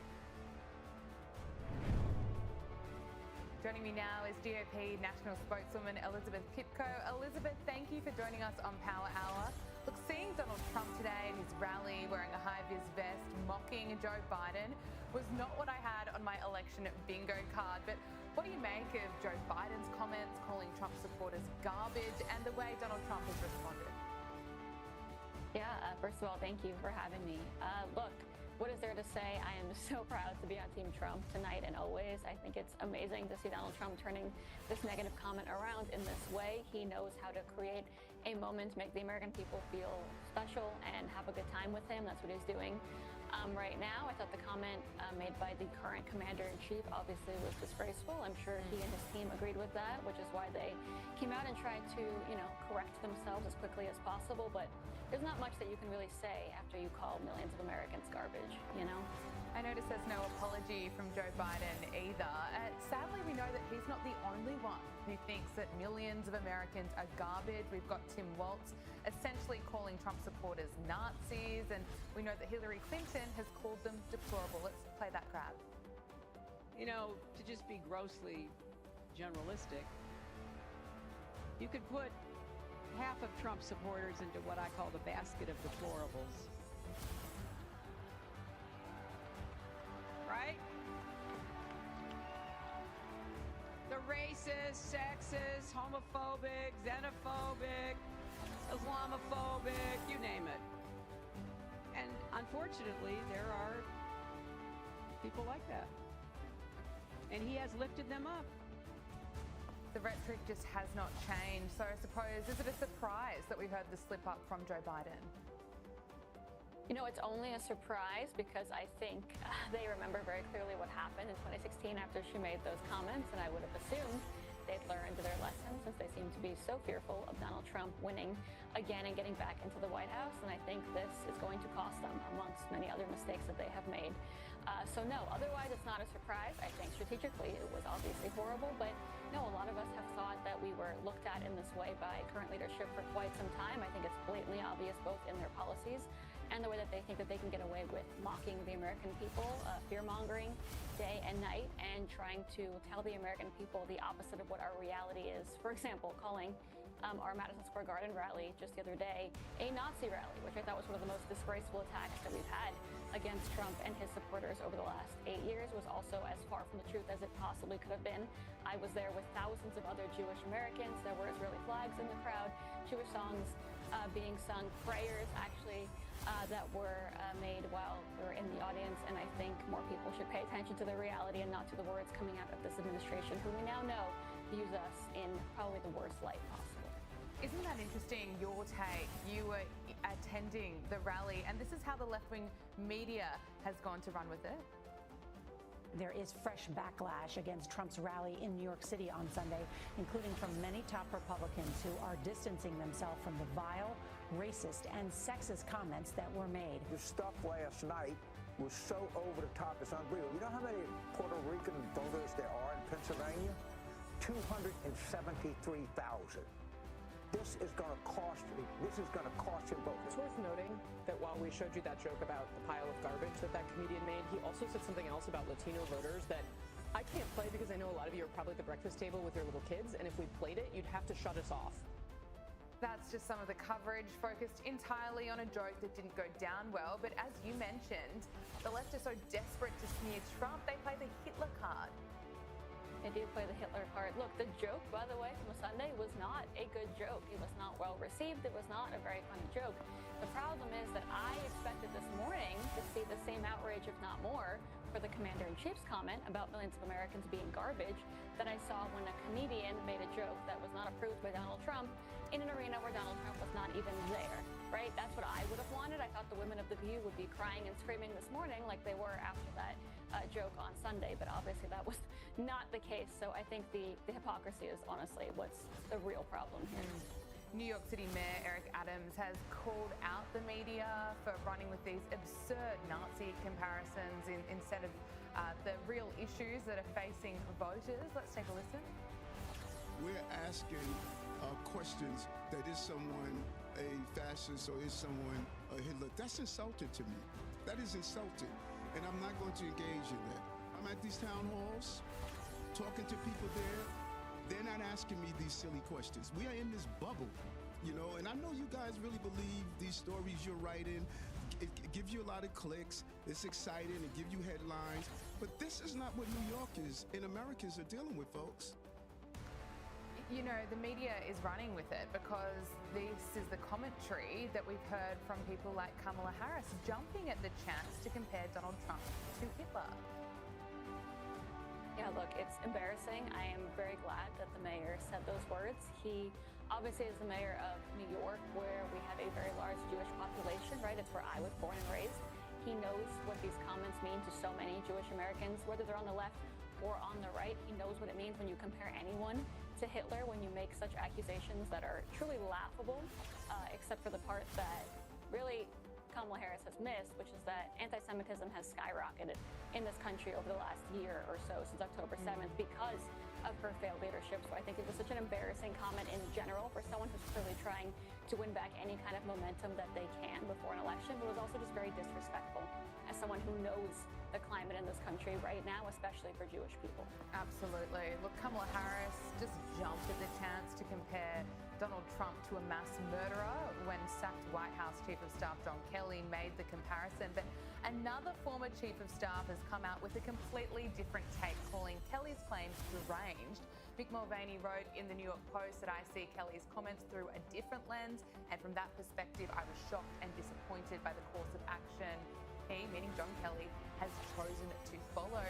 Why isn't Kamala Harris holding a press conference right now sharing that perspective? Well, I think we know the answer to that. The sad reality is that no matter what proof we had of any of these comments being made about Donald Trump, being made by Donald Trump or not, it wouldn't matter, because those that are focused on beating him are focused on doing that at any cost, even if that means the truth goes out the window, even if that means that they sacrifice the sanity of the American people, right? The American people deserve better. That's what I keep saying. I've been in this world, this political world, for nearly 8 years now, working on and off for Donald Trump since 2016. The vile comments that I have seen thrown against him, his staff, and his supporters are so truly unbelievable still to me to this day. But what's worse is the fact that people believe that the American people are stupid, right? That they can actually get away with something like this, as if the American people don't actually know the difference between Donald Trump and Adolf Hitler, right? As if they don't know that Donald Trump is not actually a fascist. That's the real problem here, right? We know how disrespectful this is, but when you go out and say these things, assuming the American people will blindly follow along or don't know their own history or world history, it kind of tells us what Kamala Harris and clearly Joe Biden think of not just Trump supporters, but their own voters, by the way. Donald Trump's interview with podcaster Joe Rogan has had more than 50 million views on YouTube and X. Now, Joe Rogan has left the door open for Kamala Harris to be interviewed as well, as long as she can get to the studio in Austin. And this is the latest of what Joe Rogan has had to say about how Kamala Harris has been ducking his interview offer. You could look at this and you could say, oh, you're being a diva. But she had an opportunity to come here when she was in Texas, and I literally gave them an open invitation. I said, anytime. I said, if she's done at 10 o'clock, we'll come back here at 10 o'clock. I go, I'll do it at 9 in the morning. I'll do it at 10 p.m. I'll do it at midnight. She's up. She wants to, drink a Red Bull. Why hasn't Kamala Harris made it happen? You're going to have to ask Kamala Harris that, right? Look, I think we all kind of saw this coming. I never thought that she was going to do it. Joe Rogan is known to be a pretty tough interviewer. He's also known for doing a very long show. 3 hours for a lot of people is not easy. And I've said from day one, the reason I was originally attracted to Donald Trump, the candidate, the reason I originally started looking into politics to begin with was because I saw a man who was then a celebrity, right? A celebrity turned politician who would show up no matter what, no matter with who, no matter where, and take questions from anyone. He also showed up not knowing the questions and ironically not knowing the answers beforehand, which is all that I've seen from celebrities and politicians on the left and the right before him. I think Kamala Harris is one of those politicians that doesn't want to be able to do these kinds of things because she can't, because most politicians can't. They are not able to have a genuine multi-hour conversations with difficult podcasters who want the truth on a lot of things. They're only able to do scripted interviews. That's a fact, and it's happened on both sides of the aisle for many, many years. So I'm proud to have seen Donald Trump do this interview as well as he did. I'm proud to work for him because of this, and I'm proud that he's going to set a precedent moving forward, because after Donald Trump is done being our favorite politician, everyone on the left and the right is going to have to live up to these standards, right? And give these interviews no matter how long, no matter with who, and have to do that because they owe it to the American people. There is no way I could imagine Kamala Harris doing a 3-hour interview. Not a chance. I'll wait and see. I'd like to be proven wrong, but I can't ever see that happening. Trump's running mate, though, JD Vance, he's going to go on the podcast with Joe Rogan. What can we expect? Look, I'm excited for it. I think a lot of people don't know JD. He is a new senator. I think for us, it's exciting to show the world that the candidates that we have on our ticket are not scared of these kind of interviews and are willing to give the people what they believe they deserve, right? I'm really proud to have watched JD take on this role as he has. I've watched him show up on every single interview that he's been invited to. I've watched him sit with friendly networks, certainly with unfriendly networks. I've watched him campaign all over the place, have difficult conversations, and not try to show up on election day with the votes that he thinks he's earned, right, that he just deserves, but the votes that he actually had to turn over to his side because he worked for them. I'm really proud to have seen the effort he's put in here and to see the contrast between him and Donald Trump and Kamala Harris and Walz, right, because there is a major difference. Kamala Harris is not just a candidate for president right now. She is the sitting vice president. She's also the sitting vice president working with the current commander-in-chief, who has also completely disappeared. And I think she owes so much to the American people, answers at minimum. And to see that she can't do it makes me really sad just as an American, but I'm incredibly proud to see Donald Trump and JD Vance go out there and give the answers to the American people, because that's what we should be doing as we try to earn their votes. Early voting is underway, and the Supreme Court has rejected RFK Jr.'s attempts to remove his name from ballots in swing states Michigan and Wisconsin after the former independent presidential candidate aimed to remove his name from the ballots to boost Donald Trump's votes after endorsing him in August.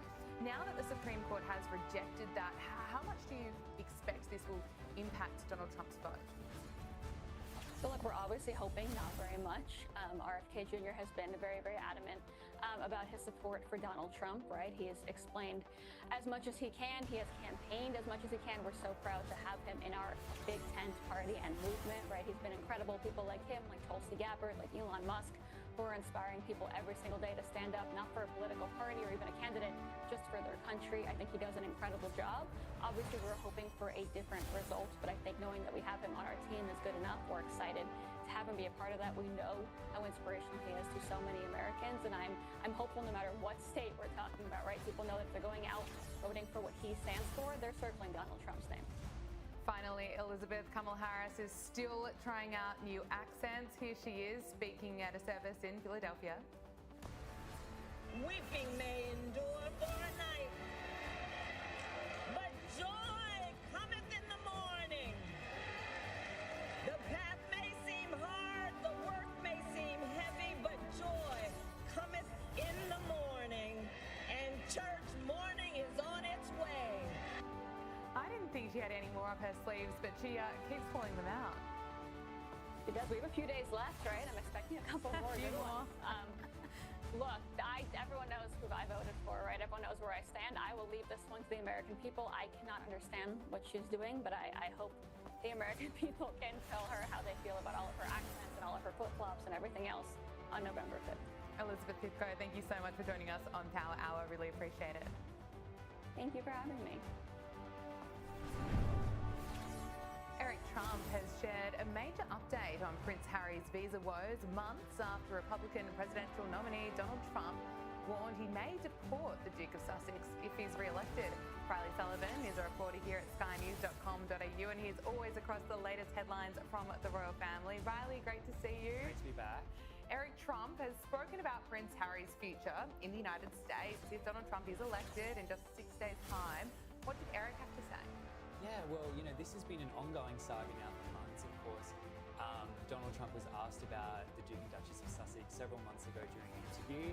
He was questioned, look, if you become president, would you deport Harry?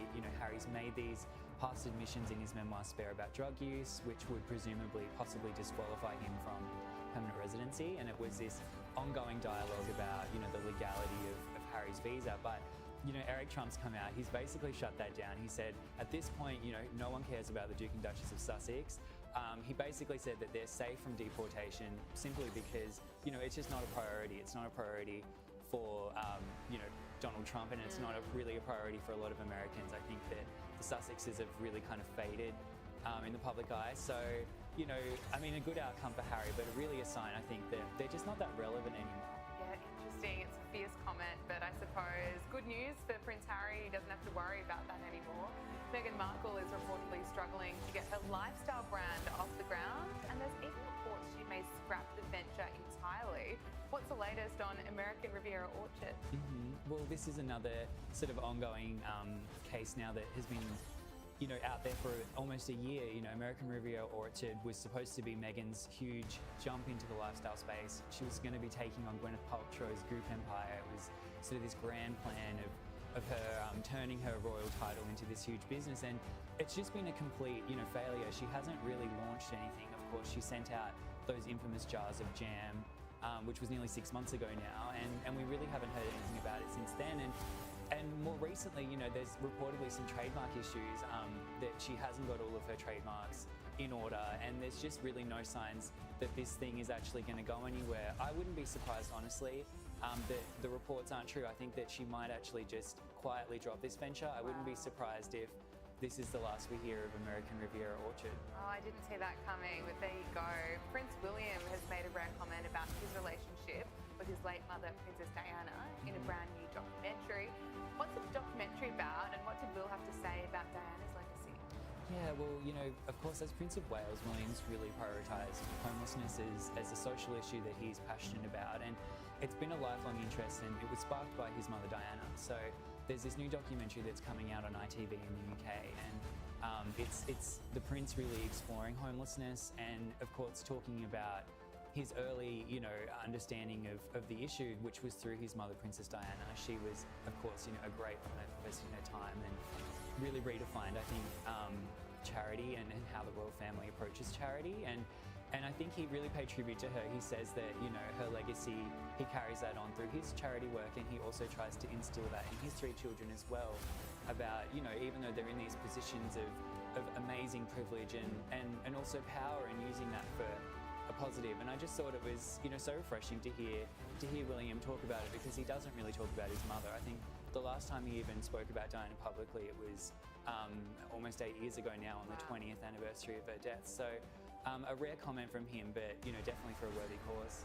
Princess Catherine has reportedly written a letter of support to a high-profile Bollywood actress who's also a cancer survivor. What prompted the Princess of Wales to reach out? Yeah, I thought this was a really inspiring story. Manisha Koirala is a well-known Bollywood actress, known obviously internationally for her work, and unfortunately she also battled stage 4 cancer, which is just absolutely horrific, but she's in remission, and she's overcome that. And when she heard about Kate's diagnosis several months ago, she reached out to the Princess of Wales just to sort of express her support. Like, thousands of people all over the world sent letters, and Kate replied. She sent her a personal response, just thanking her for the support, and vice versa, celebrating her on her own cancer journey. Just a lovely story from Kate, showing once again her return to public life after what has been a very eventful 12 months. Yeah, that is a lovely story. No matter who you are, you might be part of the royal family, but you're a human being, and it's so nice to see that you've been reaching out and offering support. Riley Sullivan, thank you so much for joining us. Thank you. That is Power Hour. Thank you for your company. We'll see you next week. Make sure you subscribe to Sky News Australia on YouTube.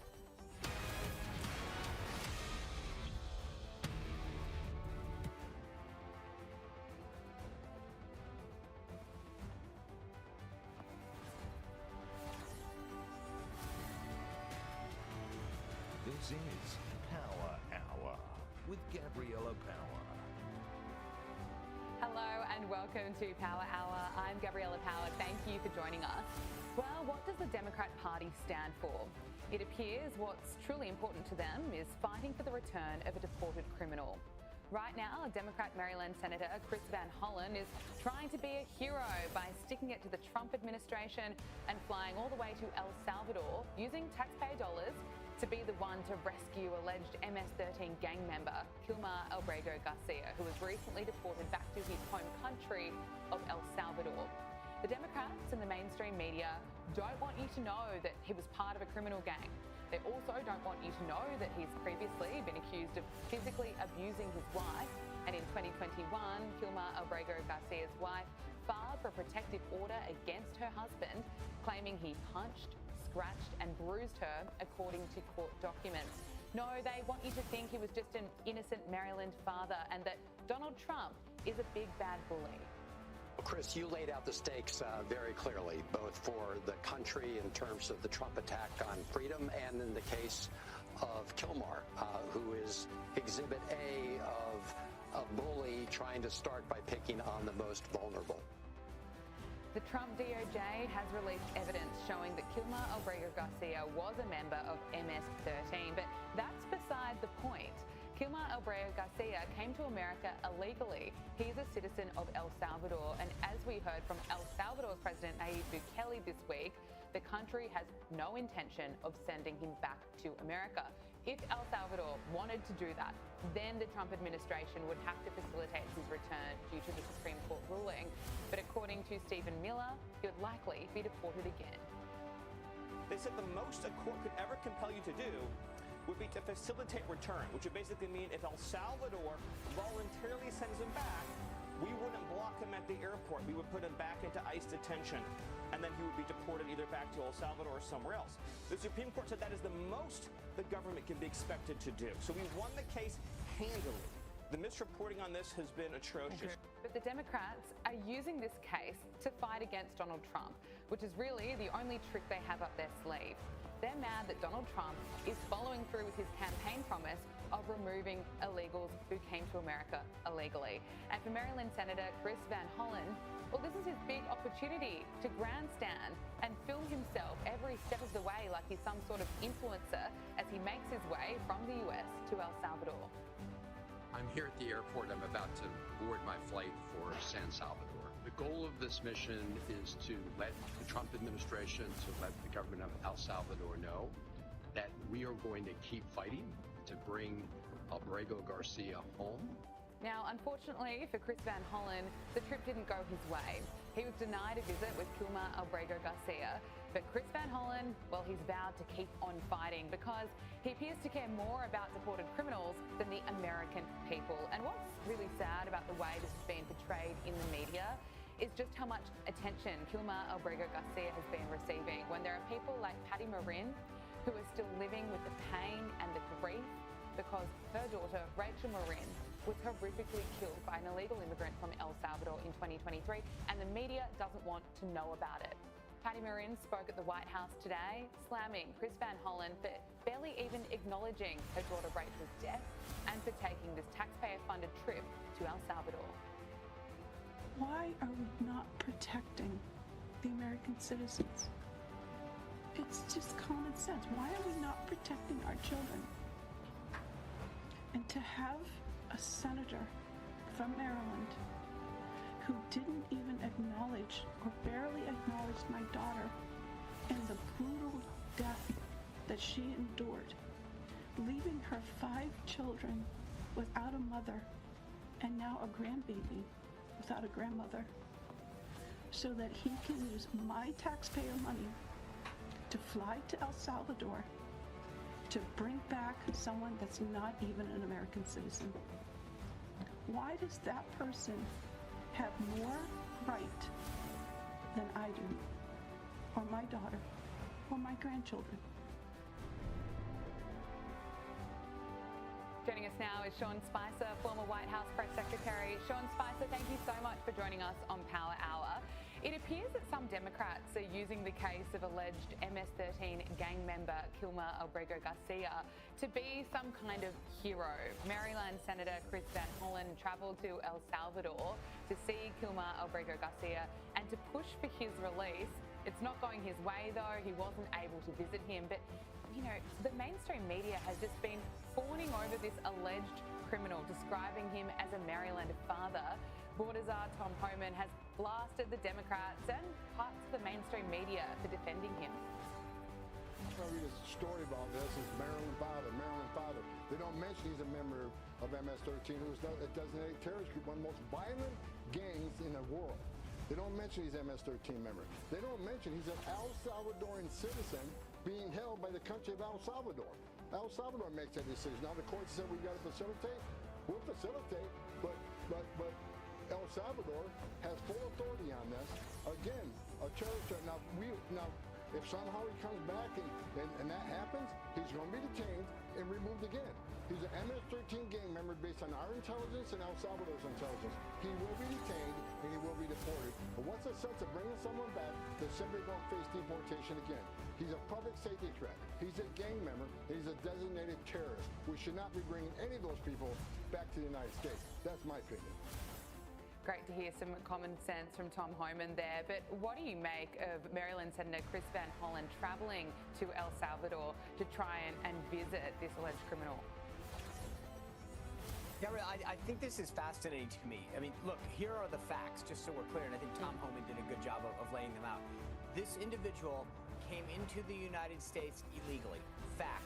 No one disagrees with that. Fact. He was a member of a gang. In his court pleading, he says that he's concerned about going back to El Salvador because he is a member of a gang. So that was his pleading to the court. Fact, he has a deportation notice issued by a court in the United States saying he must go home. And final fact is he is a citizen of El Salvador. Yeah. I don't understand what Chris Van Hollen is doing, because he's basically going down and saying, I want to rescue a gang member from another country to come back into the United States to potentially do harm. You played those clips over and over again. The idea that he is a Maryland man, that's like saying I'm an astronaut because I look at the moon and I mean, like, what makes him a Maryland man? He's not from Maryland. He happened to be in Maryland when he got arrested, but that makes me Australian because I visited there once and bought a pair of Uggs. That doesn't make me Australian. And I think that the media here is more sympathetic with a gang member from another country who has broken the law and been in the United States in order to be deported than they do with the thousands of victims who have faced the violent crimes from people in this country illegally. But the idea that a United States senator is going to another country to beg for a citizen of that country to come back to the United States really speaks volumes to their priorities. And this is a fight that President Trump will win every day of the week. Absolutely. What does it say about the Democratic Party and what they really stand for? We heard from Patty Marin, whose daughter Rachel Marin was horrifically killed by an illegal immigrant from El Salvador in 2023, and she slammed Chris Van Hollen for his trip. You know, shouldn't the Democratic Party really be prioritising the American people and keeping them safe? You know, if this election was about anything else last November here in the United States, it was about where the priorities of the country should be. The idea that we had open borders, we were allowing people just to come in, we were then giving them hotel rooms, cell phones, gift cards. It was insane. Donald Trump's restored order to this. And again, this gets back to the politics of this. The Democratic Party right now is siding with gang members. Those are not disputable facts. The guy allocated in court that he didn't want to return to El Salvador because he was a member of a gang. Not my words, not the government's words, his words. So the bottom line is, when members of Congress like Chris Van Hollen or Cory Booker of New Jersey start pleading, or Alexandria Ocasio-Cortez, for them to come back, you have to question whether or not they are more worried about the rights of people breaking the law in this country than they are of citizens of this country. Yeah, absolutely. Well, Donald Trump has opened up about his first 100 days in office, which is fast approaching. We're up to day 87 of his second term. And the president says what he's most proud of is closing the border. And if you look at the numbers, they don't lie. In March last year, under Biden, daily border encounters were at 4,488. And for March this year, under Donald Trump, it's 264. I mean, how is he able to close the border so quickly? And what does it say about the previous administration?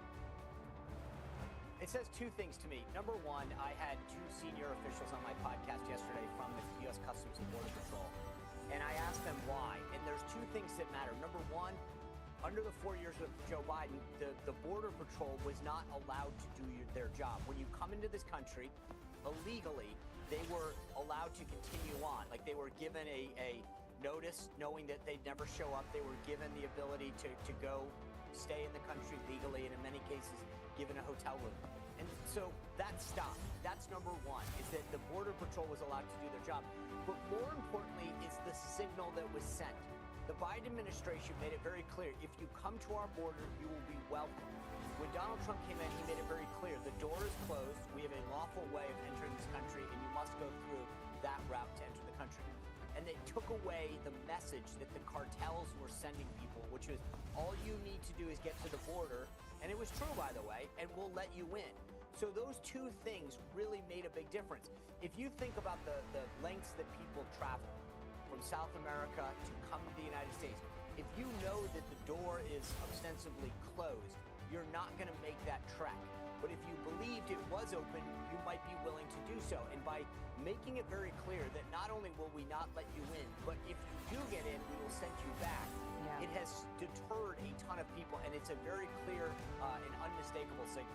Absolutely. Look, I have to ask you about this top advisor to Pete Hegseth, Dan Caldwell. He's been placed on leave after being implicated during a leak investigation. He is, of course, a senior advisor in the Office of the Secretary of Defense, and it's unclear what material he's accused of leaking and to who, and it's not known whether Caldwell will face any criminal charges. But Sean Spicer, are you able to shed any light on this? Well, look, to me, this speaks volumes. That gentleman, Mr. Caldwell, was a very close personal friend of Secretary Hegseth. They've known each other a long time. They were personal friends. And so when he was very publicly pushed out of the building, that sent a very strong signal to me that they were taking this very seriously. Obviously, they could have handled this very differently, quietly. And by doing it very publicly, that, to me, made it very clear that this was a serious breach of which they at least had some inclination that there was a problem with this individual. Now, again, we're all innocent until proven guilty in America, but the public nature of this and the closeness and proximity of this individual and the relationship that he's enjoyed with Secretary Hegseth led me to believe that this was a very, very serious matter because, as I said, if they just suspected him or whatever, they could have easily, put him on leave without notice, but they made a public spectacle of this, I think, for a reason. Okay. You with the president this week celebrating the U.S. Naval Academy. Donald Trump welcomed Navy midshipmen football team to the White House to honor their 2024 season victory, presenting them with the prestigious Commander-in-Chief's trophy. We know that Donald Trump called them true American warriors during his speech, and he also highlighted the Navy's recruitment success, noting the highest recruitment numbers since 2002. Here is Donald Trump. Take you down to the Oval Office.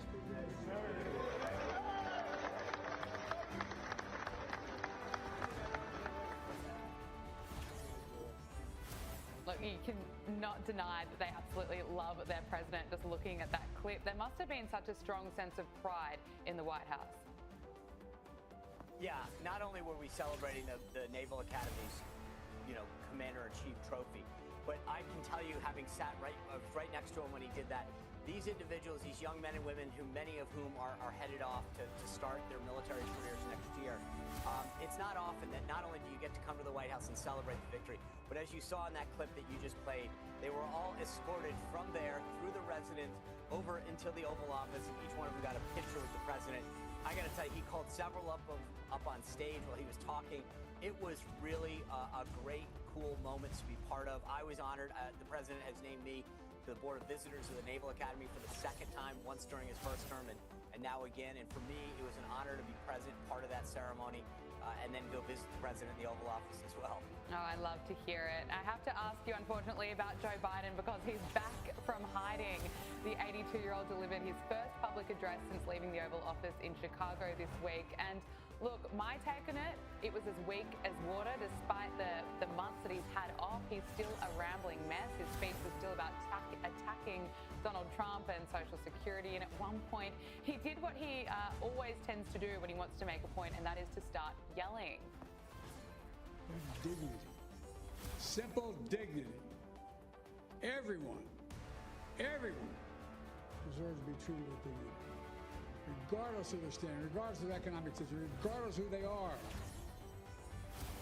Making sure that more than 60 million Americans who are living with disabilities are treated with dignity is who we are as Americans.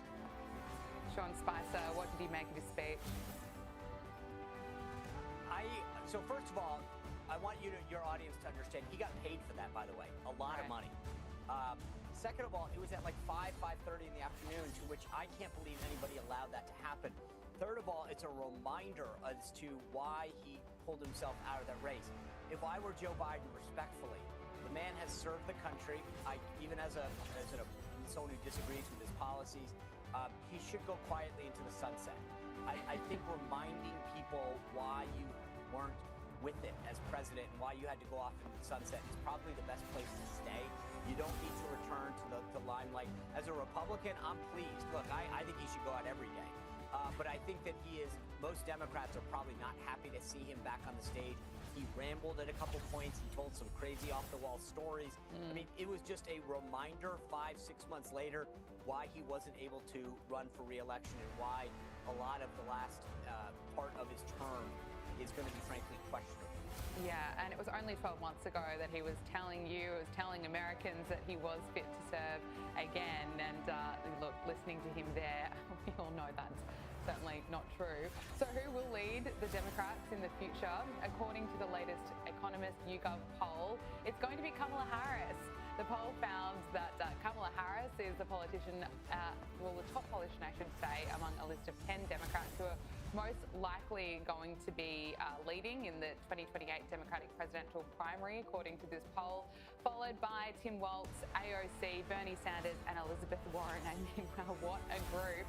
Sean Spicer, what's your take on this poll? Do you have any free advice you could give the Democrats on how they could rebuild?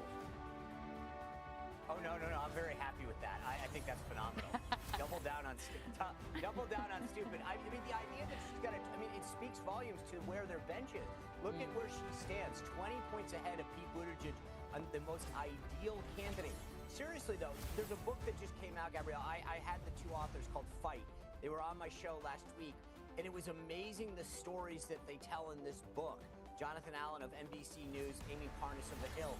And the level of incompetence, mismanagement, lack of coordination in the Harris campaign, and yet she is the leading candidate among all of those other people that you put on the screen by 20 points. I think it's not just, if you think that was the best that your party can do, boy, does that speak volumes for where you are. But there's clearly no bench. There's no forward thinking. If I were a Republican right now, especially a J.D. Vance backer, because I think he will end up as the nominee, I'd be so excited that that's who you're potentially going to face. Fair enough. Former White House Press Secretary Sean Spicer, thank you so much for joining us on Power Hour. Great to speak with you. You bet. I hope you guys have a happy Easter. Thank you. You too. Joining us now is Adam Crichton, Chief Economist at the IPA. Adam, great to see you. Let's start with tariffs. The White House says that President Trump is actively considering tariff deals with countries willing to negotiate as soon as possible, including Australia. And the Trump administration has apparently been presented with offers from at least 15 countries following Trump's announcement last week of a 90-day pause on reciprocal tariffs. Now, no agreements have been finalised yet, but it's expected that deals should be happening soon, according to the White House. What's your assessment of this development? Is it a positive indication? Yeah, well, I think the first point to make with tariffs is that we're all still standing. The world has not collapsed. It's been good point. Of hysterical response, and we're all still here. It's still sunny outside in Melbourne, at least. But look, on the specifics of this, I think it's a good development. there's still a lot of confusion, for me at least, as to whether these tariffs are going to be permanent tariffs that are meant to raise revenue for the US Treasury, or they're meant to be a bargaining tool to get other countries to change their behaviour. Whatever the case, it seems to be that Australia is in that list of 75 countries, I believe, who have gone to the White House to seek exemptions. I mean, I hope, of course, that we're successful, but it's worth remembering that the tariff the US imposed on our goods was only 10%. That was the lowest of any country. And really, for Australia, we don't actually export that much to the US. It's not really a big deal. We should be more focused on the impact on China, which, of course, is being hit with huge tariffs, and we still don't really know the full effects there. So we have to wait and see. Yeah, excellent point. I want to speak to you about Letitia James. New York Attorney General Letitia James has been slammed on social media, many reminding her of a little thing called karma.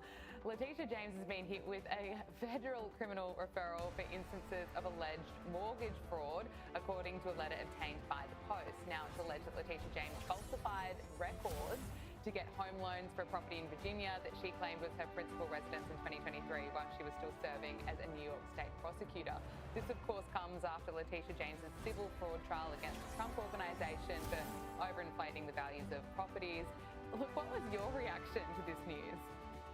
Well, basically, just what goes around comes around. This is just desserts, I would say, for her. I mean, she definitely weaponized the legal system against Donald Trump. She made up there were these ridiculous accusations. I thought about his valuations on Mar-a-Lago, that they were too low or too high. I can't quite remember the details, but it was a $454 million suit. And certainly in rhetoric and in practice, she has been championing the Get Trump movement for years. So if she's broken the law, I think she should be charged. It's extremely embarrassing for her. She's the Attorney General of New York, one of the most important states in the US. So very embarrassing, but I would say just desserts. At the moment, it is Donald Trump versus Harvard University.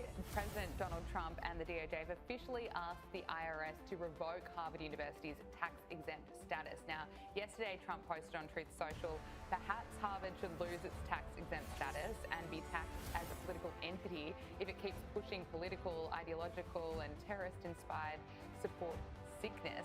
Now, this, of course, also comes after Trump's administration pulled more than $2 billion in funding from the Ivy League school after it refused to comply with a set of terms set by the Department of Education and others. But what do you make of this, Adam? Is this fair enough? Is Harvard learning this lesson? If you go woke, you go broke? Well, personally, I find it extraordinary that the US government gives these billions of dollars to these Ivy League universities in the first place. The US has a $2 trillion deficit every single year, and these institutions do not need the money at all. I mean, Harvard, for instance, its endowment is something like $55 billion, and so just from the interest alone on that, it probably earns about $5 billion a year, and then of course all the fees that it gets every year from students. So it doesn't need the money. So I think if they pull the funding, I think that's perfectly reasonable. I mean, of course, one of the ironies is that if it does not receive federal funding, then Harvard doesn't have to comply with various US entities. So that's one little wrinkle there. But certainly, it's true that lots of these universities have become hotbeds of woke ideology. It's the same in Australia too. We've seen all the reporting from the Australian about the crazy laws of the countries and so forth that students have to do.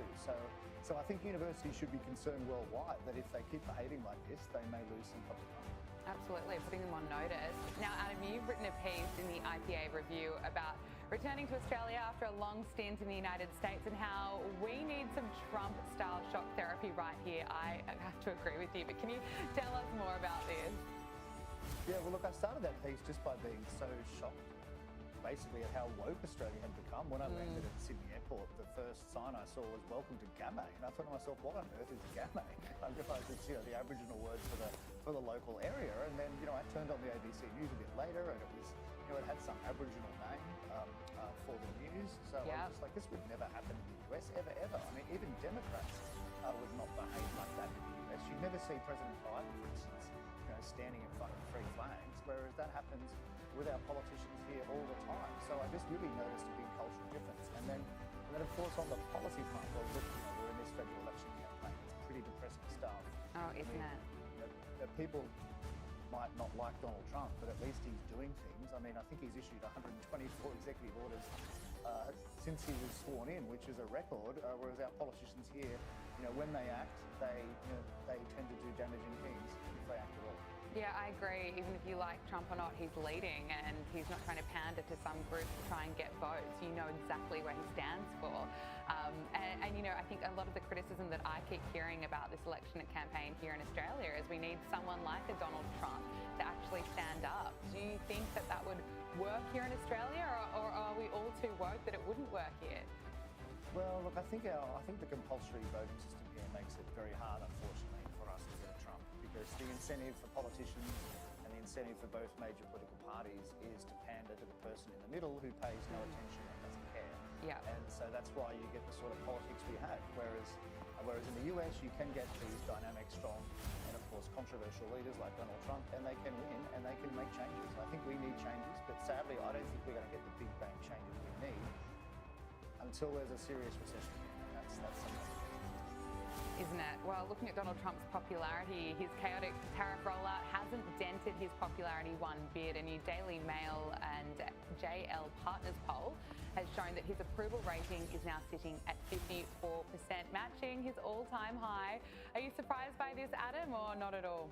Yeah, look slightly surprised. I mean, that's just as we said earlier. There's been this hysterical media reaction for weeks. It doesn't seem to have affected him, but then again, it hasn't affected him for 8 years to some extent. The media. He's always attacked, and he got more popular. So, but look, he's doing what he said he was going to do. I mean, he announced these tariffs all throughout the election campaign, which I covered in the US. He's doing it all the time, in every speech, and now he's doing it. So certainly amongst his supporters, they'd be happy about it. And look, 60% of the US population don't own any shares, basically. So they couldn't give two hoots about the stock market, which has been on the front page every single day for a week, basically, for weeks. So for them, that's not a negative. They just want jobs to come back to the US, good manufacturing jobs. Whether that happens or not, we don't know. Let's just wait and see. But I can understand why his supporters are happy with it. Look, finally, I want to ask you about Ukraine. A United States Special Envoy to the Middle East, Steve Witkoff, says that he's optimistic about negotiating a peace deal between Russia and Ukraine following his meeting with Russian President Vladimir Putin last Friday. However, it does appear that negotiations have stalled, or they're not moving as quickly as the Trump administration would have hoped for. Steve Witkoff says that he's optimistic. Should we be sceptical about this? Well, look, I think it'll probably end in coming months. Certainly not the 24 hours that Donald Trump first said. I mean, the Trump administration has been putting a lot of pressure both on Russia and Ukraine to reach a deal. I think that will have some effect. And actually, from Australia's point of view, this war is getting real. We've got these reports of a possible Russian base just to the north in Indonesia, and from Russia's point of view, that's part of its geopolitical strategy and might have something to do with its relations with the US. So I think we have to hope that the war ends soon, and we should be happy that Donald Trump is trying to end it. Absolutely. Adam Crichton, Chief Economist at the IPA, thank you so much for joining us on Power Hour. Great to speak with you. Likewise, thanks a lot. Joining us now is writer and comedian Michael Loftus. Michael, thank you so much for joining us. Well, can you believe it? The UK Supreme Court has ruled that the legal definition of a woman is based on biological sex. Who would have thought? The case was brought by a campaign group for Women Scotland after Scotland's government argued that transgender women were entitled to sex-based protections. Take a listen. The unanimous decision of this court is that the terms woman and sex in the Equality Act 2010 refer to a biological woman and biological sex. I mean, are you shocked? Are you surprised? Can you believe it? After all these years of hysteria and debates, it turns out that a woman is based on biological sex. They finally figured it out. Congratulations, United Kingdom. It's like the UK has turned into like if Monty Python and Black Mirror had a baby, it would be the United Kingdom. Like, who has to take this to the Supreme Court? What's next for them? You should breathe air. Is water wet? Let's ask the Supreme Court. Yeah, absolutely. Well, finally, we're getting some common sense right from the Supreme Court, and about time. But I wonder how Cynthia Nixon feels about this. Of course, she's the actress and LGBTQI+ activist, because she's been out wearing a Palestinian flag-coloured shirt to show solidarity with Palestine, despite LGBT people being persecuted in Gaza and the West Bank. And, the Gays for Gaza campaign is just beyond a joke. Why do celebrities act this way? I think she's just desperately in need of attention. Like, she pops up every once in a while like a prairie dog, and like, she's like, oh, my kid is trans, my sister's kids are trans, all my friends are trans. It's like she's some trans Medusa. All she has to do is look at a kid and they change. She just wants the attention. I want to talk to you about politics in the US, and AOC is accused of taking notes from Kamala Harris by putting on an accent. We heard from AOC, and she's being slammed on social media for appearing to use this fake accent while she was delivering a speech at a rally in Idaho. Donald Trump is a criminal who was found guilty of 34 felony counts of fraud, liable for sexual abuse. Of course he's lying and abusing and manipulating the stock market too. Listening to that, I'm actually a bit triggered from all the accents we had to hear from Kamala Harris throughout 2024. But that strategy didn't work for Kamala Harris. She became a laughing stock because those clips went viral on social media. Yes. Everyone could see she was putting on a different accent depending on the crowd. So why is AOC copying her? I don't know, but at least Kamala Harris was smart enough to stick to one accent. AOC switches up halfway through. Like, she starts off as AOC, then she shifts into some Eastern European bloc nation accent, and then at the end, she twists it with a little Icelandic, like Greta Thunberg. Two, she's like, Donald Trump, we got two. That's comedy. Nothing is funnier than her saying two. Yeah, well, we'll see how that works out for her. A new poll shows that there's a growing number of Republicans who identify with the MAGA movement. A new NBC News poll found that 71% of Republicans now call themselves MAGA supporters, which is an increase compared to previous polling. And there's also been a similar shift among college-educated men. They are now identifying as MAGA supporters. What do you put this down to? It's the sleeping giant is waking up for you. Like, everybody has very busy lives. You're busy doing stuff, and from like 2014, 2015, a growing number of people realized that the media was pretty much lying. We've been misled. We've been totally hoodwinked. And as people find out, they're like, oh my gosh, that isn't true. They were lying. That is horrible. It's just going to be exponential. And now, like, MAGA is synonymous with, like, do you like America? Yes. It's just like... Absolutely. And Michael, Harvey Weinstein, the jury selection has begun for the retrial of the disgraced former entertainment executive. The 73-year-old faces 1 count of rape, 2 counts of a criminal sexual act, and his trial was reordered after New York Court of Appeals overturned his previous conviction. It found improper rulings and prejudicial testimony tainted his 2020 conviction. Opening statements and testimonies will begin next week. What are you expecting from this? I don't think it's going to get any better for Harvey Weinstein. I lived in Hollywood. I worked in Hollywood for a lot of years, and that's like those days are over. They've passed, the casting couch and all that. So Harvey's not getting any younger. What they should do is just paint his cell a different color and tell him he won and he's in a new Holiday Inn. That's one way of putting it. Writer and comedian Michael Loftus, thank you so much for making the time to join us on Power Hour. Great to speak with you. Oh, thanks for having me.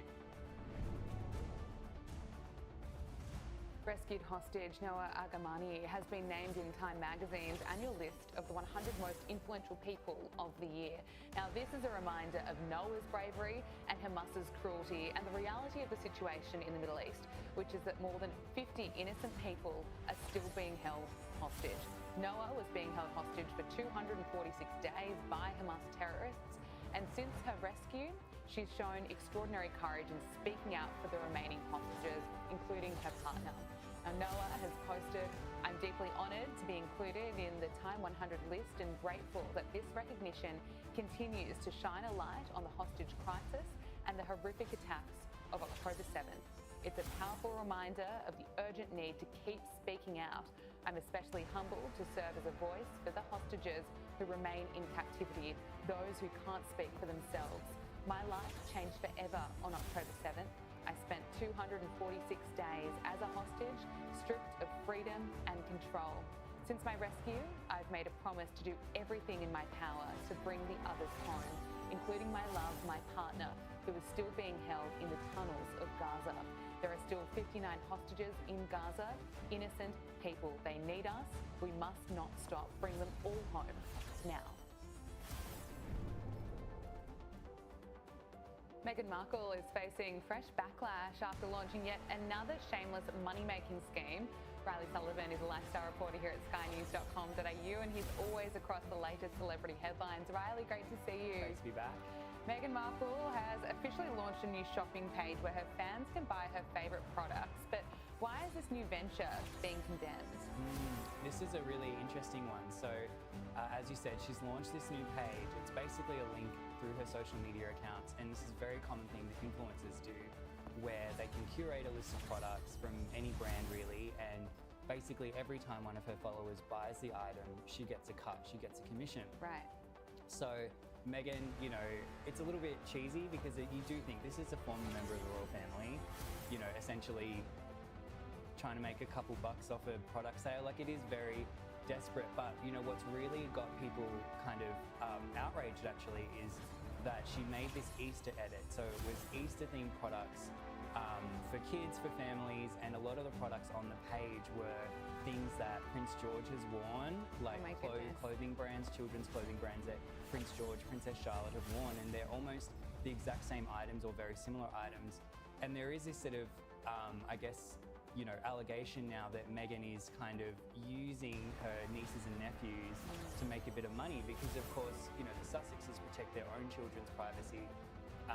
You know, they don't really photograph Archie and Lilibet, but some people think it's quite hypocritical to be sort of selling these products that are very associated with her nieces and nephews. And I do think this is very kind of uncharted territory for a royal. Absolutely. If I was Princess Catherine, I would not be happy about this. Absolutely. Can you imagine Princess Catherine doing something like that, or any member of the royal family? Just the hypocrisy of it. It's unbelievable. Princess Beatrice and Eugenie were among a group of royals who recently travelled to Bahrain for the Formula One Grand Prix. What do we know about the big royal reunion in the Middle East? Yeah, you know, this is such an interesting contrast from, you know, you have Meghan Markle doing anything to make a buck.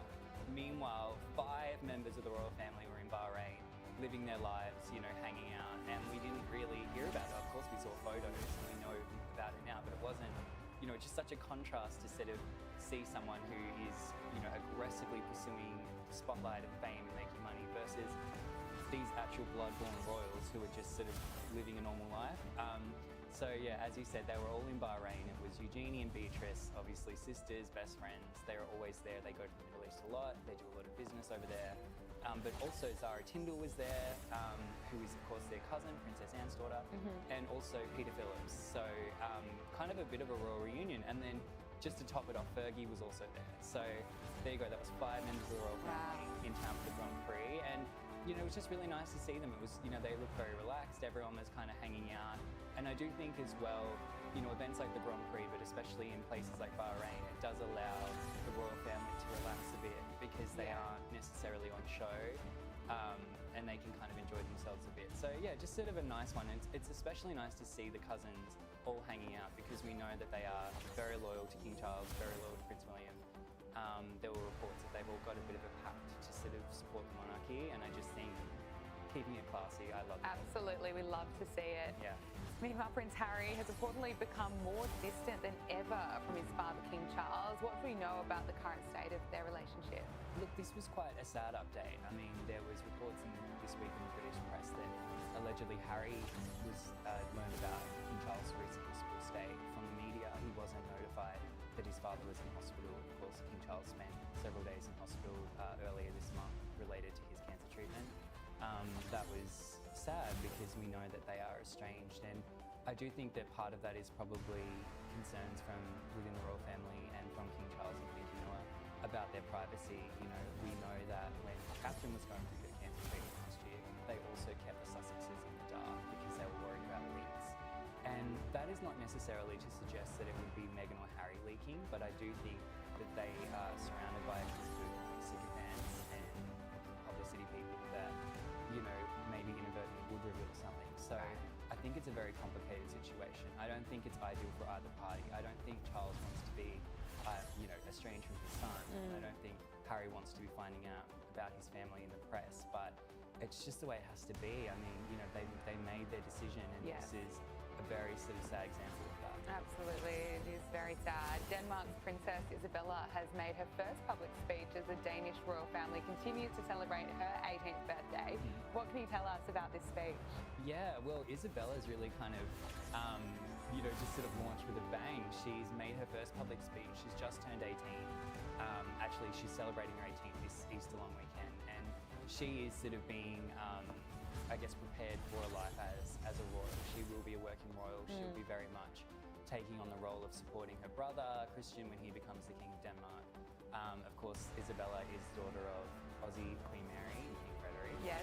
And she made her first public speech earlier this week, and it was really kind of, you know, positively received. I think in the Danish press, we were looking at some of the Danish media outlets and their coverage, and also in the UK and around the world, and people kind of love her sort of sense of humour. She kind of made there was this funny line at the start of the speech where she referenced kind of this infamous thing that happened a few years ago where, and this is, you know, happens to the best of us, she was picked up on a microphone kind of having a bit of a tense moment with Mary, and it was this sort of like thing that was hanging over her head for a few years, and people were like, oh, remember that clip of, you know, Isabella snapping at Mary?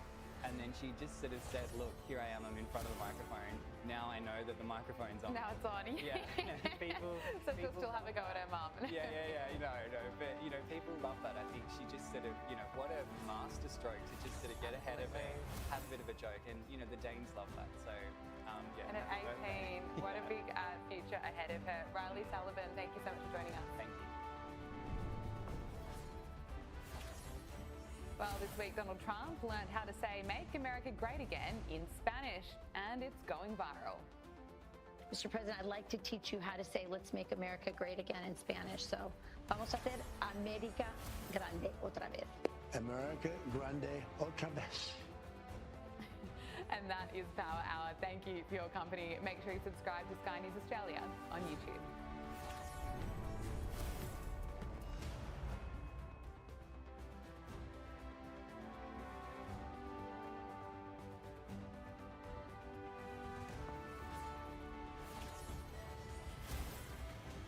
This is Power Hour with Gabriella Power.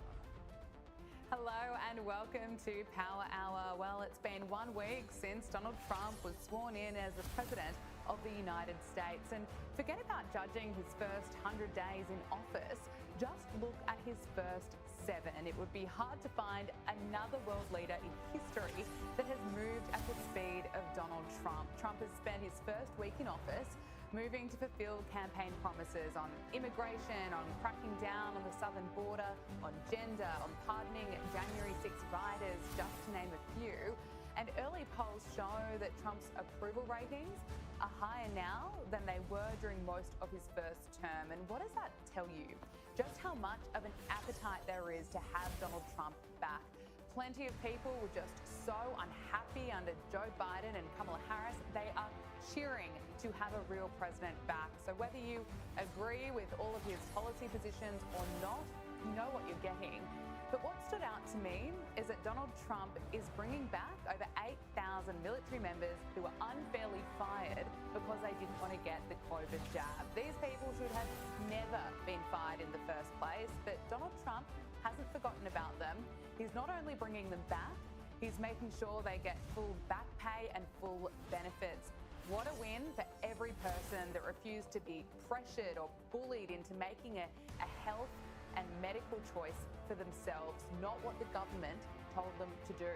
And it just shows how absolutely outrageous it was that people were put in this position in the first place. And it's interesting, more than 5 years after the pandemic, the CAA has now concluded that the outbreak of COVID likely started due to a lab leak. For years, anyone who was interested in exploring that theory, well, they were shut down, they were silenced, and of course, labelled a conspiracy theorist. The Australian reports that Joe Biden's own probe into the origins of COVID silenced intelligence agency scientists who concluded that COVID-19 was most likely genetically engineered. The Australian also reports that sources familiar with the events that unfolded in that top secret investigation said the scientists were shocked when their input was removed. That is from the final report. And as time goes on, it's clearer than ever that the Biden administration was one that was obsessed with censorship and control. And with Donald Trump back, we're already getting more truth and more transparency. Joining us now is comedian and host of Prime Time with Alex Stein. Alex, great to see you. Well, this hasn't taken long at all, has it? We're now seeing Hollywood celebrities in tears that Donald Trump is delivering on his promise, which is to crack down on immigration. Selena Gomez has broken down on social media, showing how devastated she is that illegal immigrants are being kicked out of the country. Take a look. Say that I'm so sorry. Only people are getting attacked. The children. I don't understand. I'm so sorry. I wish I could do something, but I can't. I don't know what to do. I'll try everything I promise. It seems that virtue signalling from Hollywood will never end. People online are slamming this, seeing as America has had more than 100,000 fentanyl deaths, hundreds of thousands of children are missing after being trafficked over the border, and it appears that there were no tears when people like Laken Riley were murdered. What's your take on all of this? Well, you're exactly right, and she can cry me a river. Let's just be real. She did a documentary about undocumented immigrants, so she wants to try to virtue signal, but when it comes to the reality of the situation, that we have a cartel that is not just trafficking drugs or trafficking humans, sex trafficking. Some of the most repugnant and repulsive actions are happening at our southern border, and it's not a joke anymore, and it's very serious, and people like Laken Riley were unjustly murdered, and this is not just a single one-off occurrence. It's happened multiple times. We have Trinde Aruga gangs taking over apartment complexes in Colorado. So the issues that we're having here in America, it's not about just coming to the land of milk and honey for a better life. We're being basically invaded by terrorist organizations like the cartel, and I couldn't have any less sympathy for Selena Gomez crying on Instagram. And she deleted the video, so maybe somebody got in her ear and she realized how dumb she looked. No offense, Selena. She's a great actress. I mean, she's so crazy. Maybe she actually thinks Dora the Explorer is going to get deported. I don't know, but I have no sympathy whatsoever. Yeah, I don't think too many people have sympathy for her either. But if it's not Hollywood celebrities running a campaign against Trump, even though he's already been elected, it's of course the mainstream media. According to research by the Media Research Center, US broadcast networks ABC, CBS and NBC devoted over 46 minutes to Trump's pardoning of January 6 defendants last week. And in comparison, the networks gave just 3.5 minutes to former President Joe Biden's last-minute pardons for his family members. I mean, can you believe this? Well, of course I can believe it. I mean, one of the most interesting people that he pardoned was not just the Biden family, but Dr. Anthony Fauci. And, according to the mainstream media, Dr. Fauci can do no wrong whatsoever. So why would it even be necessary for him to even need a pardon? So we hear nothing about that on the mainstream media. We hear all day long about January 6th and how it's bad that he let out these people that were basically, railroaded by the Department of Justice. And you know what? If January 6th, I'm not saying it was a great thing, but if the government would have just given these people fair punishments, misdemeanors, it wouldn't have had to be so terrible. But they gave people life sentences. They threw the book at these people when they let other protesters during the Summer of Love burn down every auto zone from Minnesota to Texas. So we have a two-tiered justice system. It's all getting exposed now that Donald Trump is back in office. And, of course, the mainstream media is going to cover Donald Trump and all of his pardons, but just not mention all of the horrible crooks and criminals that Joe Biden just pardoned with, the flick of his wrist before he left office. And the fact that he did it with just 20 minutes left as president. And of course he timed it that way, right? It was Inauguration Day, so the focus would be on President Trump. And so they were essentially, going along with what Biden wanted, which is, of course, to sweep it under the rug, pretend that all of his family members are innocent. And, of course, so is Anthony Fauci. But isn't it interesting after years of being told that COVID came from a bat and any lab leak theory is, of course, BS?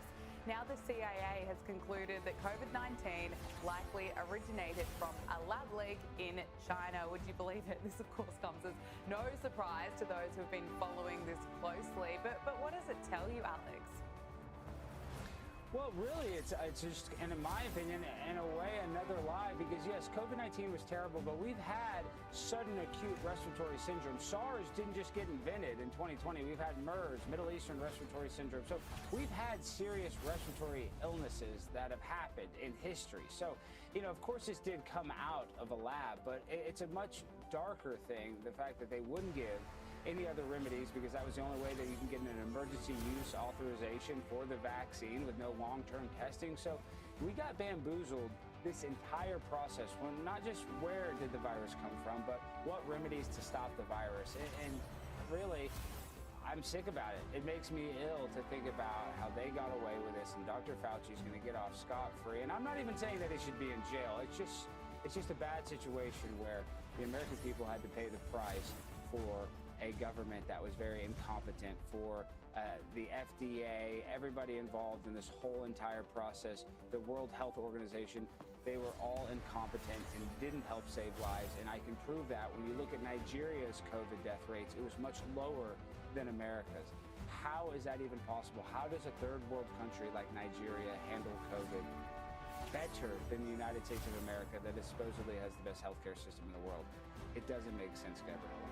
No, it absolutely doesn't. And while we're on the topic of COVID, US service members who were dismissed for refusing the vaccine will be reinstated with full back pay and benefits under this executive order signed by President Trump. Now, this decision is fulfilling a campaign promise by Trump. This was something that he was promising to do during his inaugural address. And what a win for everyone who stood up for themselves, who didn't want to be forced into something that they were told they had to do.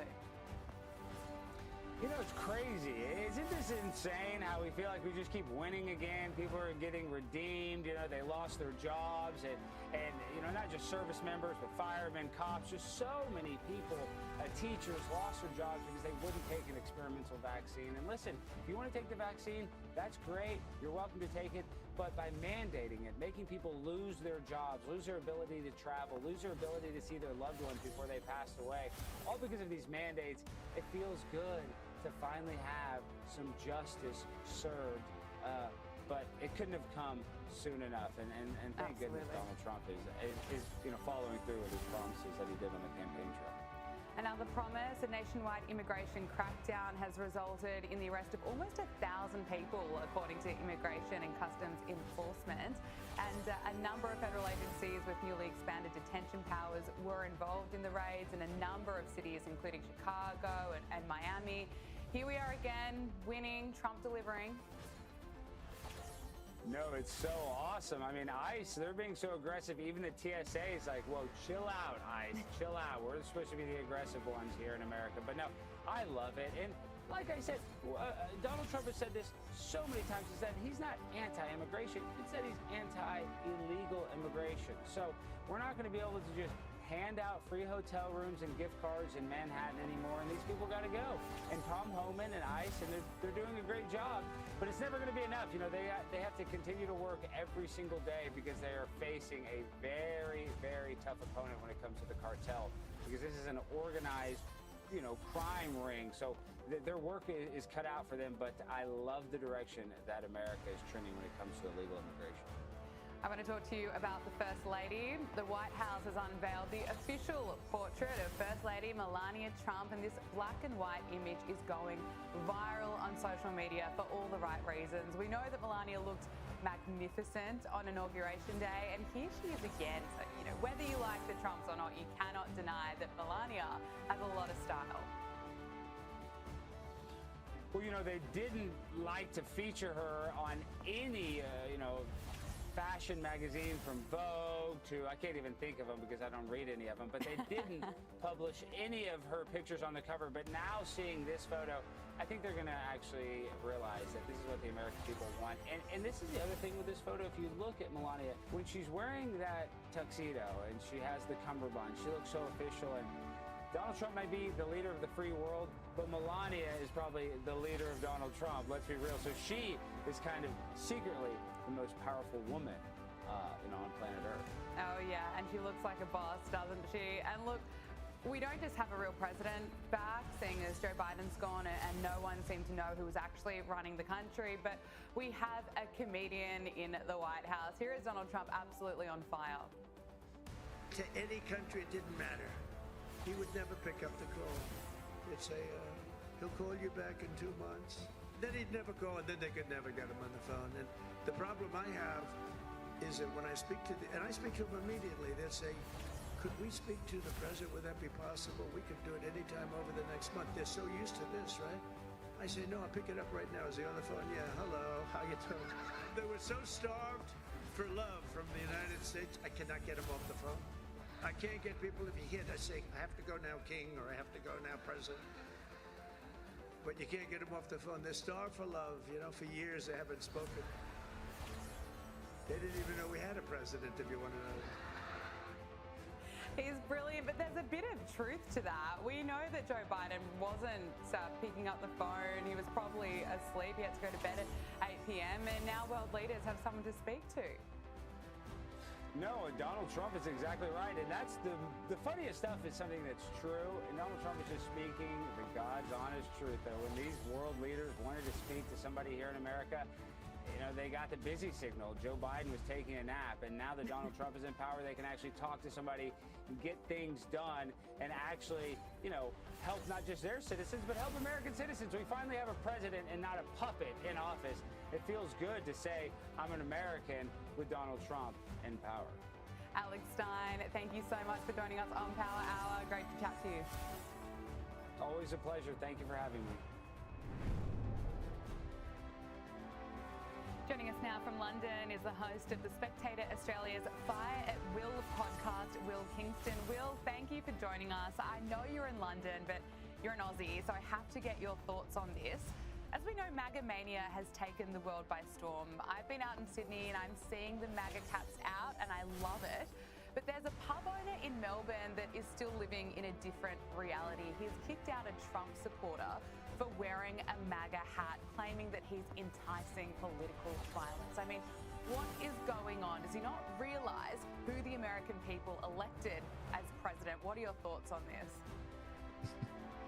Yeah, it's peak Melbourne, isn't it? Look, I think this is a mask-off moment.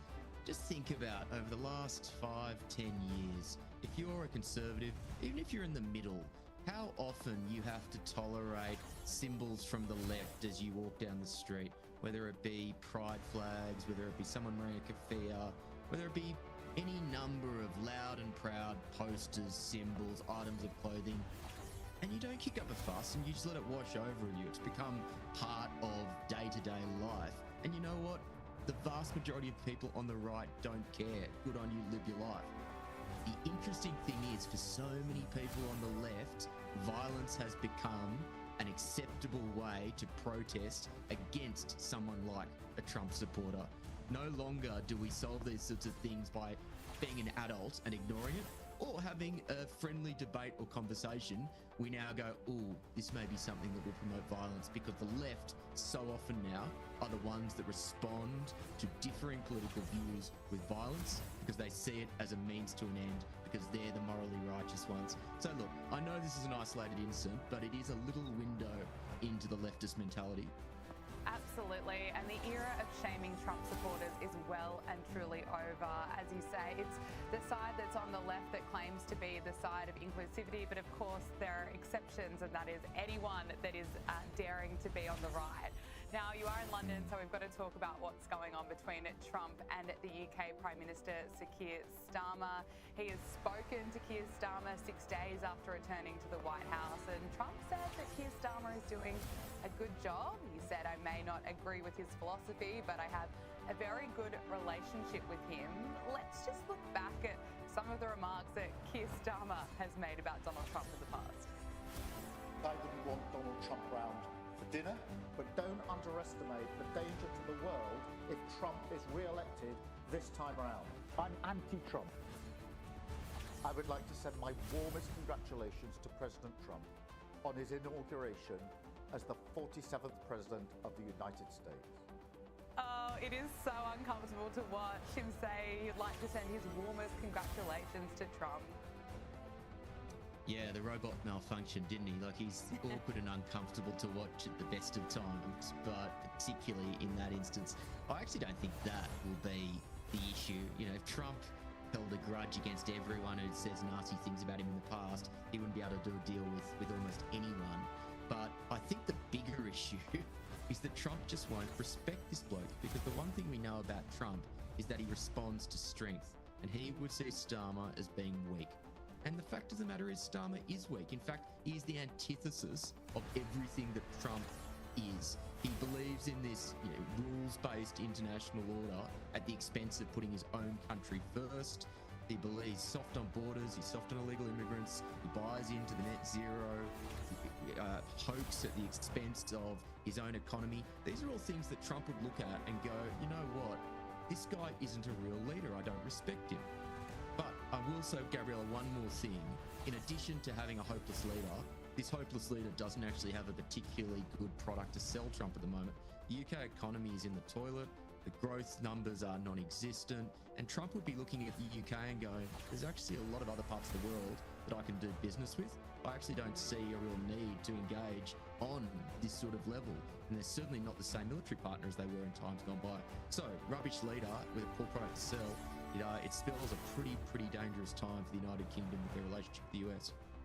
It does, and if you look at the polls, people are just so unhappy with Keir Starmer. It seemed that Nigel Farage's Reform UK party really had the momentum behind it. Is that still the case?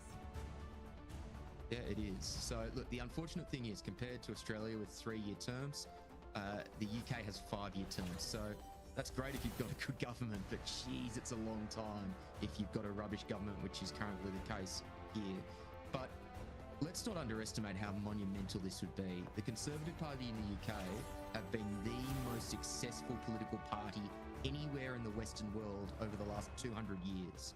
They're currently now behind Reform in the polls. Farage has quite literally a once-in-a-century opportunity to change the structure and the dynamics of British politics.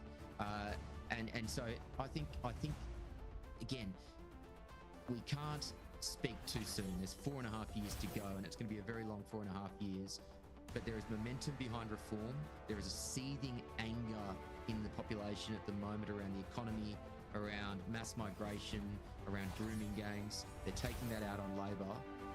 If they play their cards right, it is now very possible that Reform could win the election in their own right and avoiding a coalition with the Conservative Party.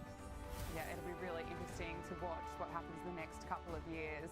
Look, what is clear, as we mentioned, that world leaders are scared of Trump. They at least respect him because he's a strong leader. We're already seeing deals being done now that he's back in power. Just look at what's happening in the Middle East.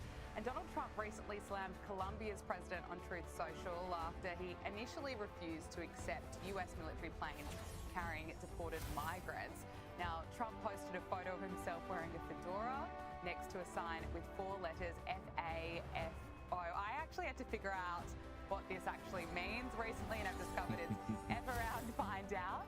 And after the threats about tariffs, Colombia's government agreed to allow US military flights carrying deported migrants to land. So FAFO at this stage, we're 1 week in, but it seems to be working for Trump. Yeah, it does. Welcome to the age of FAFO diplomacy, and I'm all for it. It's worth actually just recounting this. You had 2 planes that were on course for Colombia full of illegal criminal migrants of Colombian heritage. The Colombian president says, no, too hard, we don't want them. Trump is on the golf course at the time and he goes, nah, sorry, mate. Gets out of his golf buggy, tweets away that we are going to put 25% tariffs on you. They're going to go up to 50% tariffs in a week. We're going to put sanctions on all of your senior leaders and oligarchs. We're going to stop any Colombian officials entering the country. We're going to basically make your life a misery. And within 20 minutes, not only did Colombia cave, they offered the presidential plane of Colombia to help get these migrants out of the US and into Colombian territory. It was extraordinary. And I was watching this in the pub at the time, just on Twitter, going, this is so much fun. And what does it tell you? It tells you that, number one, that this is a very different Trump administration to the first time around. I would wager that that tweet that Trump sent was drafted long before the election. They are much more prepared, they're much more strategic, they're much more focused, and you've seen that with the executive orders that have gone out, and you've seen that with that response in that moment there. But the other thing is, it's just refreshing to see a leader that is unashamedly putting the interests of his country first. If it was Biden who was the president in the situation, he would have taken the plane back, and then you would have had a review, and some government department would have said, well, there might be this international law that we're potentially in contravention of. It would have gone for a few months, and then nothing would have happened, and it would have fallen out of the news, and those people would have stayed in America. It is so good to finally see a country that is actually putting its people first. I just wish the UK and Australia would do the same thing. Yeah, well, hopefully it does, because we are seeing the Trump effect right around the world. It'll be interesting. We'll be watching the election in Australia very closely. It's interesting watching Trump, the way he works. As you say, he's probably been drafting these tweets well before he actually came into power. And so we're seeing action being taken extraordinarily quickly. And what do the majority of Americans think of Trump? Well, he's essentially more popular than ever. A Reuters Ipsos poll this week found that more Americans approve of Trump's presidency now than when he took office in 2017. And his approval ratings are not only higher than in 2017, but they're also higher than throughout his entire first term. His approval rating is up 9 points from January 2017. What do you put this down to? Yeah, I saw that poll as well, and then I went and did a bit of digging, and this is astonishing. He is the only president in American history to have a higher approval rating in the first month of his second term than the first month of his first term. Literally the only one in American history. And it raises a very interesting question as to whether Trump has changed or whether the American public have changed. Now look, I think it is probably a bit of both. I think Trump is certainly more focused. I think he knows that he only really has 2 years to get what he wants to get done. I think there's a sense of urgency that just wasn't there when he was in there in government in the first time. But I think, to your point, the vibe shift is real. The American people have changed. Increasingly, the people of Australia and the UK and the Anglosphere are changing as well. I think the worst of wokeism is behind us. And I think increasingly, particularly when you have really difficult economic times, as we've seen in the US, as we're seeing in the UK, as we've seen in Australia, people prioritise outcomes over virtue signalling, and they're very happy that they've now got a leader that is doing the same thing. 100%. And after 4 years of Joe Biden and Kamala Harris, no wonder people are so happy to have Donald Trump back. But finally, I want to get your thoughts on the controversial DOGE, the Government Department of Efficiency, that it has provided an update. In the first 80 hours, approximately $420 million of current and impending contracts have been cancelled, 2 leases have been cancelled, and of course the focus is mainly on DEI contracts. We're also seeing this under Donald Trump, that it appears DEI is basically dead. Yeah, and good riddance to bad rubbish. I don't think you can underestimate how extraordinary the last week has been in American politics. One by one, all of the tenets of the woke orthodoxy that's been foisted on us by the elites for decades now have just been blown up by Trump with the strokes of a pen. DEI is one, but you've also had the climate alarmism, you've had open borders, you've had every single one of these particular illiberal progressive doctrines have just been pushed aside. Now, on the DEI stuff particularly, for DOGE, this is low-hanging fruit. You can strip that out of every government department. Obviously, the trains will still work. The army will still function. This is easy. It will be harder, though, when they start moving beyond this low-hanging fruit to find serious savings. The one thing which wasn't talked about really at all in the election campaign is debt and deficit, because both candidates said too hard. The US is now spending more on interest on their national debt than they spend on defence. That's extraordinary. And there is a pretty much an ironclad law that any great power that spends more on servicing their debt than on their military won't remain a great power for long. So Doge is a great start, but they're going to need to look at more serious spending cuts over the next 5 years, or else the US is going to be in serious problems. And I'm actually not sure at this stage whether Trump has the appetite for those spending cuts of that particular magnitude.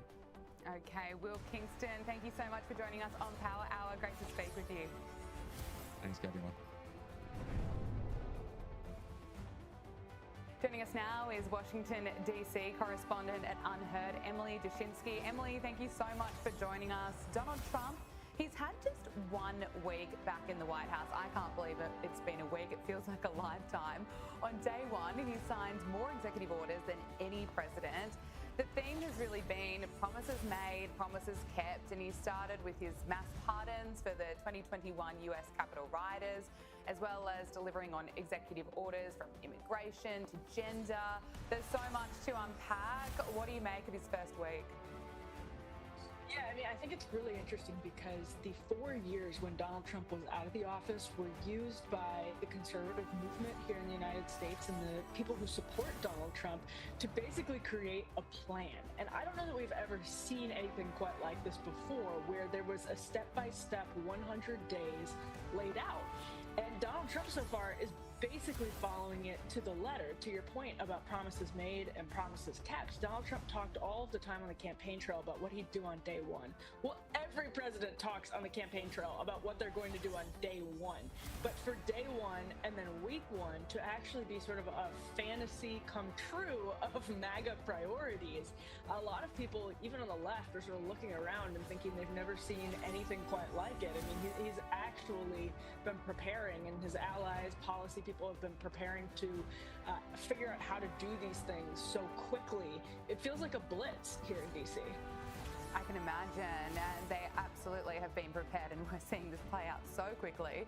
Vice President J.D. Vance has clashed with CBS anchor Margaret Brennan over illegal immigrants and refugee vetting during Sunday's Face the Nation. Now, J.D. Vance was pressed on Trump's executive order pausing refugee resettlement and requiring stricter visa vetting. Here he is.